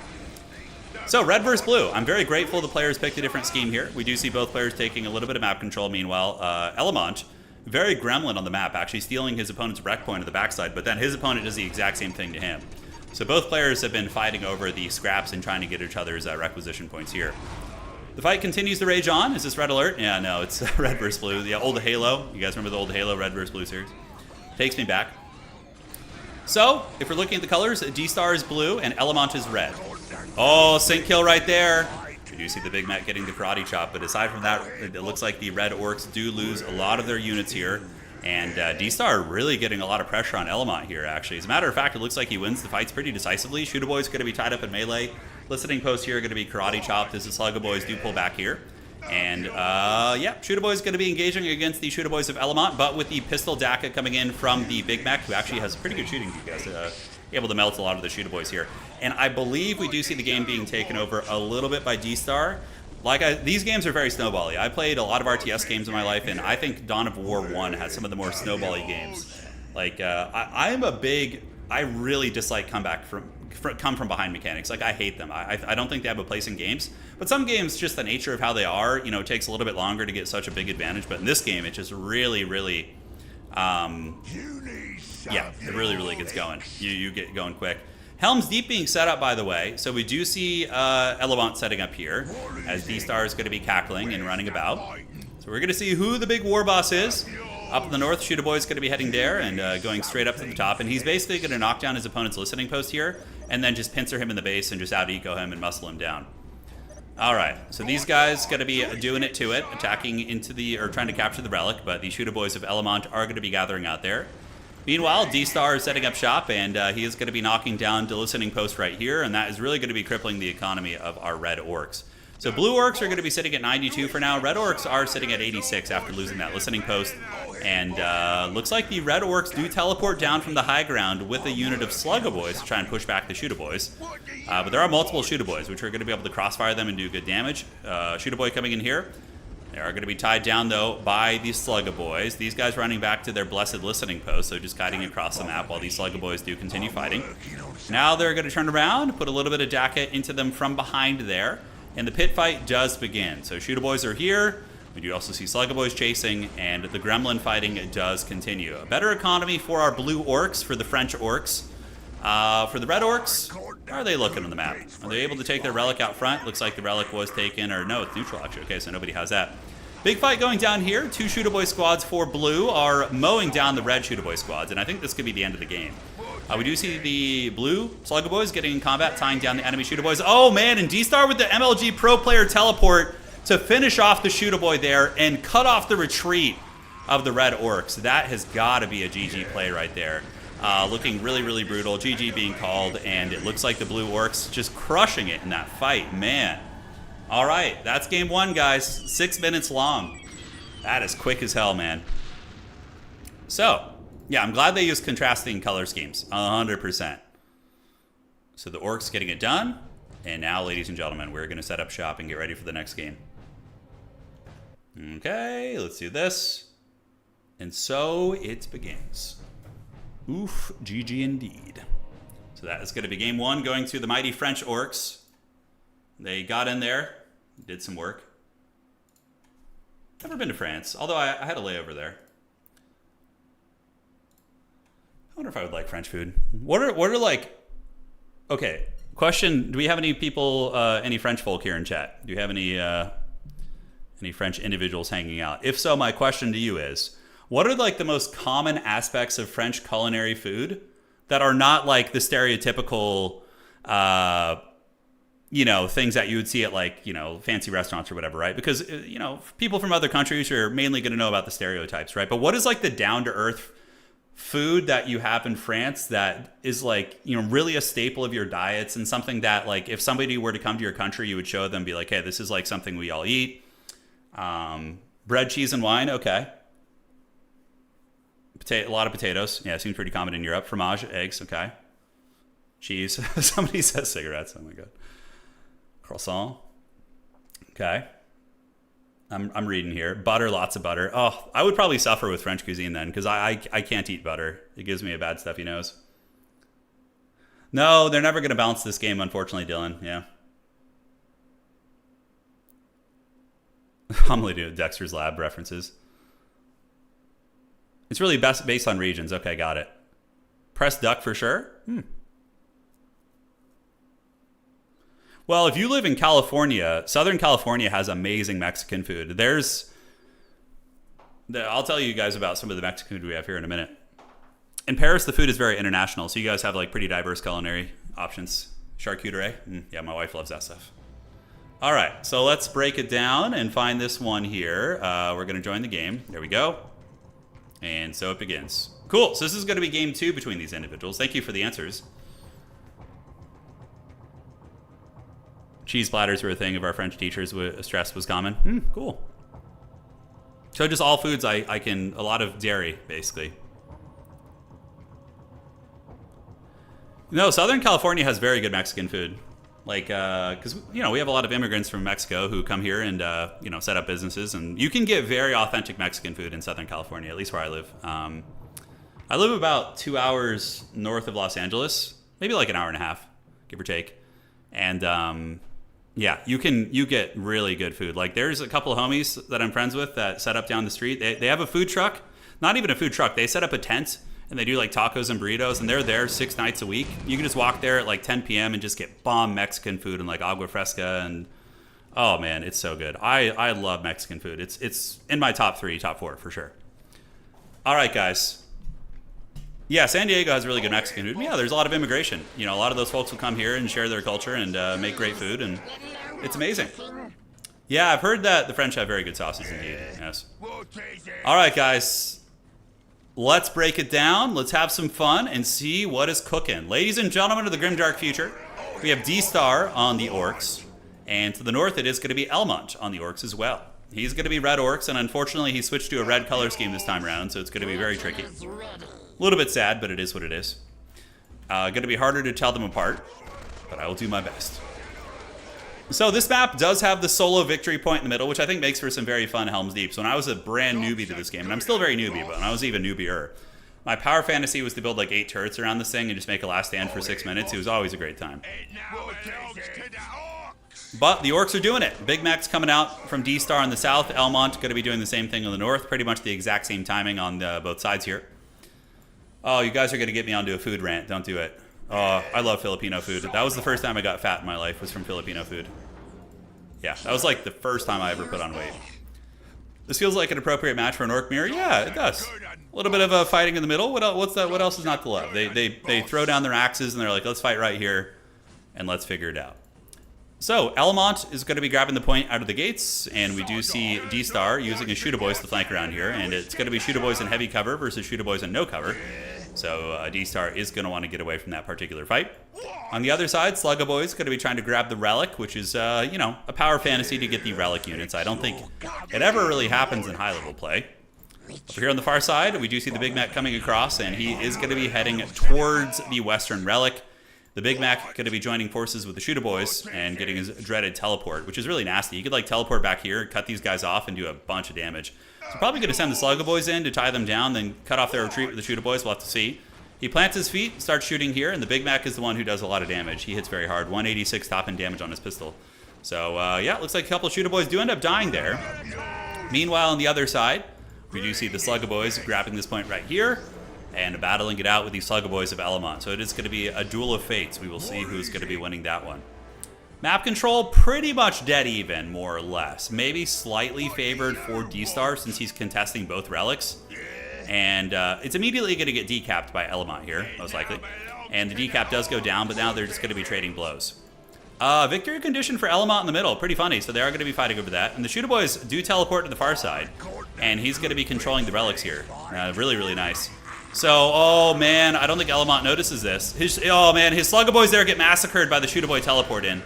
Really, really nice play there by D-Star. He saw that, and then he gets some freaking Gretchens there right on time and has Slugga Boy support to win the 2v1. Okay, like little things like that are just what wins the game in this game, right? He wipes the Slugga Boy, he baits his opponent into a terrible fight. Now he's going to wipe a lot more units here. He's going to be taking the relic on the other side. Very, very devastating. That was brutal, brutal. Charcuterie boards are just Lunchables for adults, yeah. That's true. All right, Slugga Boys, head to the middle and maybe decap. He's got 5 minutes left. Maybe he's confident enough that he's going to win in 5 minutes that he's not even going to bother with the middle. That'd be really funny if he ended up losing the game like that. But D-Star going to be jumping on the critical location here while these guys do pull back. Shooter Boy's going to be hanging out right there. And, yep, far side secured. This one is still being contested. It looks like Elmont is going to be trying to grab that one while setting up a pile of guns right there. And Elmont's coming in to try and stop the decap here, but the decap is going to go to full fruition. And the victory condition is now off the table. And the Orks of D-Star are looking very good. Able to bully these guys back. And what's going to happen now is D-Star is going to go to the west side of the map, guys. He's going to secure this, and he's going to be so ahead of his opponent economically that he's just going to steamroll him. That's just how that's going to go down. All right, Shooter Boys, and more Shooter Boys are on their way over. Over here on the top side, Slugga Boys thinking about moving on in, and the Shooter Boys here now getting a big shooter. So large caliber, rapid fire machine gun, long range, good against infantry. Pretty much the equivalent of the heavy bolter here. Does he want to rush the heavy cover is the question. It's very important for Elmont to hold this position and get that relic to equalize the economies. The middle is being captured by some Slugga Boys here, and it looks like he's going to give up the crater, which is interesting. The crater is going to be given to D-Star here, so he is going to get that. There he goes. Another unit of Shooter Boys coming across with the big shooters now on the table, and I would imagine big shooters are coming here. Yeah, we see the knob leaders being added to the squads, and he teleports in. That's so dangerous. He just teleported in Elmont into the mass gunfire. There's a lot of shooter boys planting their feet and waiting, and honestly, that's one thing I've learned about this game is the player attacking into entrenched positions of gun lines really usually has a bad time. And we are going to be seeing the Big Mac of Elamont probably getting karate chopped here, although a couple of Storm Boys do arrive, tying down one shooter boy squad here. But that Big Mac does get taken down, so the Big Mac is in the trash can while this one gets his celebratory kill here. There he goes. Lobbing that guy off into the Shadow Realm. And now these shooter boys are able to put DPS into the Storm Boys, and I do think we're going to be seeing a rather quick victory here for D-Stars. Now he has the middle, he has the Big Mac advantage, his Big Mac still has a fair amount of HP with which to contest the battlefield. And on the side point, Elamont might be able to get a listening post up, but he's going to lose it almost immediately here. Those guys are going to be forced back, and the red orcs of Elamont are going to be sent back to the Shadow Realm here. All right, guys. The fight rages on. We do see the generators here, and shooter boys, and shooter boys going to be gathering on the listening post. There we go. How's that looking? Taking some damage, sub 700 HP in a moment. Gretchen's going to be trying to repair it. I don't know how Elamont comes back from this. Losing his hero while his opponent keeps his. It's like in Warcraft 3, right? You're playing Warcraft 3, you lose your hero early. A lot of times that's going to snowball the game. Warcraft 3 isn't quite as snowbally as this, but it can be at times. Depends on the matchup, of course, the map and everything. There's a lot of variables, but yes, these guys pull back, and it looks like D-Star probably will be able to win this fight, although Elamont does take control of the crater, and hey, really nice comeback play by Elamont. He lures the Sluggaboy to its doom. He takes the crater, forces back D-Star with some Storm Boys, and is he going to get his Big Mac back soon? He definitely needs the Big Mac for the teleport plays. Is that the Big Mac back? He's back already. Okay, so he did already resurrect him. Copy that. All right, guys. Very, very nice comeback there, using the Storm Boys to screen out his opponent. And now we have a little bit more of an equal game. Currently, Elamont going to be sitting at 98 eco. D-Star sitting at 110. And now we do have the custom gadgets. The Big Mac gets the force field, which is very good. Units near him take reduced range damage. Extremely good for the shooter boy trading. That is for sure. All right, so what is cooking here? A bit of a orcish standoff. The victory point in the middle is still on the table. I'm surprised that D-Star didn't rotate up there to stop that. Is he going to teleport up and try and shut that shit down? Looks like he's just going to let his opponent get it. He doesn't care about going for that victory condition. Rather, he just wants to go fisticuffs and win some of the fights here. Yeah, he just let him get it. I really thought he would go up there and try and contest that. The Forbidden Orc late game. I know. Maybe we're going to get something past Tier 1 here. There haven't been too many games of that today. Most of the games have been a little bit less so. He's taking the fight into cover. Storm Boys get behind him. Going to be tying down one of the shooter boys. And it looks like D-Star is going to be forced back here. And he does teleport his shooter boys back. Able to lure those Storm Boys out. But honestly, really, really good scrapping from Elamont. He kind of looked like he was in the dregs, but he's been able to find his way back with some Storm Boy play, which is fun. Listening posts are going. Do we see any inclination of Tier 2? Mainly just upgrades. Oh, he has the custom force field, so that's why he's taking those fights. Okay. So the custom force field just giving the armor buff to all of his boys. Yeah, it's pretty damn good. So shooter boy, and another shooter boy here. It's pretty much all shooting. Melee does seem a little bit haggard in this game, honestly. Compared to some of the shooting options, like just Death Stars of shooting are just so effective comparatively. It requires so much more effort for the melee player to just like get onto everything and chase, and I guess not always. I guess you could just point and click if you have enough. Just been my inclination there. But, yep, D-Star pushing back, decapping here, and we do see Elamont. His glimmer of glory is slowly diminishing. The light of the even star is dying out here. As the Storm Boy is going to be capping the middle to give him a victory condition of sorts, but it's going to be a long time. And now, the custom force fields are doing very good. We do see the custom force fields active for Elamont as well. Storm Boys do get in a melee right there, and they're going to be pulling back and getting into the heavy cover and then probably turning and fighting there. Maybe retreating a little bit further. Surprised he didn't grab this relic here. But D-Star pulling back, Storm Boys tying down whatever shooting they can, but then the DACA is going to be turning about face, and that is a lot of DACA, guys. Mowing down a lot of Elamont's forces. And the other unit here basically just going to be kiting against the Storm Boys, just running away from them. I mean, the Big Mac could probably fight them. Oh, teleport on the cross side. Going to be getting that firepower online. Storm Boys immediately microing over to intercept them, so going to be getting on top of those bad boys. Big pit fight, incredibly hard to tell what's going on, to be honest with you guys, because they picked very similar color schemes this time just to troll me, I guess. And it's much harder to tell what's going on here. So we'll get a clearer picture once the fighting resolves a little bit. But nonetheless, it does look like D-Star's forces are more numerous. And the Big Mac here of Elamont could be focus fired, but yeah, it's going to be GG called. And D-Star just has all his shooting online much more often than his opponent, and the Storm Boys get karate chopped. All right, so D-Star is going to be in the finals. And ladies and gentlemen, now we are going to see who's going to win between the Orks and the Eldar. Last time, it was a victory for the Eldar, 2-1 victory. So that is going to be 2-0 there, but we can reset that. So that is going to be 2-0 for D-Star. All right, all right. And let's head out here. Yeah, he is a green god indeed. All right. Let me check here. Okay, so is the other side still going? All right.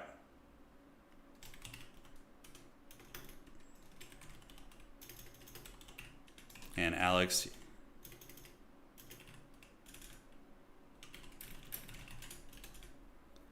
Okay, so I need to see what the other side's going to look like. That is done for sure. Okay.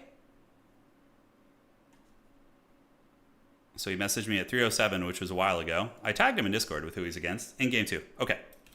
Aces. So they're finishing their match right now. He literally messaged me during the game. He's like, we're in game 2. Greetings from Sweden. What's up? Welcome, welcome. What is cracking? Not a comeback, just delayed the inevitable. True. Yeah, but it was so cool. He scrapped. Love this tournament. I'm glad you're enjoying it, man. I hope you guys had some fun today. All right, so what is up? We got a couple minutes here. They're in their second game right now, the other side of the bracket. So yeah, should be all good, man. Should be all good. Let me do this. I got to go edit something on the website real quick. Give me one moment to admin it. Okay, admin brackets. There we go. Very excited for Dow 4 though, man. I don't know. They haven't given us any time frame for a release, have they? I don't think they have. Okay, so that's going to be this. Yes and yes. So turn that all off there. Perfect. Okay, outstanding. Let's watch a game. They're in it right now, so I can't watch their game. But if they do go to game 3, we will cast that. Okay. Let me tell them. Alex and... Cool, here we go.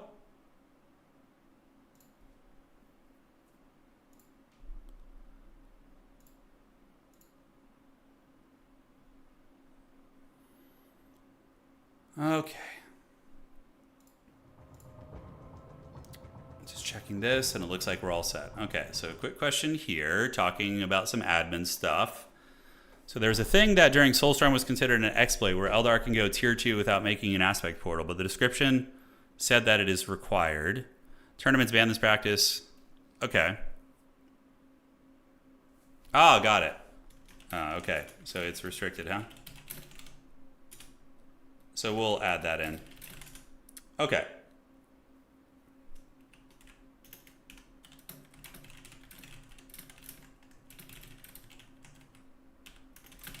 So apparently there's something we need to restrict for future games. And we will modify that going forward. Would be awesome if it was the first quarter of 26. The Space Marines felt, so in Dow 4, the Space Marine roster felt pretty finished. Like the units... The buildings needed to be finished. The buildings were not done, but the units were all more or less good to go, from what I could tell. Yeah, no, Dow 4 multiplayer games will be more like Co 3, I think. They're going to take a little bit longer. I don't think it's going to... This game is like freakishly quick. This game is really, really fast. The Eldar Fast Tier 2 thing is a gray area now because they removed the requirement from the Soul Shrine tooltip. It's the classic... No, that behavior was intended, but was it though? Is it? Yeah. So, what is the actual like? What was Relic's intent? Does Relic intend you to be able to go tier 2 without it, or what is the situation there?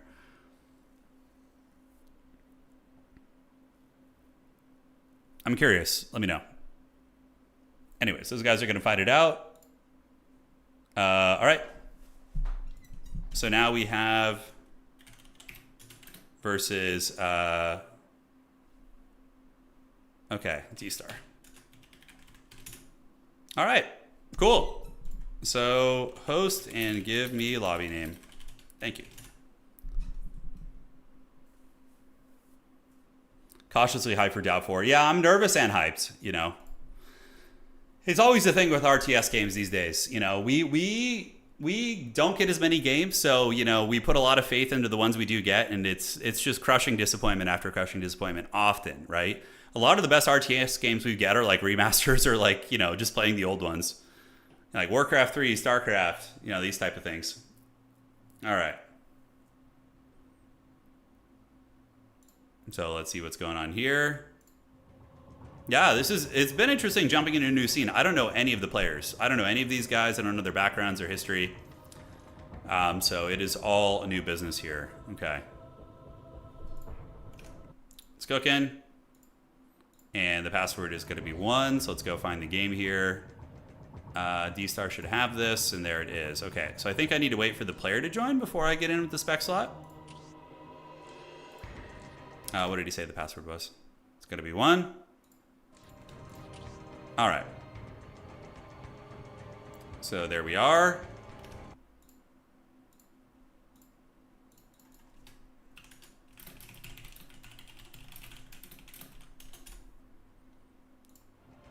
Okay, waiting for... I think Hoopsaya said he was coming, so we'll wait for him. Cool, so we got Orks versus Eldar here in the finals. It's going to be good. To me, Dow 1 is great, but just needs some balancing. Yeah, there's definitely some balancing that's needed. I mean, even in my limited perspective of just casting a couple tournaments, you can really see some glaring balance issues. Total War Warhammer is a really good RTS game. It's reasonably balanced. You know, there's no ways to really... I mean, there are some haggard bugs here and there, but they're pretty easy to stamp out. Yeah.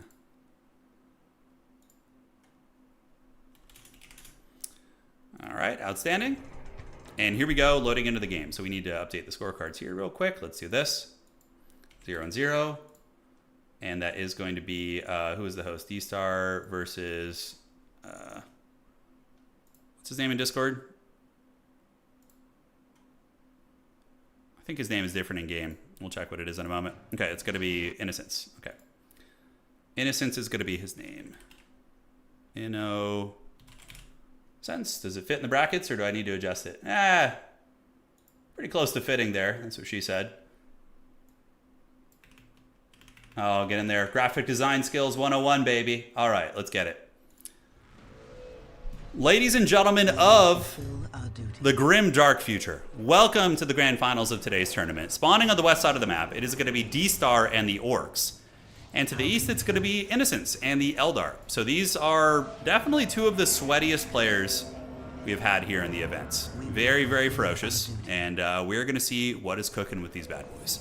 It is going to be Dark Reaper spam in the beginning, and I would imagine that D-Star is going to go for some maybe Stormboy spam to try and chase them down. There were some Imperial Guard players, but they did not make it too far. They did not make it too far, that is for sure. Now, this is a best-of-3 final, so they're going to be playing their favorite factions over and over. I actually don't know who's favored in this matchup in terms of the races. I would assume the Eldar are probably favored. They seem favored in like everything. But yeah, tricky stuff.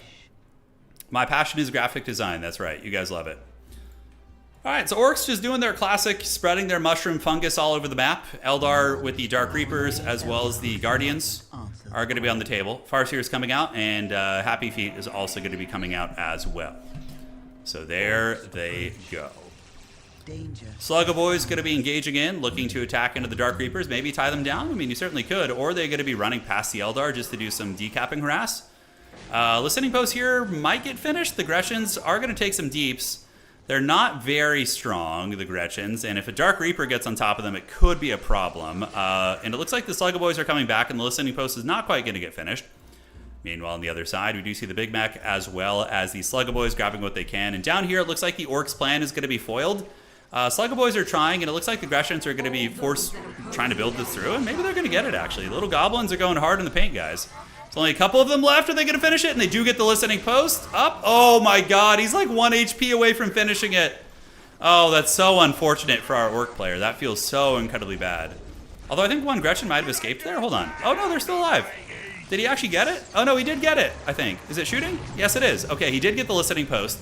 Farseer arrives from Innocence and is able to zap those Orks, so there they go. And the Listening Post is actually going to be killed here. In the meantime, the Orks are going to be counterattacking, looking to get maybe a generator, which wouldn't be terrible if they're able to shut down a plasma generator. We'll have to see. Listening Post doesn't do much damage, but an early generator kill here would be pretty big for the Orks. Certainly a nice setback. We do see the Bone Singers being called in, and the Bone Singer does get boinked away by the Big Mech, so it is getting trashed, and I don't hate this. Look at that. He's splitting his attack, so he's clicking on the generator, and then using an attack to knock this back, and yeah, he's going to knock this character back here. Oh, Bone Singer actually killed by D-Star. And then the generator, oh my god, he's spamming out Bone Singers to try and keep the generator alive, but he's losing so many Bone Singers. Oh man, what a play. And is the generator going to be going down here? Ork boys are reinforcing right there, and the generator maybe going to be getting karate chopped. It's so close to dying, and the generator does go down. Huge plays for the Orks in the beginning. Getting a big crump, and then teleporting away, running down to the south side there. Okay, he killed 2 Bone Singers, which are not cheap. I think they're, what, like 75 to build or something like that, and getting a generator off the Eldar, taking their power away, while also taking the entire map. D-Star unleashing the fury of the French here on his opponent. All right, Slugga Boys gathering up, putting a little bit of DACA into the Guardian squads, and yeah, they do have bolt pistols, but the real DPS comes from the character in this squad. Dark Reaper is going to be chasing him back here, and both players basically taking control over their respective sides of the map. Generators being built, and it is going to be Storm Boys coming out. Okay. Bone Singers are only 35? Okay, good to know. Thank you. They're really cheap. Yeah, that's really... Why are they cheaper than the other builders? Is there a reason for that? They literally have teleport. Yeah, and like have a lot of other mechanics with them. All right. Anyways, Slugga Boys running into heavy cover here, going to be chilling out, and they're waiting for the Storm Boys to come down. So the Storm Boys are going to be chasing these bad boys, and the Farseer could get attacked here. We'll have to see. Storm Boys do get across, and oh, are they just going to be going worker hunting? Yeah, it looks like D-Star is going to be hunting down the Bone Singers, and he gets another one! Another Bone Singer goes in the trash. He does trade a, sync kill right there. Yeah, baby, let's go. And now they're going to be retreating, while on the other side, the Farseer is getting surrounded, and maybe circle beaten by these Orks. Farseer losing a lot of HP. Could this be a throw? Oh my god, the Farseer is getting karate chopped by the Orks. D-Star is microing like an absolute madman, guys. Absolute madman. He kills the Farseer, he kills another Bone Singer, and now is going to be able to get in and probably do some big crumping with the Farseer having gone down. And he's back pushing here as well. We see the Storm Boys coming in, attacking into the Bone Singer right there, and getting the business done. Man, oh man. So, how's it looking, ladies and gentlemen? Looking to be an interesting little battle, little duel of fates that we do have here. Slugga Boy's going to be pulling back. Can the Eldar recover from that horrific start that they've just had? It looks like the Storm Boys here are probably going to be shut down by some Dark Reapers. Let's see if D-Star is paying attention. Definitely having them get shot to pieces by the Dark Reapers would not be good. Maybe he's just going to try and endure it. He does have another Storm Boy moving over that direction. Meanwhile, the Big Mech going to be chasing some of these bad boys down. Eldar have not rebuilt a generator yet. Wowza. And another Bone Singer is going to get surrounded and maybe killed here. Man, I think that Innocence has had to spend like at least a couple 100 points on rebuilding his workers. Storm Boys tying down the Dark Reapers. D-Star's micro is very, very clean here so far. He's not made too many fumbles. Most of the plays. Another Bone Singer going down. I know they're only 35, but it does freaking add up. They are very squishy as well, right? The Bone Singers. So Storm Boys chasing them down. Eldar are going to be very limited on power. Is he trying to build a plasma generator? He doesn't even have a generator. He's going to be so slow on tech here, guys. As the Storm Boys move in, they are getting a Storm Boy Knob, so it's going to be a big, powerful character that's going to be mixed in with their squad. And the Orks are getting their critical locations. They have all the relics. They got listening posts everywhere. Orks coming in from all sides. And we see a generator being built outside the base right now. Storm Boys trying to bonk this. Got to play it careful, though. There are a lot of Dark Reapers nearby. So the critical massive shooting is coming to play here for the Eldar, which is where they get really, really nasty. And the Orks going to be running to the east to mitigate some of the fire, lure them to the back of the base, and then we'll fly away with their jump packs, I would wager. Orks coming back in, shooting into the Bone Singer, using their pistols, and trying to pick them off. In the meantime, the Eldar are going to be losing listening posts on the outside of the map, so this one potentially is going to go down, although the Happy Feet Micro is going to be able to get over there. So, are they going to get it? With the Big Mac there, probably. Listening post going down. Orks at 91 against 74 right now, so pretty big economic difference for those players. And Storm Boy's retreating right here, while the Big Mac does get in combat and is able to knock down some of those bad boys. More Sluggas on the way in. And the Storm Boys find another worker. Man, D-Star is a freaking machine. He's really getting so many picks here, taking that bad boy down, and now the generator's most likely going to be falling.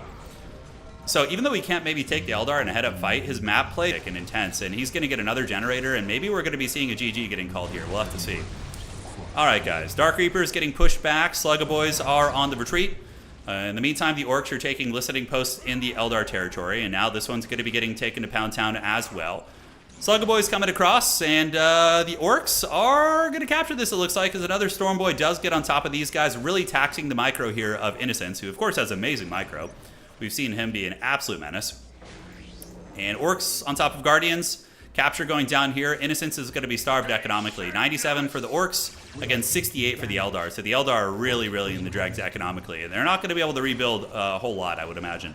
So Desperation plays coming in. It looks like we do see the support platform activated, which is going to be shooting into these. And Sluggaboy's getting into combat here.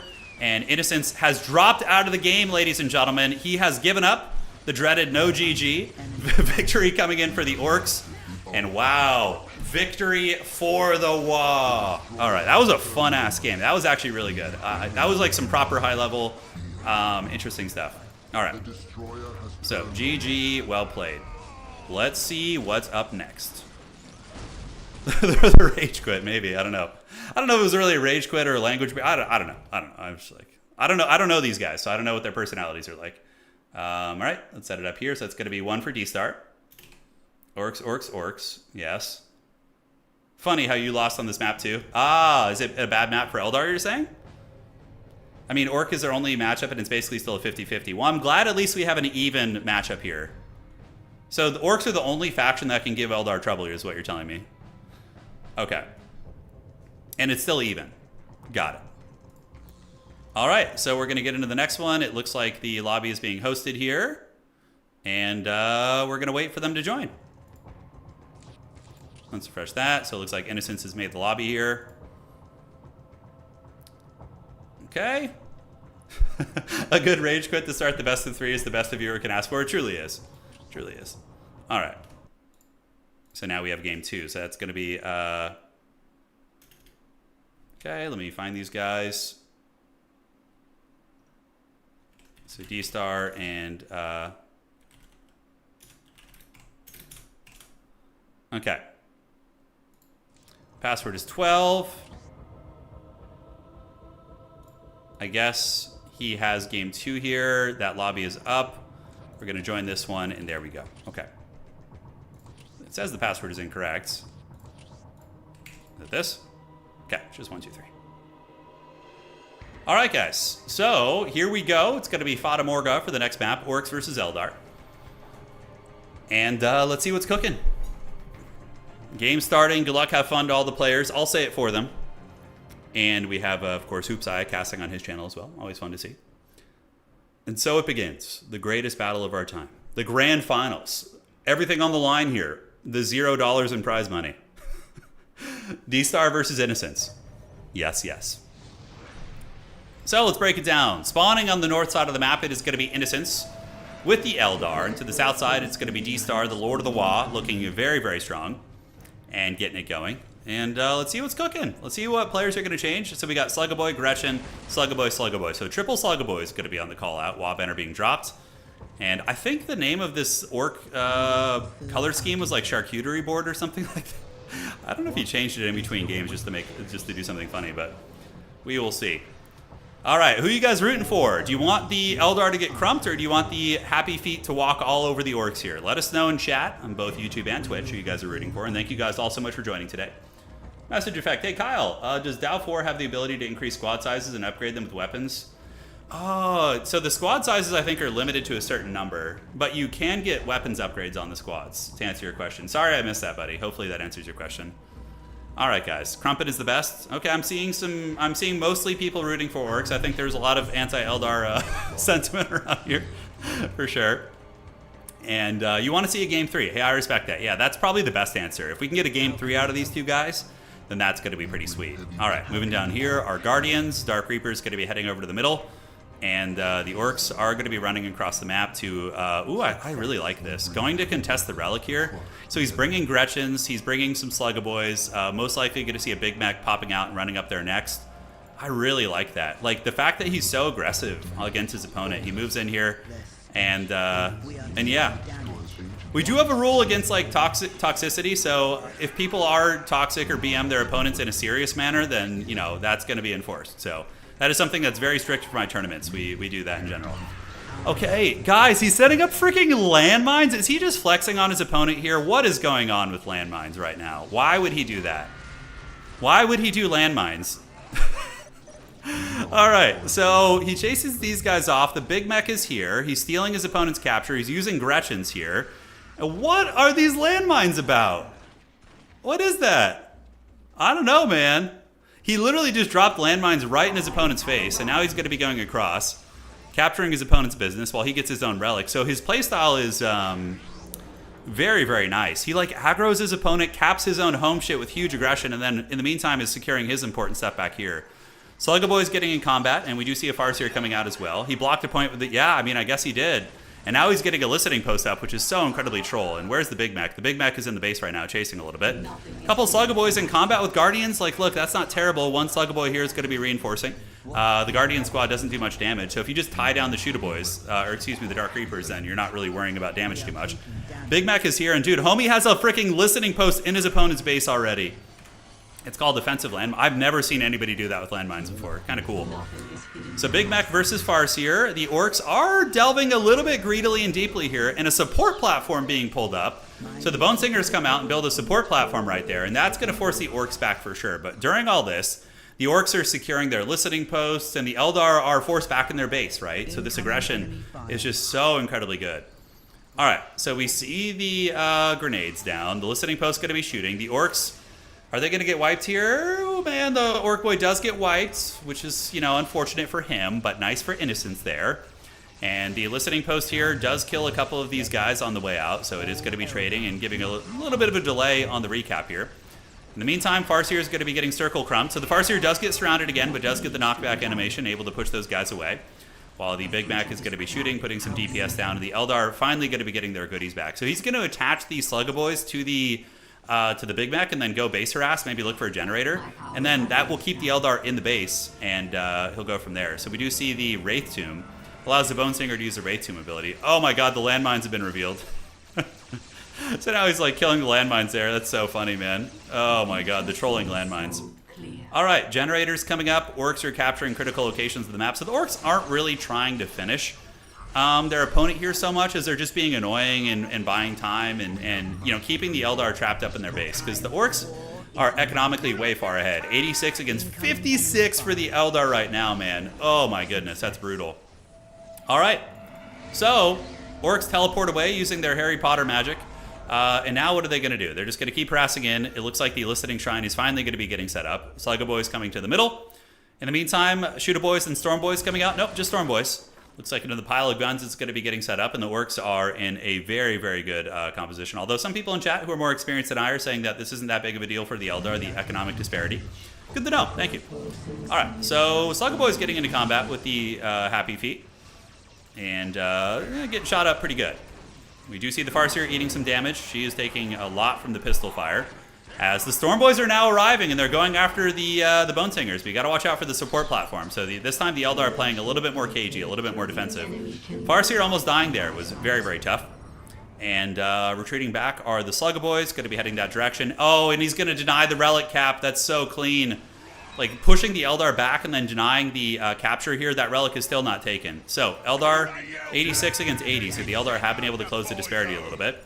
And we do see a webway gate being placed down. I think he was trying to block his opponent with a webway gate as he was retreating, which is very interesting.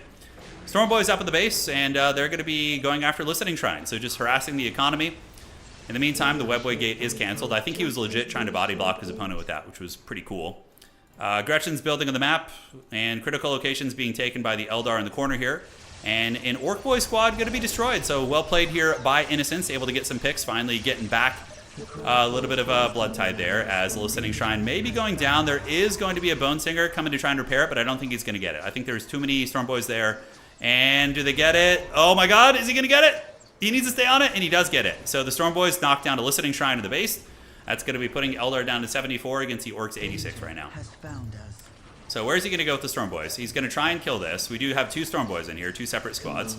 He's just going to probably kite those guys, run away from the Happy Feet Boys, and just chase where he can, try and kill Bone Singers.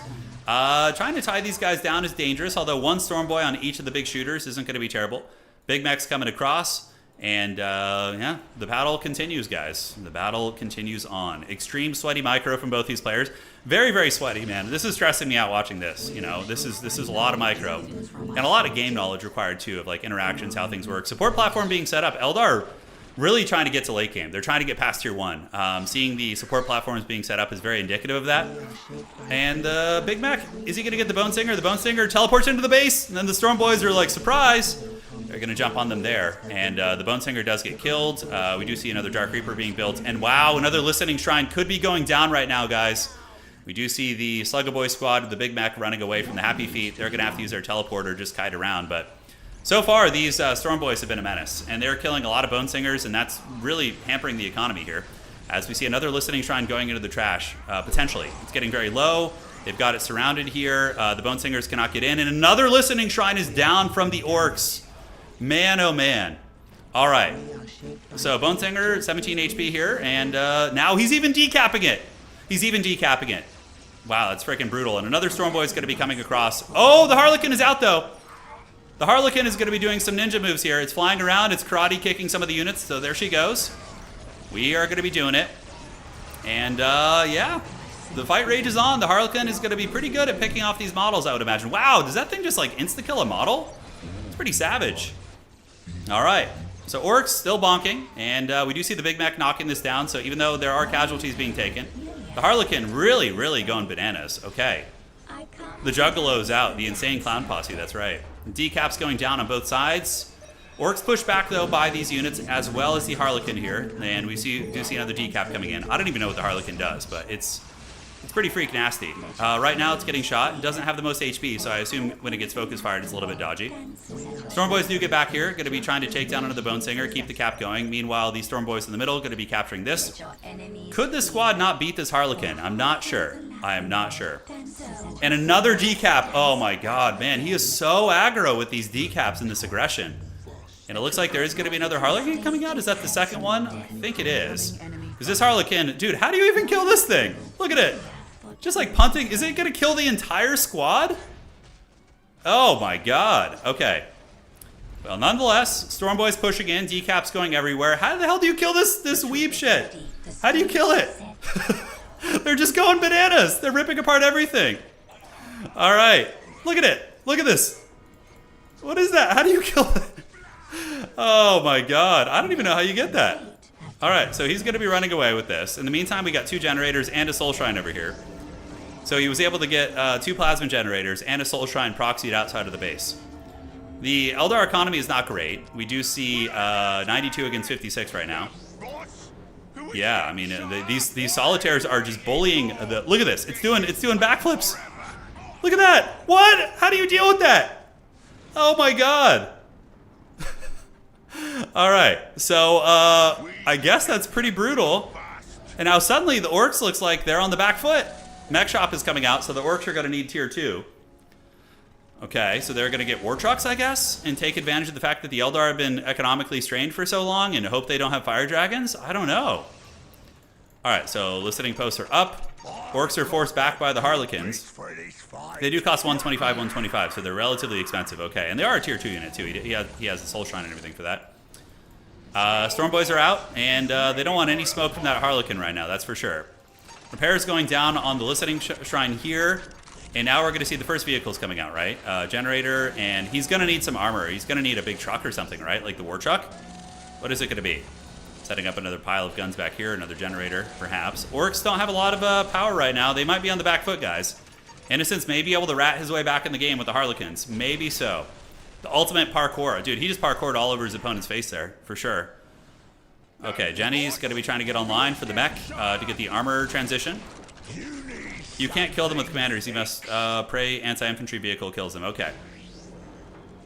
And repairs coming in from the pile of guns. We do see the war truck. That would be my guess against the Harlequins. Harlequins waiting in the back. We have another one out here as well. And the Eldar are now taking some map. But Orks are also tier 2, so they are going to get some goodies here. And we do see the repairs going down to the pile of guns. And the timing is now. So he's going to be going in, but the Harlequins are just going to crush him. It's just going to be bad news. The Harlequins, we saw what they did before. They get into combat here. We do see the lightning, and man, the Storm Boys just get ripped to shreds. They just get annihilated. Just absolutely annihilated right there, guys. So the War Truck is out. Let's see what kind of work this thing can do. Is it going to start shooting the Harlequins? Oh my god, and the Orc Lord just gets murdered by that thing. And GG being called. Oh my god. Dude. They're so brutal. Dude, the parkour is out of control. And we have a game 3. So I would imagine this time D-Star is going to change up his game plan. He's gonna do something to counter those. I am too newbie to know what counters those things, but god damn. Get help gestured, yeah. I don't know, man. He overcommitted on Storm Boys. Okay, that's fair.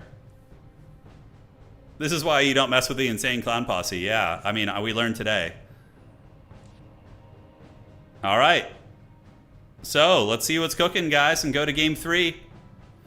And we are going to be getting ready to party. The Monkai brain cannot fathom. Oh my god, dude. I can't believe the insane clown posse pulled that one off. Good games for sure. And now we're going to the next match. So, okay, there we go. And let's refresh this. Yeah, we got a game 3 going on. Let's see what's up. D-Star is going to be hosting here. I would imagine he will get it going. And this is to see who's going to win today's tournament. A balance pass would remove Eldar from the game. Oh, man. All right. Let's see what's going on. There it is. We got the spectator slot. Let's wait for everybody else to get in. Maybe we'll jump in. Dude, how do you beat those Harlequins? The Juggalos are too strong. I don't know. Do you need vehicles to shoot them, or do you need shootaboys or something? Like, I don't know. How the hell do you beat? I've never seen those things used in such a brutal fashion. You don't beat them? That can't be the answer. I guess you just have to shut down the Eldar earlier. I mean, it looked like D-Star was doing pretty good. Okay. All right. So here we go. And it's going to be the French Orcs versus Innocence on his Eldar once again. Just a lot of gunfire, probably from a tank. Okay. Nothing beats Harlequins. I mean, when I played against them on ladder, they just seemed to die instantly. But there, I don't know what was going on. They were just... Okay, you need to shoot at them, either shootaboys or vehicles. Got it. Okay, so meleeing with Harlequins is like a recipe for disaster. Got it. That was insane. Yeah, maybe you need to drop a nuclear bomb on them, I guess. I don't know. Maybe that's how you do it. Harlequins are designed to mess with densely packed melee blobs, which is exactly what the Orcs had. Okay, got it. So you're saying you need a lot of shooting to take them down. Cool, so the players can start when ready. Good luck, have fun. And let's see what's up. It's going to be Eldar versus the Orcs in game 3. So very dominant victory for the Orcs in game 1, right? And then what appeared to be a very good start for the Orcs, followed up by the Eldar sneaking tech, which was able to win them the game. Pretty nasty. All right, guys. Terminatus, yes. Ladies and gentlemen, spawning in the east side of the map, it is going to be D-Star, our Orcish champion, into the west. It is going to be Innocence on the Eldar. Now, Storm Boys definitely have a lot of action on this map. They can literally jump from base to base. So we will see. So some people saying this is a good map for Orcs. Okay, good to know. I'm still not familiar with those nuances too much. And the French Orcs have come. The Sluggo Boys are out. Sluggo Boy, Gretchen Squad, and then Big Mech's going to be coming relatively soon. Yeah, Knobs would be able to take a Harlequin. Yeah, but that's a later tier unit, correct? And wouldn't the Dark Reapers with the Exarchs and upgrades just melt them? I could be wrong. You need knockback weapons to neutralize the Harlequins. Okay. I've never seen that before. That was insane. So the Orcs going to be running across the map to try and secure some of the high ground positions. And the Big Mech is going to be the immediate build while they do grab their points in their base. I suspect we're going to see some Storm Boy shenanigans with these guys flying across. here. The Guardian's going to be grabbing the strategic point. I would imagine, you know, if it's not broken, why fix it? I think Innocent's most likely going to be doing something very, very similar, right? He's going to be just dropping it like it's hot with some Harlequins and flying around the old map. All right, guys. Sluggaboys are here. Sluggaboy moving on out. And on the backside, we do get the Big Macs coming. All right. So Sluggaboy's going to head to the middle, grab what they can. Dark Reapers gathering up to put a little bit of DACA down on them. Sluggaboys can obviously chase them into the Shadow Realm, but Happy Feet, they'll be able to escape. Orks, if they could secure the trifecta of objectives up top, that's pretty big. Get listening posts up there and get the critical point. That's a big economic lead on this map. Like, whoever controls the top definitely has a big advantage. And there are a lot of resource nodes on this map, too, so the Orks might be able to, you know, get a big economy lead. We'll have to see. You know, obviously, the Orks are going to remember what happened to them last game, and I assume they're going to make some adjustments. Happy Feet boys arrive and start melting down some of the Gretchens. Sluggaboys on their way back over, and are the Gretchens going to finish this? Ooh, they're getting mowed down, but it looks like these Sluggaboys arrive just in time to keep that from happening, and I think the Gremlins do get it done. Very clutch for the Orks, by the way. Middle point taken by the Orks, and immediately starts getting decapped there, but the Big Mac is there, and potentially going to get some casualties. And look at this, the Guardians maybe going to get wiped for this. Definitely not worth it. Oh, a full wipe of the Guardians. Very, very big win for the Orks in the beginning. Sluggaboy's going to be moving across, and more Sluggaboy's going to be coming down while the Big Mac does retreat away from the Farseer. But now it's going to be on its way back in, shooting into the Farseer. Happy Feet boys running away, while we do see the Big Mac joining with his Sluggaboy squad, and now just going to be shooting here. On the top side, a listening post is activated. Orks grabbing all the resources on the map. Certainly a very, very nice wipe for them. And the Farseer is getting crumped a little bit. So too are the Dark Reapers. They're being chased back. Wa banner going down. On the backside, strategic point is ready to be built, so I assume he'll be building that relatively soon. Sluggaboy is going to be moving in, while these ones go to capture. These ones are going to be chasing, and we do see the Big Mac just using his range stance and shooting at the Farseer, which isn't terrible. And Guardians hit for such pitiful damage that honestly you can kind of just chase the Dark Reapers and ignore them. And we do see the Farseer using her knockback right there to free up the Dark Reapers. But the Orks really, really going pedal to the metal this time, guys. Strategic point in the middle is going to be taken. Orks are going to get it. They're going to chase these Dark Reapers off. Exarch's coming out, so that's going to be a big damage buff. But it looks like they're going to get it, and then they're going to attack in. Immediate decap, but they're potentially going to lose some models against this. We'll have to see. Once again, game looks very similar, right? Like Orcish aggression, putting a lot onto the Eldar, and Orks have a little bit stronger map control. We are going to see the cap going down while the Gretchens are going to be chasing the Dark Reapers, which is absolutely hilarious, by the way. Orks coming around the top side. The Happy Feet squad is maneuvering over as the Gretchens are going to be forced to retreat. Orks grabbing everything they can and building up all their resource nodes. They even have their Relic and a big Sluggaboy squad. So the middle is going to be contested. Nobody's going to get that. It's just going to be going back and forth between these two players. We do see the Orc going up here to try and take down the Eldar Listening Shrine, while the Relic is going to be taken by these Orcs here, which is quite nice. Economically, 86 against 68. So not as bad as last game, honestly. The Orcs are they're doing well, but the Eldar's economy isn't as hampered as it has been in previous games. Sluggaboys get another wipe on a Guardian? No, they don't. Those are the old ones, and they do try and get in combat here. They're replenishing, but probably going to be killed by the Dark Reapers, which aren't the worst in melee. They do have 38 cop and damage, so is something to consider. Orcs grabbing points here, and the Eldar are going to be coming across and looking to shut down the Relic capture, which of course is a great idea. These Sluggaboys going to take a lot of casualties. They do have 8 models, which is a lot, but there's 3 Dark Reapers surrounding them. So overall, that's going to be pretty bad. Stormboys are there. I think you just got to run with them. And actually, is that a dead end back there? Not sure. Yeah, they do manage to kill a Dark Reaper model, but they lose like 8 guys here, which is just so rough. Dark Reapers really, really able to mow those guys down. All right. So Innocent's looking much stronger this game. The Eldar are looking to be in a lot better shape. I wonder if we're going to see a faster tech from the Orc, like a faster tier 2, maybe get some vehicles out quicker. I don't know. We haven't seen the Orcs really getting into the juicy parts of the Eldar economy or the listening post or anything. Stormboys are out. Is he even going Stormboys this game? Did he go into the base? I don't think so, man. I do feel like this map is probably looks decent for Orcs. I can see that. Oh, okay, faster tech. That's what he's doing. He actually opted to skip the frickin' Stormboys and go straight into Mech Shop. He's just basically just holding on with what little trash units he has. He has a generator very exposed here, which is going to be dying most likely. And man, he's only got 20 power, guys. Is he even going to be able to capitalize on this Mech Shop with his generator being all the way out here? Oof. That can't be good. All right, I feel like his previous build, it worked really well for him in Game 1, and Game 2 was actually close. I don't know about switching off the build here, guys. Because, yeah, he's going to get the Mech Shop up, but what is he going to be able to do with it? He has 1 generator somewhere in his base. That's it. Eldar have full map control, and what is he going to build? Like, oh, he did have enough for a war truck. Okay. Yeah, he did have enough for a war truck. So he's going to need to get a lot of value, guys. Going to need to get a lot of value off this war truck, because that Eldar army, that Dark Reaper squad, is looking scary. Now, do we see the Soulstone? We see one generator. Soulstone is being built, so he's a little bit behind on tech, but it has gotten him full map control, so definitely is worth it. And his opponent sees the mech shop. We do see the big squad here getting mowed down by the Happy Feet. By the Pizza Feet boys. Innocence. Oh, look at that. Using the Webway lockdown. That's so troll from the Bone Singer to delay the vehicle timing. That is so freaking good. All right, guys. So, War Truck is here. And I don't know if the Orks are going to be able to recover from that. That's so freaking brutal. Oh my god. Eldar just have everything, man. So the Orks cannot produce their vehicle. Looks like the web has worn off. If he appears with another Bone Singer and gets that again, I'm just going to...